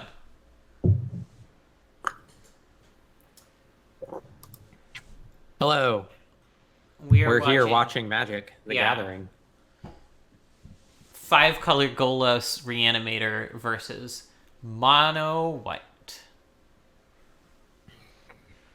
Yeah, killing Pilgrim plus birds here makes a lot of sense. Mm-hmm. Just restrict the amount of stuff Rob can, or Paul, oh my god, can do. I feel so bad about that.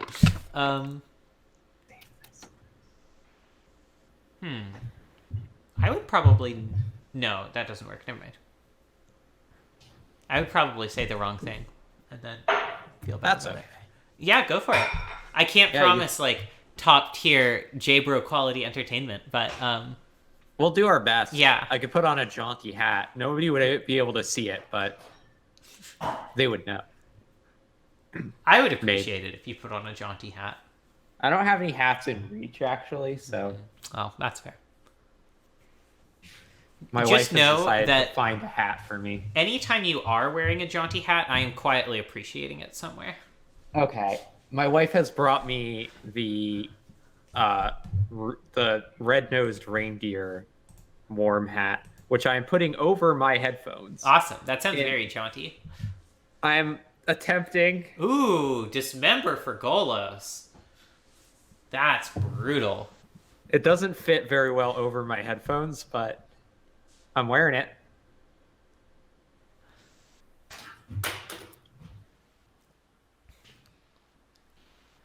Giver of runes to make Stoneforge attack through zombie with Anafenza. That's very cute. Yeah. Who needs a GT when you have Anafenza Giver of runes? Exactly. Oh man, I really thought Paul was gonna stage a comeback and no attack after all. After all that, I don't understand why Cass didn't just slam with Stoneforge there. I mean, I get that she's at 8, but I really kind of don't feel like her life total matters that much in this match.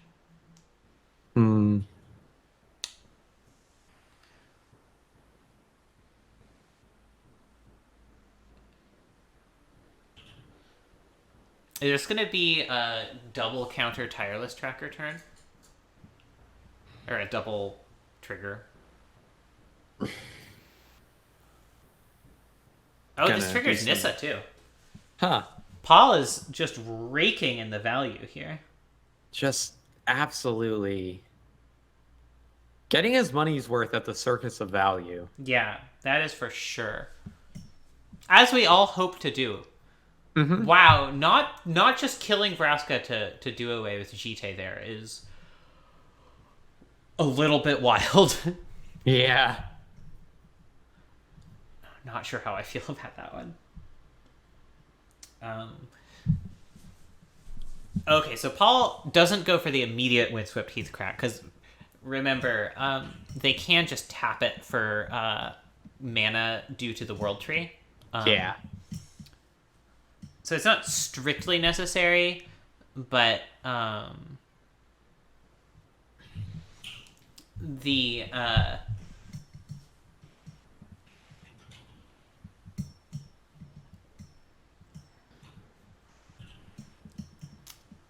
I suspect that the value of getting another clue, especially with so much mana, is going to be worth the loss of life. Yeah.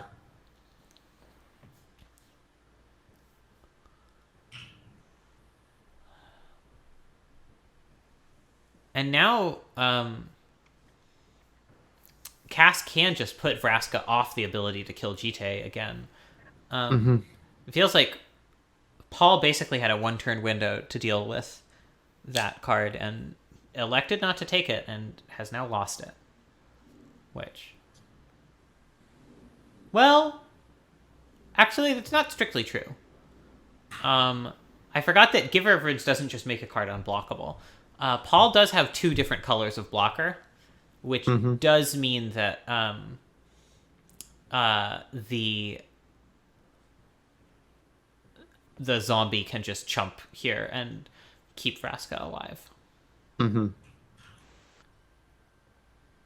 I assume Paul's gonna sacrifice the clue prior to counters going on the Jite just so that it doesn't immediately kill Tireless Tracker and deprive them of that card advantage source. You know, given that 2 of Cass's lands are painful, I'm kind of coming around on their decision to leave back the Stoneforge again. Yeah. Although in practice, I think being at 4 and not having the zombie on the battlefield right now, or having the zombie be tapped, would actually be a worthwhile trade, given how much value and life Jite gives over time. Yeah, so Paul is cracking the clue and not choosing to crack the Windswept Heath here. Siege Rhino's a big game. Oh yeah, I think the scales are rapidly shifting in Paul's favor. Yeah, I mean, I don't know. Cass has a really strong board, even without the Jite. Ooh, Blood for Bones plus Siege Rhino is a really big game. Yeah, because Paul can force counter removal here by just playing Siege Rhino, Blood for Bones getting Siege Rhino back onto the battlefield, and Golos in hand. Or even, theoretically, they could just kill the Jite now, and if Cass doesn't remove at least one counter to gain some life, although I don't know why she wouldn't, given that Paul has no killable creatures. It's funny, if Paul knew that they were going to draw Siege Rhino, then the correct thing to do would have been to give Cass the opportunity to kill Tireless Tracker. Just because that would have put Cass dead to double Rhino.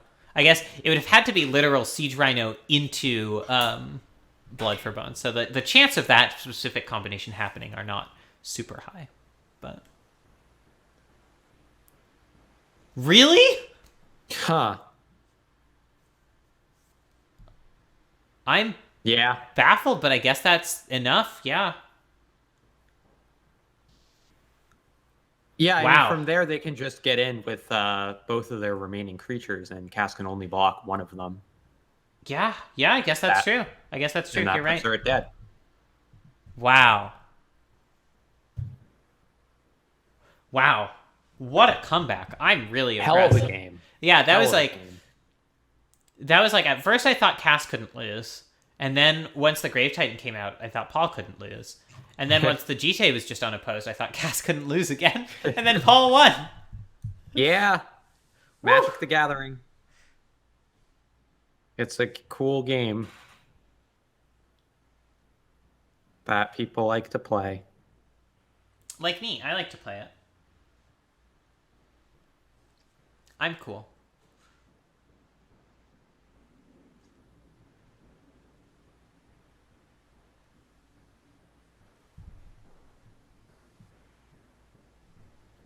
No new match updates. I believe Sarah and Evan are having it out. Sarah only won 2, which is it makes me sad in my heart. Lost to Cass, lost to Josh. Mm-hmm. If Sarah beats Evan, there will be a full 4-way rock paper scissors, where Sarah lost to Josh lost to Charles lost to Evan, and Evan lost to Sarah. But Evan might also just beat Sarah, go 4-0, and laugh in all of our faces. Ha ha ha. Oh god. Hello, J-Bro folks. Hello, wow, that's a lot of people. Hello, people from J-Bro. I am wearing a jaunty hat, as is necessary. We are Natalie and Natalie. This is the number tick up. This is the monthly Cube Rotisserie draft that I've been hosting all quarantine. It's my cube, which is called Moddy. It was as far as I know, the first modern cube in existence.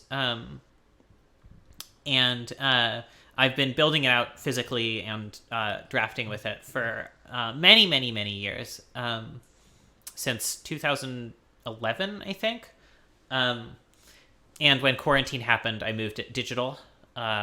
So, yeah, this is the Rotisserie draft. Where we're watching Cass from Team Polypivotase Chain Reaction on Monoway versus Paul from Team Vibe on 5-color Reanimator. Yes, and providing co-commentary is me, Natalie. I also play Magic. Yep. And as I mentioned, I am wearing a hat. Yes, that's important. A jaunty hat. A jaunty hat. I am getting into the actual game. I am a little bit surprised Paul kept this. It seems incredibly slow. Sketch as heck. Especially because one of the things his deck is lacking is a way to put cards from his hand into his graveyard. Yeah. And Cass's start is very fast. Yeah, we got the dream, honestly, with Isamaru and Stoneforge Mystic. Yeah, it does seem like she missed a land drop on turn 3, but it kind of doesn't matter if you're just flashing out the opposed batter skull. So I wouldn't be surprised if we saw a concession from Paul. Although, I thought Paul was super dead last game, and he did manage to pull it out. So he persisted. And yet he persisted. Oh, let me post the link to the Rotisserie Cube spreadsheet if anyone wants to see the... We have a command for that now, don't we? Yeah, but I don't know. I don't remember how to teach the command what the new link is. So I'm just going to post it by hand. Also, I don't remember what the command is. Well, there we go. Oh god, Maul of the Skyclaves too. I was thinking, this is not. What is an equipment that Cass really wants to put out pre-combat? Maul, I guess, is the answer. So Paul here is on a 2-turn clock with nothing in hand that comes even close to answering this. Yeah. We'll see what he draws, but I think this might just be over. Yeah. Yeah, I think you're right. Cass thinking about something. Pondering making a 3rd land drop, maybe? Considering it. Who needs a 3rd land drop when you've got Stoneforge Mystic? Oh, I see. I guess that is a reason you'd ponder making it. Yeah. Chromox.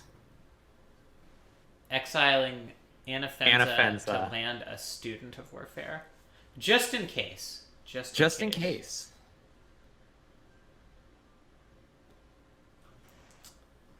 Winding Way could hypothetically hit something, but I don't know what 2-mana creature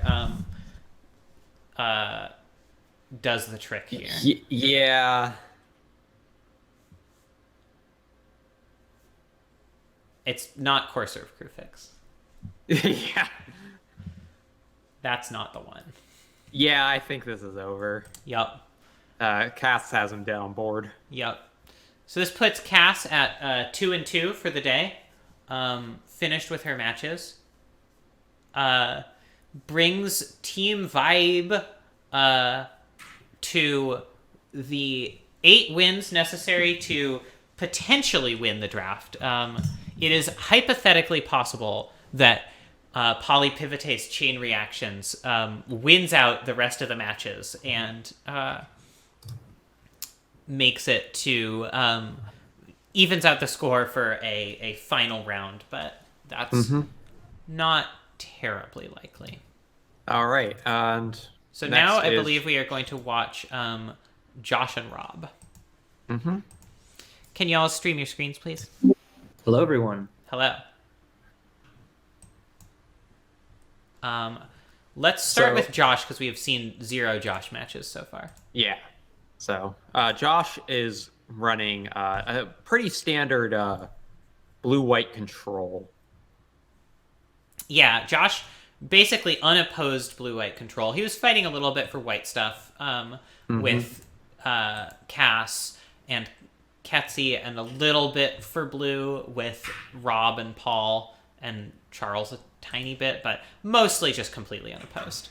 Rob, meanwhile, running Sultai stuff. Sultai stuff is a great way to describe that. Sultai good stuff. Yeah. But will it be as good as Josh's Jace the Mind Sculptor opening hand? Unclear. Yeah, this is a hell of an opening hand. I should clarify. When I say modern cube, what the specific criteria I use for my cube are cards that were either at some point legal in modern or were designed in the modern era, that is post Mirrodin, I guess. So I do allow commander cards. I do allow cards that are banned in modern presently. Yeah. I think that just makes for a more fun cube environment while still sort of preserving the ideals of the modern design philosophy. Yeah. So we do have stuff like Will of the Council or whatever. Yeah. Council's Judgment. Council's Judgment, thank you. They're not a ton of those. They sort of come in and out depending on power level and how well they sort of enable what the cube is trying to do. Whereas with cards that actually are or were at some point in the modern format, I lean much more heavily towards including them and sort of shaping the format around them. Although not exclusively. There have been a few cards I've cut for power level reasons from actual modern, like fucking Vidalcan Shackles.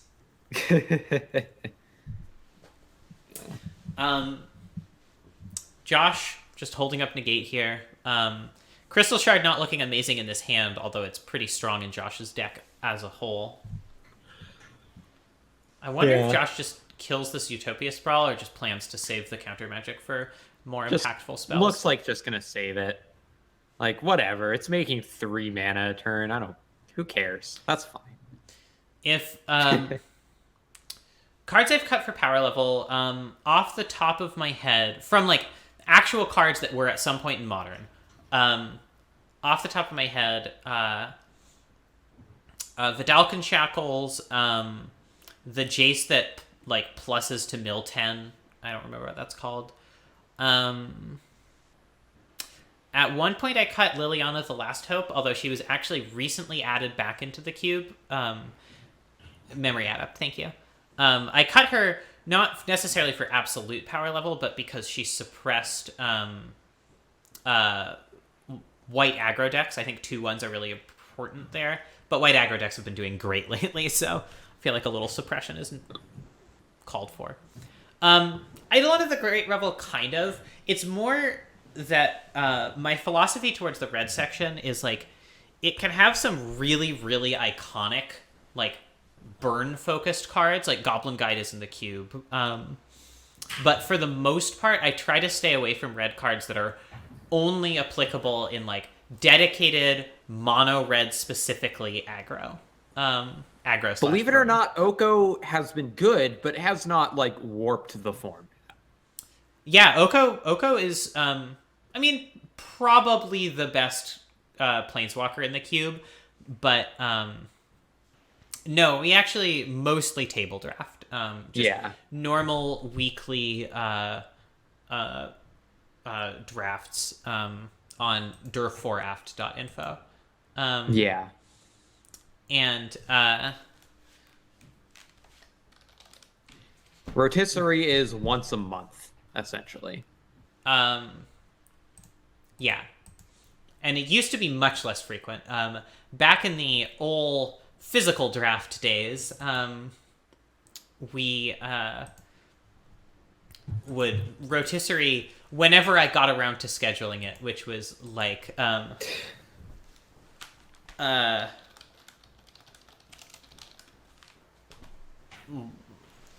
like once every 6 months at the very most. But it's cool. It's been cool to do it monthly. There's actually... It started to develop a metagame. Wow, Josh extremely rewarded here for saving his negate. We've started to develop a real metagame, which is always something I wanted, but something that's really hard to do when you only do it every 6 months. And people are getting a lot better at just sort of the ins and outs of rotisserie drafting in particular, like paying attention to what other people's picks are, sniping things, switching into open decks. The draft portions are really fun. And I have them up on my YouTube. I think there's a link at the bottom of the stream overlay. That oh shoot, I don't have chat on screen. I haven't had chat on screen the entire time. Well, that's going to make the YouTube video for this one kind of confusing. Also, I don't link my YouTube at the bottom of the screen.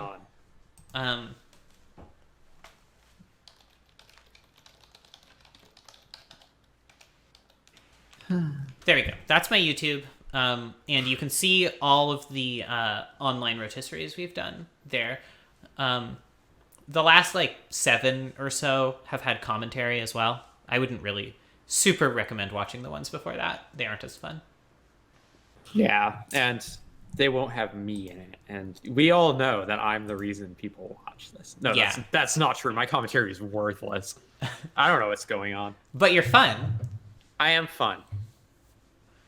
All right, so what is Rob likely to be putting out here that is a serious threat? All right, Yeah. Venji. That would definitely be a serious threat if Wrath of God weren't in Josh's hand. I'll say that. Yeah. I feel like Venji has to be Vengefine. This is a Venji. A Venji, sir. Oh. Evan lost to Sarah. Winning streak is over. Yeah, no 4-0 today. Oh, well. That's okay.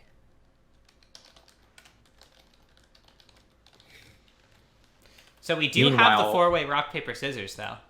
Yeah.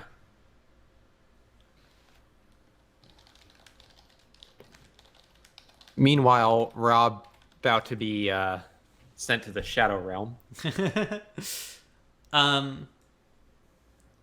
Crystal Shard bouncing Avenger. Just to make the Wrath of God hurt even more. I guess so. I mean, this gives Rob a shot to just replay Avenger and slam a land and actually just kill Jace. Mm-hmm.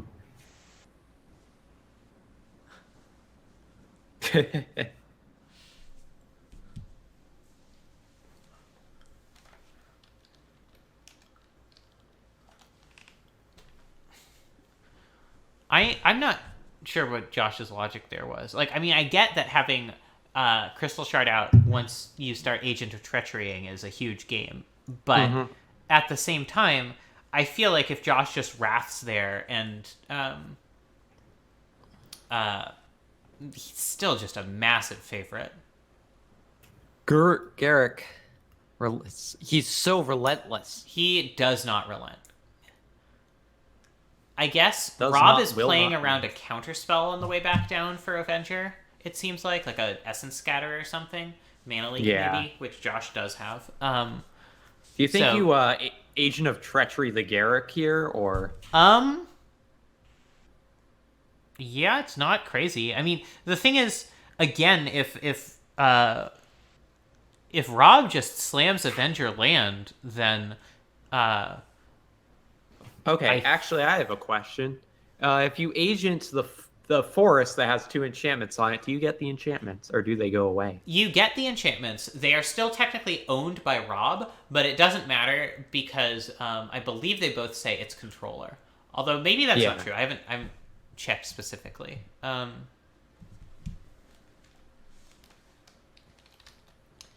Yeah, like I get telegraphing a counter. I get that why that could be good. I still think it's just cuter than necessary. But you know, it worked out. So who am I to say? Josh is thinking. Yeah, Utopia Sprawl is its controller. Fertile Ground is also its controller. So yeah, Josh could just Agent of Treachery the forest for basically a like Gilded Lotus here. Yeah. I mean, a Gilded Lotus that always makes GB as 2 of its colors, which is a little useless, but yeah. Let's say a 3 on Dynamo.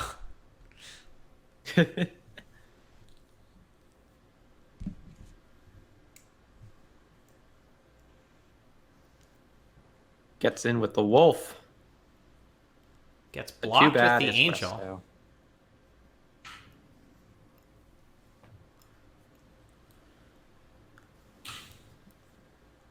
So Josh is now at the point where he can Wrath of God and hold up Cryptic, which is probably gonna be sufficient to wreck Rob. If Rob goes for the Avenger, which I'm guessing he just won't until he has a land to play along with it. Oh, Slaughter Pack's pretty good. Probably this just gets bounced back with Crystal Shard, though.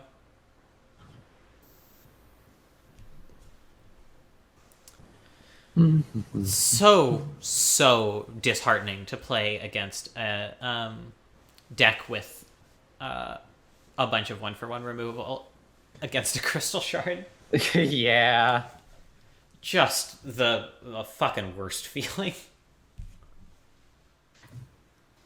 I mean, that's just kind of the mood when playing against a blue-white control deck. That is true. That is God, true. I just feel bad. Even when I'm winning, I'm just like, oh, this feels so bad. Hate this.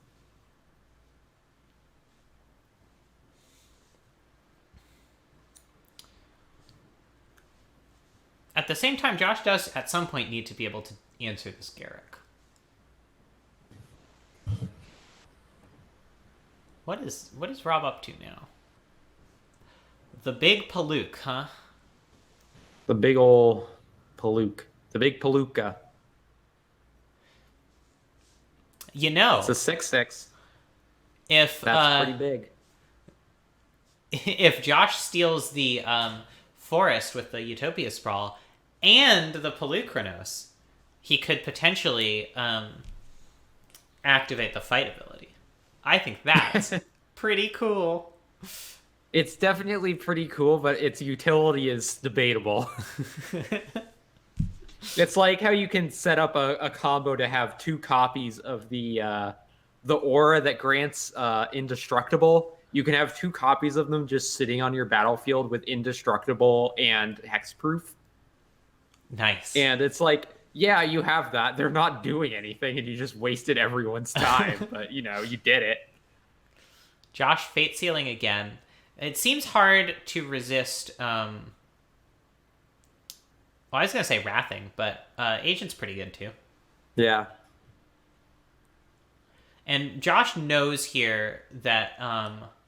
what I sort of glanced away at the Fate Seal. Did you see what card Josh put on top?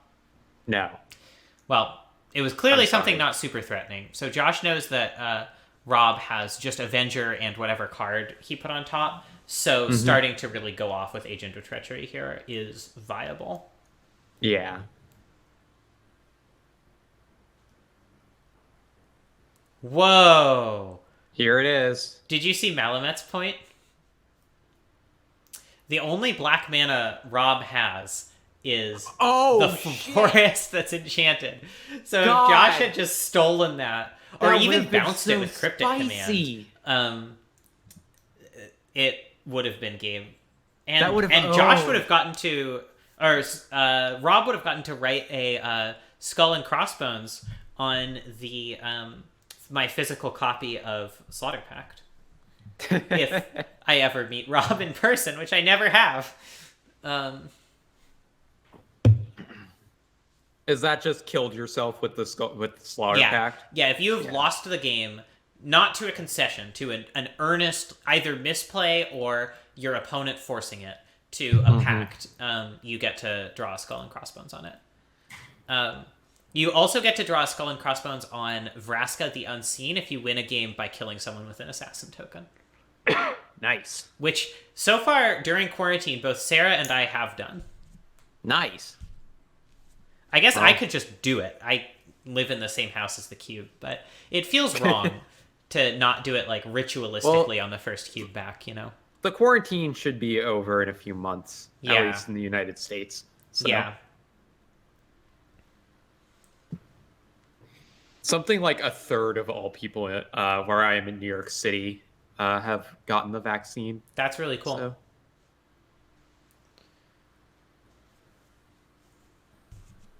I mean, obviously, like, New York is kind of like special circumstances because, like, we are the densest, most populated city in the country. Of course. Washington is special circumstances because we have the most boneheaded governor. That's That is not not true. fucking I know. true. I know. I'm I sorry. would- I'm sorry. I don't mean to speak well of Cuomo. Yeah, no, God, fucking. I say that I'm in New York, and you say you have the worst governor. Like, come on. No. Well, I said densest. Yeah, but I think Cuomo is unarguably more evil, but anyway. Oh, that sounds hilarious. Freaking. That's turning, incredible, Malamet. That's I love wonderful. That's some powerful magic right there. If you did that in my cube, you would get to write the skull on Vraska and fucking, like, glittery gel pen or something.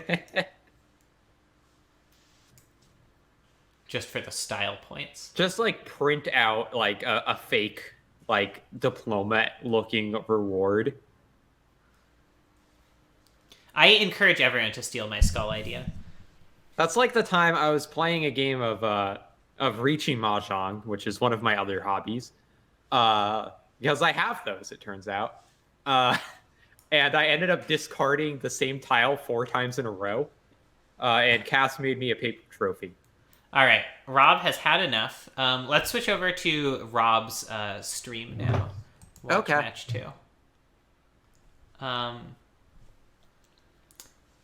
No Craterhoof. No. Is that no Craterhoof main? Wow. There were some for folks who have just tuned in. There were some wild and woolly decisions during the draft portion here. For example, 0 people took Jiraga Tree Speaker, despite one of them having this deck that we're looking at right now. In fact, there were 3 people in, like, green decks that took mana elves, right? Like, not necessarily dedicated ramp, but decks that, like, want mana elves.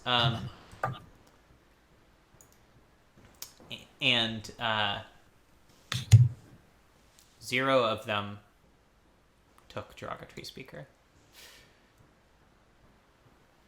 Just goes to show you, not everyone has the same card evaluation as your commentators.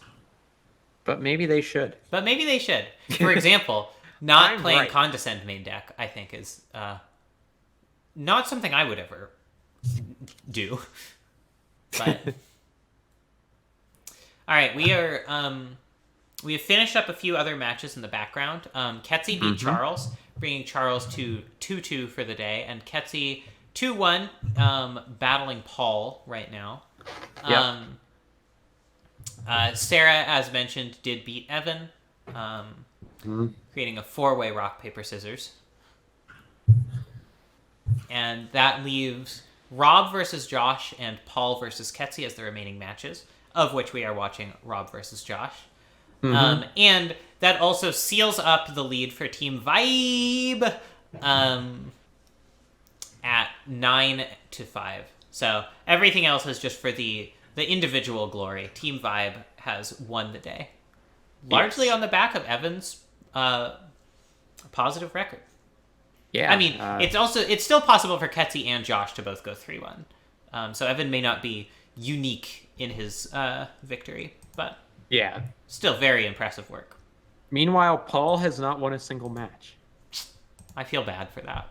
Paul is one of our newer drafters too, so it's like, I don't know. I always wish new drafters well, personally.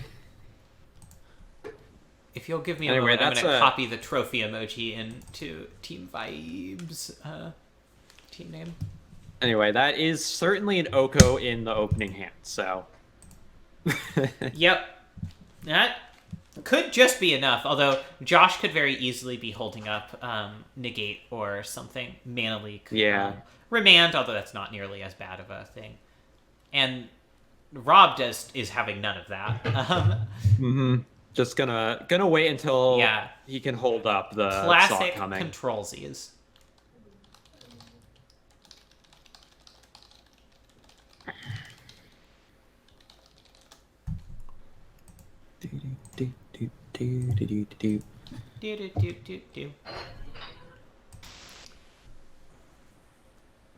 You've been playing any good video games lately? Yeah, I just finished Hypnospace Outlaw last night. Oh yeah, I heard. How was that? It was really fun. Yeah.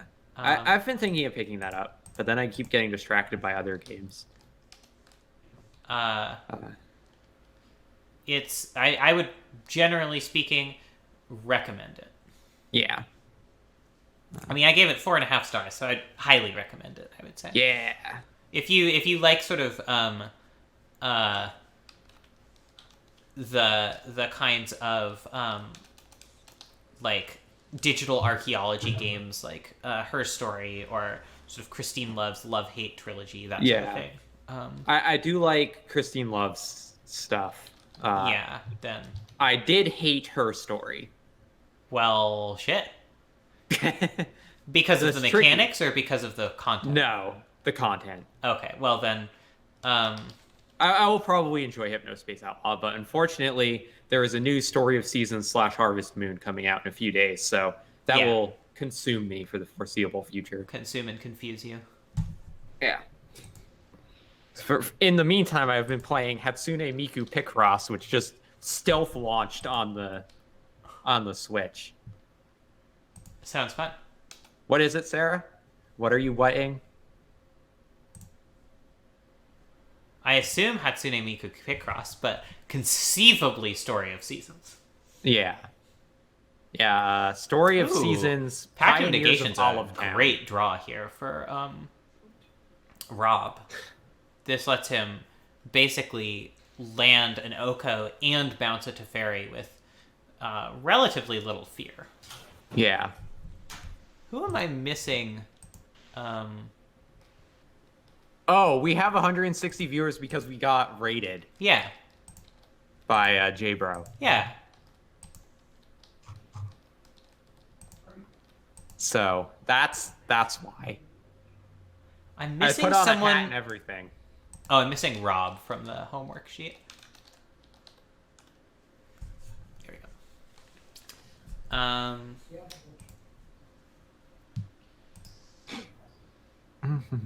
Anyway, Oko is here. Doing Oko things. That's no Joko. Yeah. Like Jonathan Colton, I guess. Gesundheit. Thank you. Guessing that this Teferi gets bounced. I'm a little bit surprised that Rob didn't go for the bounce Teferi before Josh was able to activate him, but I mean, I guess it's so that he's not priced into.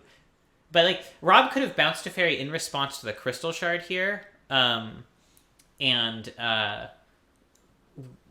sniped Josh's ability to either replay Teferi or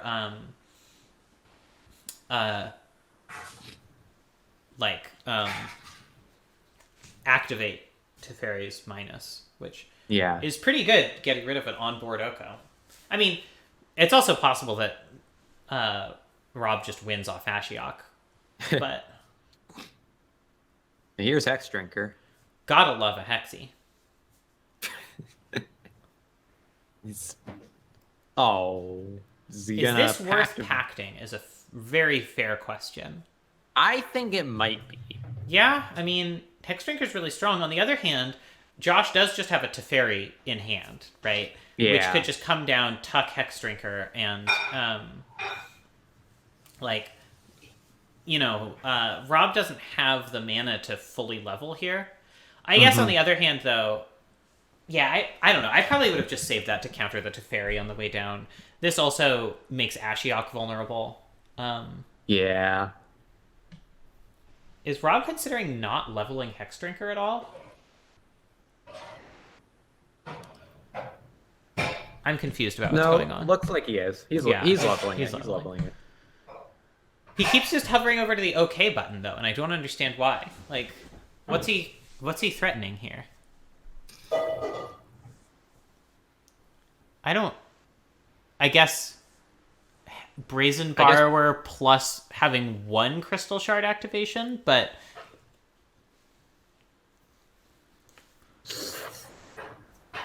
yeah, but like if you're keeping up 2 mana for Shard, you can't cast Brazen Borrower here, really. And if you're not casting Brazen Borrower, why not level Hex Drinker 3 times?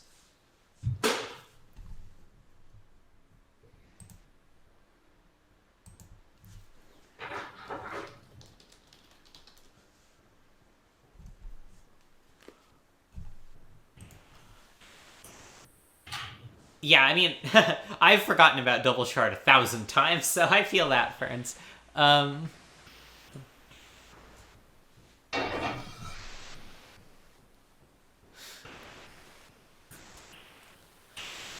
Somehow I have not removed Crystal Shard from my cube in a rage yet, despite the number of times I have completely made obvious onboard misplays against it. Oofa doofa. So, this is one of those things that I feel like might be a better Pact of Negation target than Essence Scatter on Hex Drinker. Just a thought.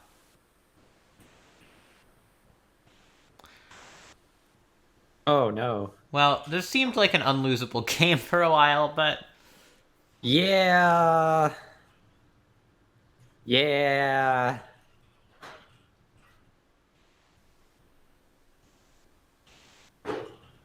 Alright, so Josh did play land, so he doesn't have a Crystal Shard up immediately. Mm-hmm. No, never mind. I was going to say if Rob draws the land, he can level Hex Drinker fully, but that's not true because of Pact.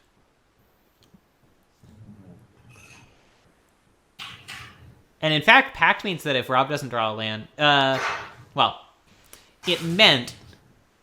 before Rob knew that Josh was tapping out, it meant that if Rob doesn't draw a land, Hex Drinker's just getting bounced anyway. Mm-hmm. Which really makes me suspicious of the Essence Scatter play, I'll say that. Yeah, No attack on Ashiok. Oh, right, because Avacyn blocks. Yeah. Avacyn is pretty big.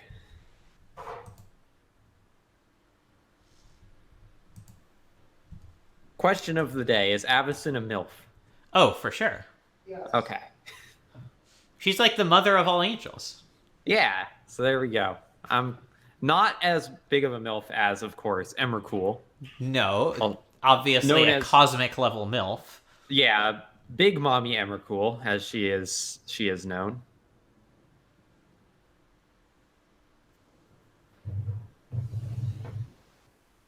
Yeah, Cosmilf.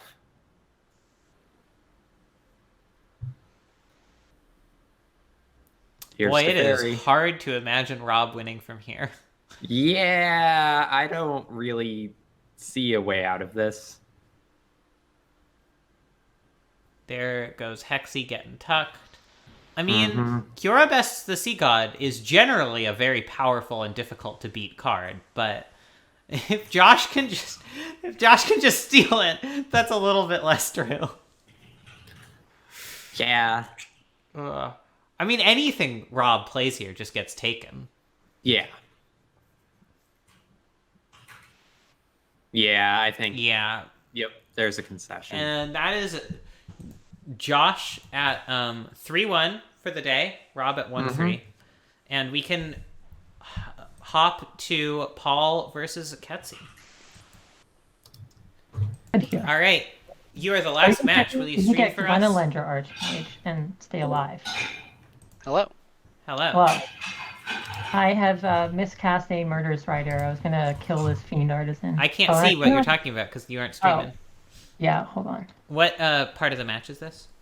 Game 1. Game 1. All right. I Who do you want to watch, Natalie? How about Paul? Okay. Whoa, that's a board.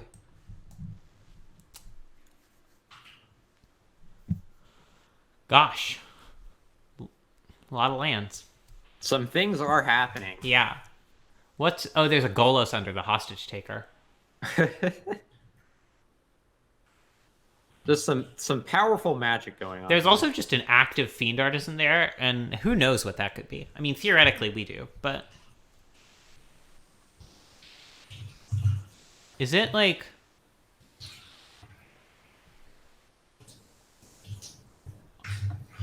So, if Paul hadn't cracked that clue, I think they could have Fiend Artisan a zombie into an Elesh Norn, if I'm understanding correctly. Oh no, is that Elesh Norn? Yeah, it's Elesh Norn under the cast out.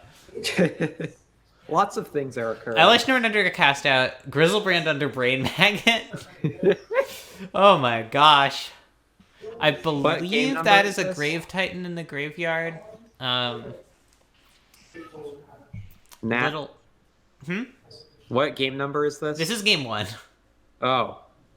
Dang. Yeah. Gonna be a bit of a knockdown, drag out. Knockdown, drag out, magic.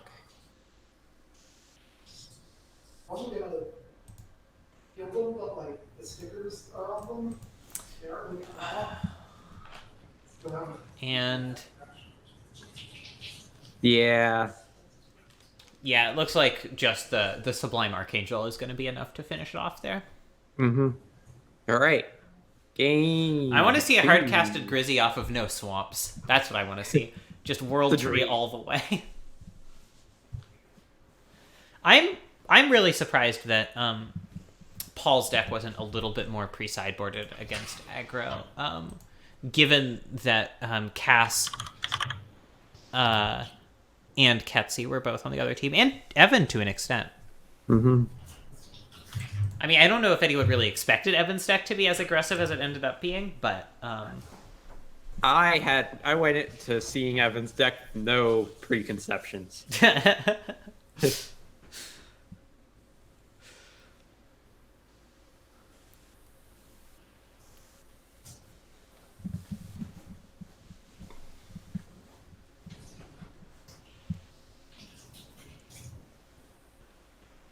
Gotta cut 4 cards here. Oh, do we want to switch to Ketsi? Or do we want to stick with Paul? Sure. Let's switch to Ketsi. Yeah, it's been a while since we've done a Ketsi POV. So Ketsi, for those who weren't watching the draft portion, is on some sort of Grix... Esper aggro. Her draft did not go as she expected, but I think she's made something pretty cool out of it.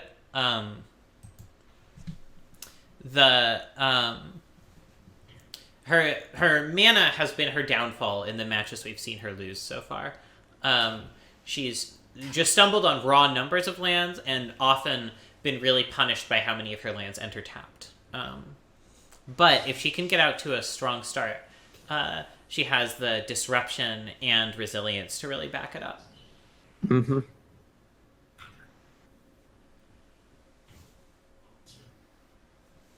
Also just raw power in terms of like Hostage Taker, Thief of Sanity, Fallen Shinobi, Kaya, Spell Queller, Lurrus, all these like really strong gold cards. Gideon banger after Blackblade, Lingering Souls.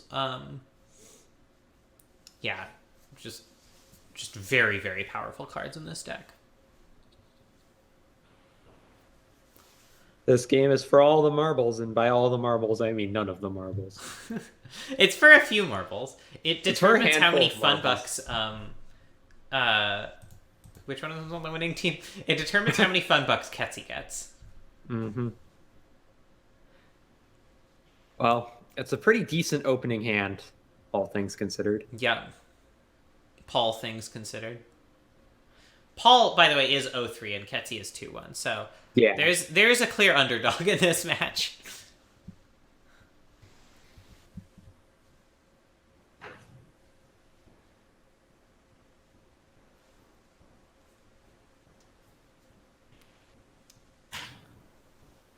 It does seem like Ketsi's ability to like cast out things will be really helpful against Paul. He doesn't have much disruption from his own end. So really he has 3 big threats that he can recur, and that's kind of it. It's even possible that Ketsi, as I guess we saw last game, saw the tail end of, Ketsi could just grind him out when it comes right down to it.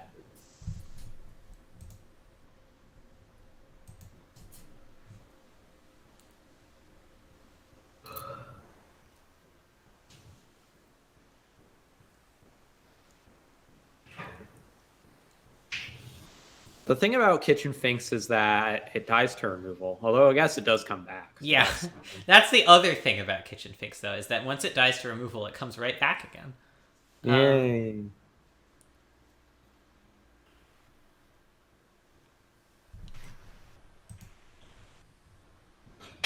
Smells like something is being cooked. No, not here. No, but here. I mean, maybe something's being cooked over there, too. I don't know. I don't think so. I don't think Liz has started dinner yet. Yeah. Maybe she has. It's 6. Excuse you, it's 9. Wow. And you're cooking something? Somebody's cooking something. I mean, Cass literally just finished doing things, so Cass is cooking. Oh, that makes sense, yeah. We haven't eaten since, 3. Isn't that long ago, but whatever. Cass would like you all to know that. Yeah, we heard. Okay. Yeah, I mean, I ordered dinner in the middle of doing commentary, but...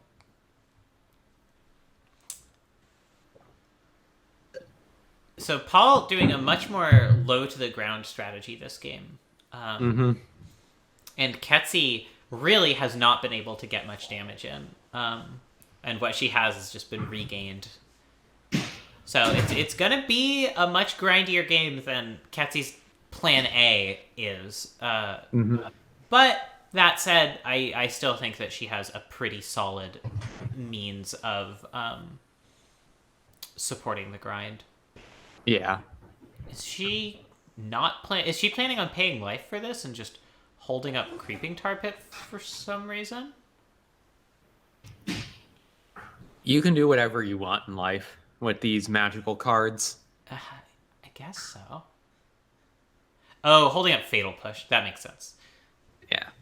Especially because this Krasis will actually... Fatal Push plus Polluted Delta. Look at that fucking constructed level combo. Especially because this Krasis actually does threaten Kaya, which will otherwise pose a really considerable threat of just running away with the game. One of the things about Paul sort of only going for a small number of reanimation targets is that Ketsi doesn't really have to play around them landing a something that deals directly with Kaya. That's just not in their deck list. Here's Golos. Obviously, an Elish Norn would still be very good here, but...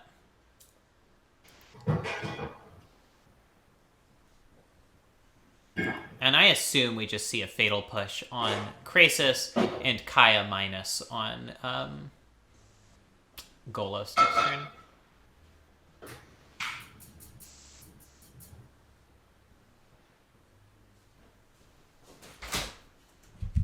It's my Liz. Hello. Hello, Liz. Natalie says hello. Hello, Natalie. Liz says hello. How's Liz? Nice. Liz asks how Liz is.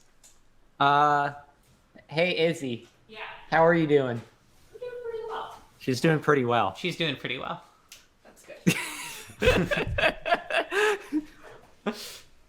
For the streamers who aren't familiar with us, both of us are named Natalie, and not only that, both of us are married to women named Liz. Yeah. Cool women named Liz. Cool women like Cool yeah. I mean, women obviously named we Liz, both yes. have good taste. That goes without saying. I Yeah. get to toot my own horn. Evidently, you do.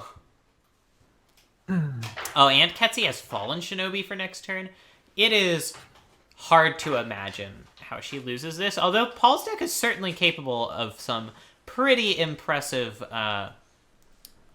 plays. Yeah.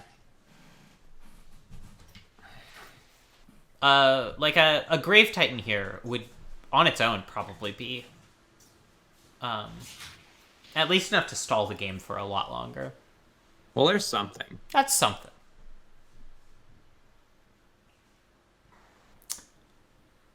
Does not mill a creature. No. No, certainly doesn't. And Hydrate Crisis, not the one you necessarily want to reanimate. You can't really do that. That's the thing about cards with X in their mana cost. So the question for Ketsi here, the question, if you will, is I won't, but thank you. Does she just attack with everything to get out a Fallen Shinobi? Maybe. I probably would personally, because I like I like ninjutsuing Fallen Shinobi more than I like almost anything else in Magic the Gathering, but I'm not sure that's necessarily a good reason.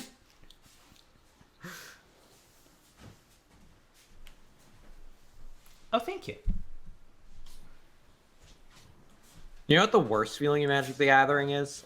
Is when you cast your Ulamog and then your opponent either disallows or tails ends the fucking exile ability.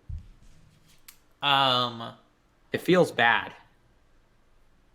Yeah, that does sound like it would feel bad.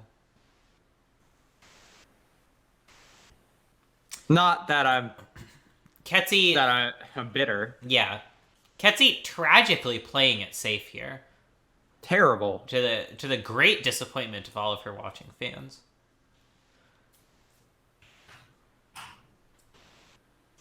Horrendous. And by horrendous, I mean it's fine. I think it's horrendous. Okay. Getting a 1/1 White Spirit here, though, does make the Fallen Shinobi next turn a lot stronger. Mm-hmm. And just runs back out the Dauntless Bodyguard. I'm pretty surprised by Paul's block there. Yeah. Like, it just, like, I mean, Kaya's a new card. I suspect what actually happened is that Paul just doesn't really know how she works in great detail yet, but... Mm-hmm. Oh, casting something big. Here's Elish Norn. All right. Elish Norn... We have a video game. Elish Norn could tear this right open. Running it, that's definitely a reason to be more wary about running out the cast out just on Liliana, is that Elish Norn or Grizzlebrand are both very, very substantial threats that need an immediate answer like that. Yeah. And a Norn is a thing from Scandinavian mythology. Thanks. They're like watchers. Neat. I know this because the first opening theme to the anime Mawaru Penguin Drum is called Nornir, and that is the pluralization of Norn. Cool. So there's some fun facts for you that you can bust it out at parties. People will or think on that streams. You're a person. People will think you're a person that knows about Scandinavian mythology when you aren't. Maybe I am. You don't know. I don't know. Are you? Not especially. Okay. Yeah, exactly. Sarah's got a point. I've never really understood Elish Norn's name ever since I found out what a Norn was. I think there's actually like a very, very long history of an association with covered eyes and true sight, but what do I know? That's true, but also, like, Elish Norn isn't just sitting back and watching. Elish Norn is fucking shit up. That's not really what they're about. Maybe it's just her name. Yeah. I guess that's possible. My very favorite Elish Norn tidbit is that local artist for Card Kingdom and friend of mine, Justin Treadway, made a token, or like made an art of LSV as Elish Norn, because you know the pun is LSV, right? Yeah. And LSV liked it so much he bought like the art to use as a token for Channel Fireball, but has exclusively and unceasingly only ever referred to the art as Elish V, completely destroying the pun that was the very basis of the art. And every time Justin hears this, he just like puts his head in his hands and like it's LSV. That's the joke. And that's brings me no end of delight. An incredible troll. I'm not even sure that Luis understands that he's trolling. It's still a troll. That's a fair point. Sarah points out that you can't go to school with the name Norn. And I mean, yeah, that's true of like 80% of Magic Legend names, though. If you go to school and you're named Norn, they have to immediately kick you out. It's the law. So keep that in mind. Hostage taker. Oh, damn, we have a game again. We have a fucking game, baby. Wow. Swings and roundabouts. Holy cow.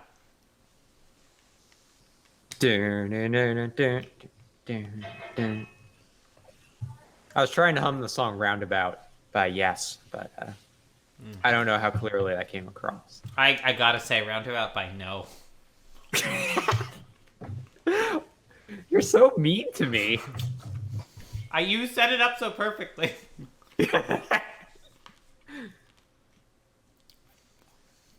I have never said anything mean to you ever. Definitely not within this stream VOD.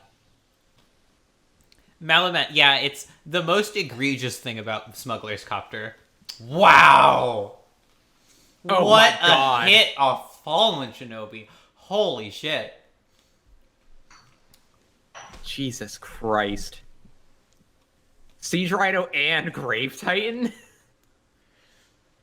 That's disgusting. This might just be over. I mean, if Paul can immediately hard cast a Grizzlebrand, it might not be. That's true.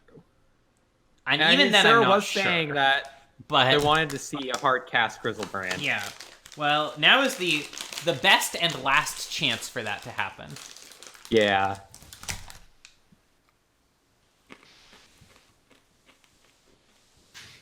I mean, it could just be lands, Sarah.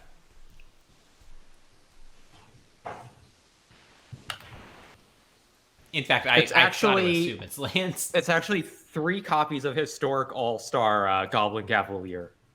Oh, damn. That's very weird. That's... I don't endorse people cheating in my cube. I do. Okay. Okay, Blood for Bones getting back... I guess getting Hydrate into hand, Kitchen Finks into play, which is a little bit awkward because Kitchen Finks comes into play anyway. So really just a 4-mana put a -1/-1 counter on a creature you control, Disentomb. Yeah. I've seen better Disentombs.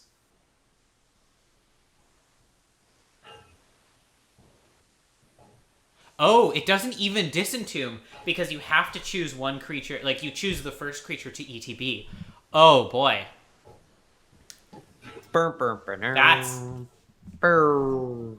That's really sad. Oh.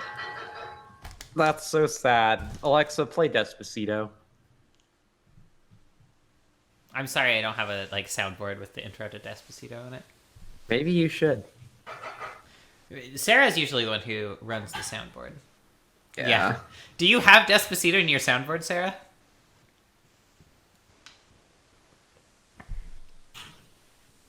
If Ketsi hits a land off this Fallen Shinobi, she could just cast Elish Norn. It would be the most funny thing. Well, post-combat Elish Norn, not quite as good.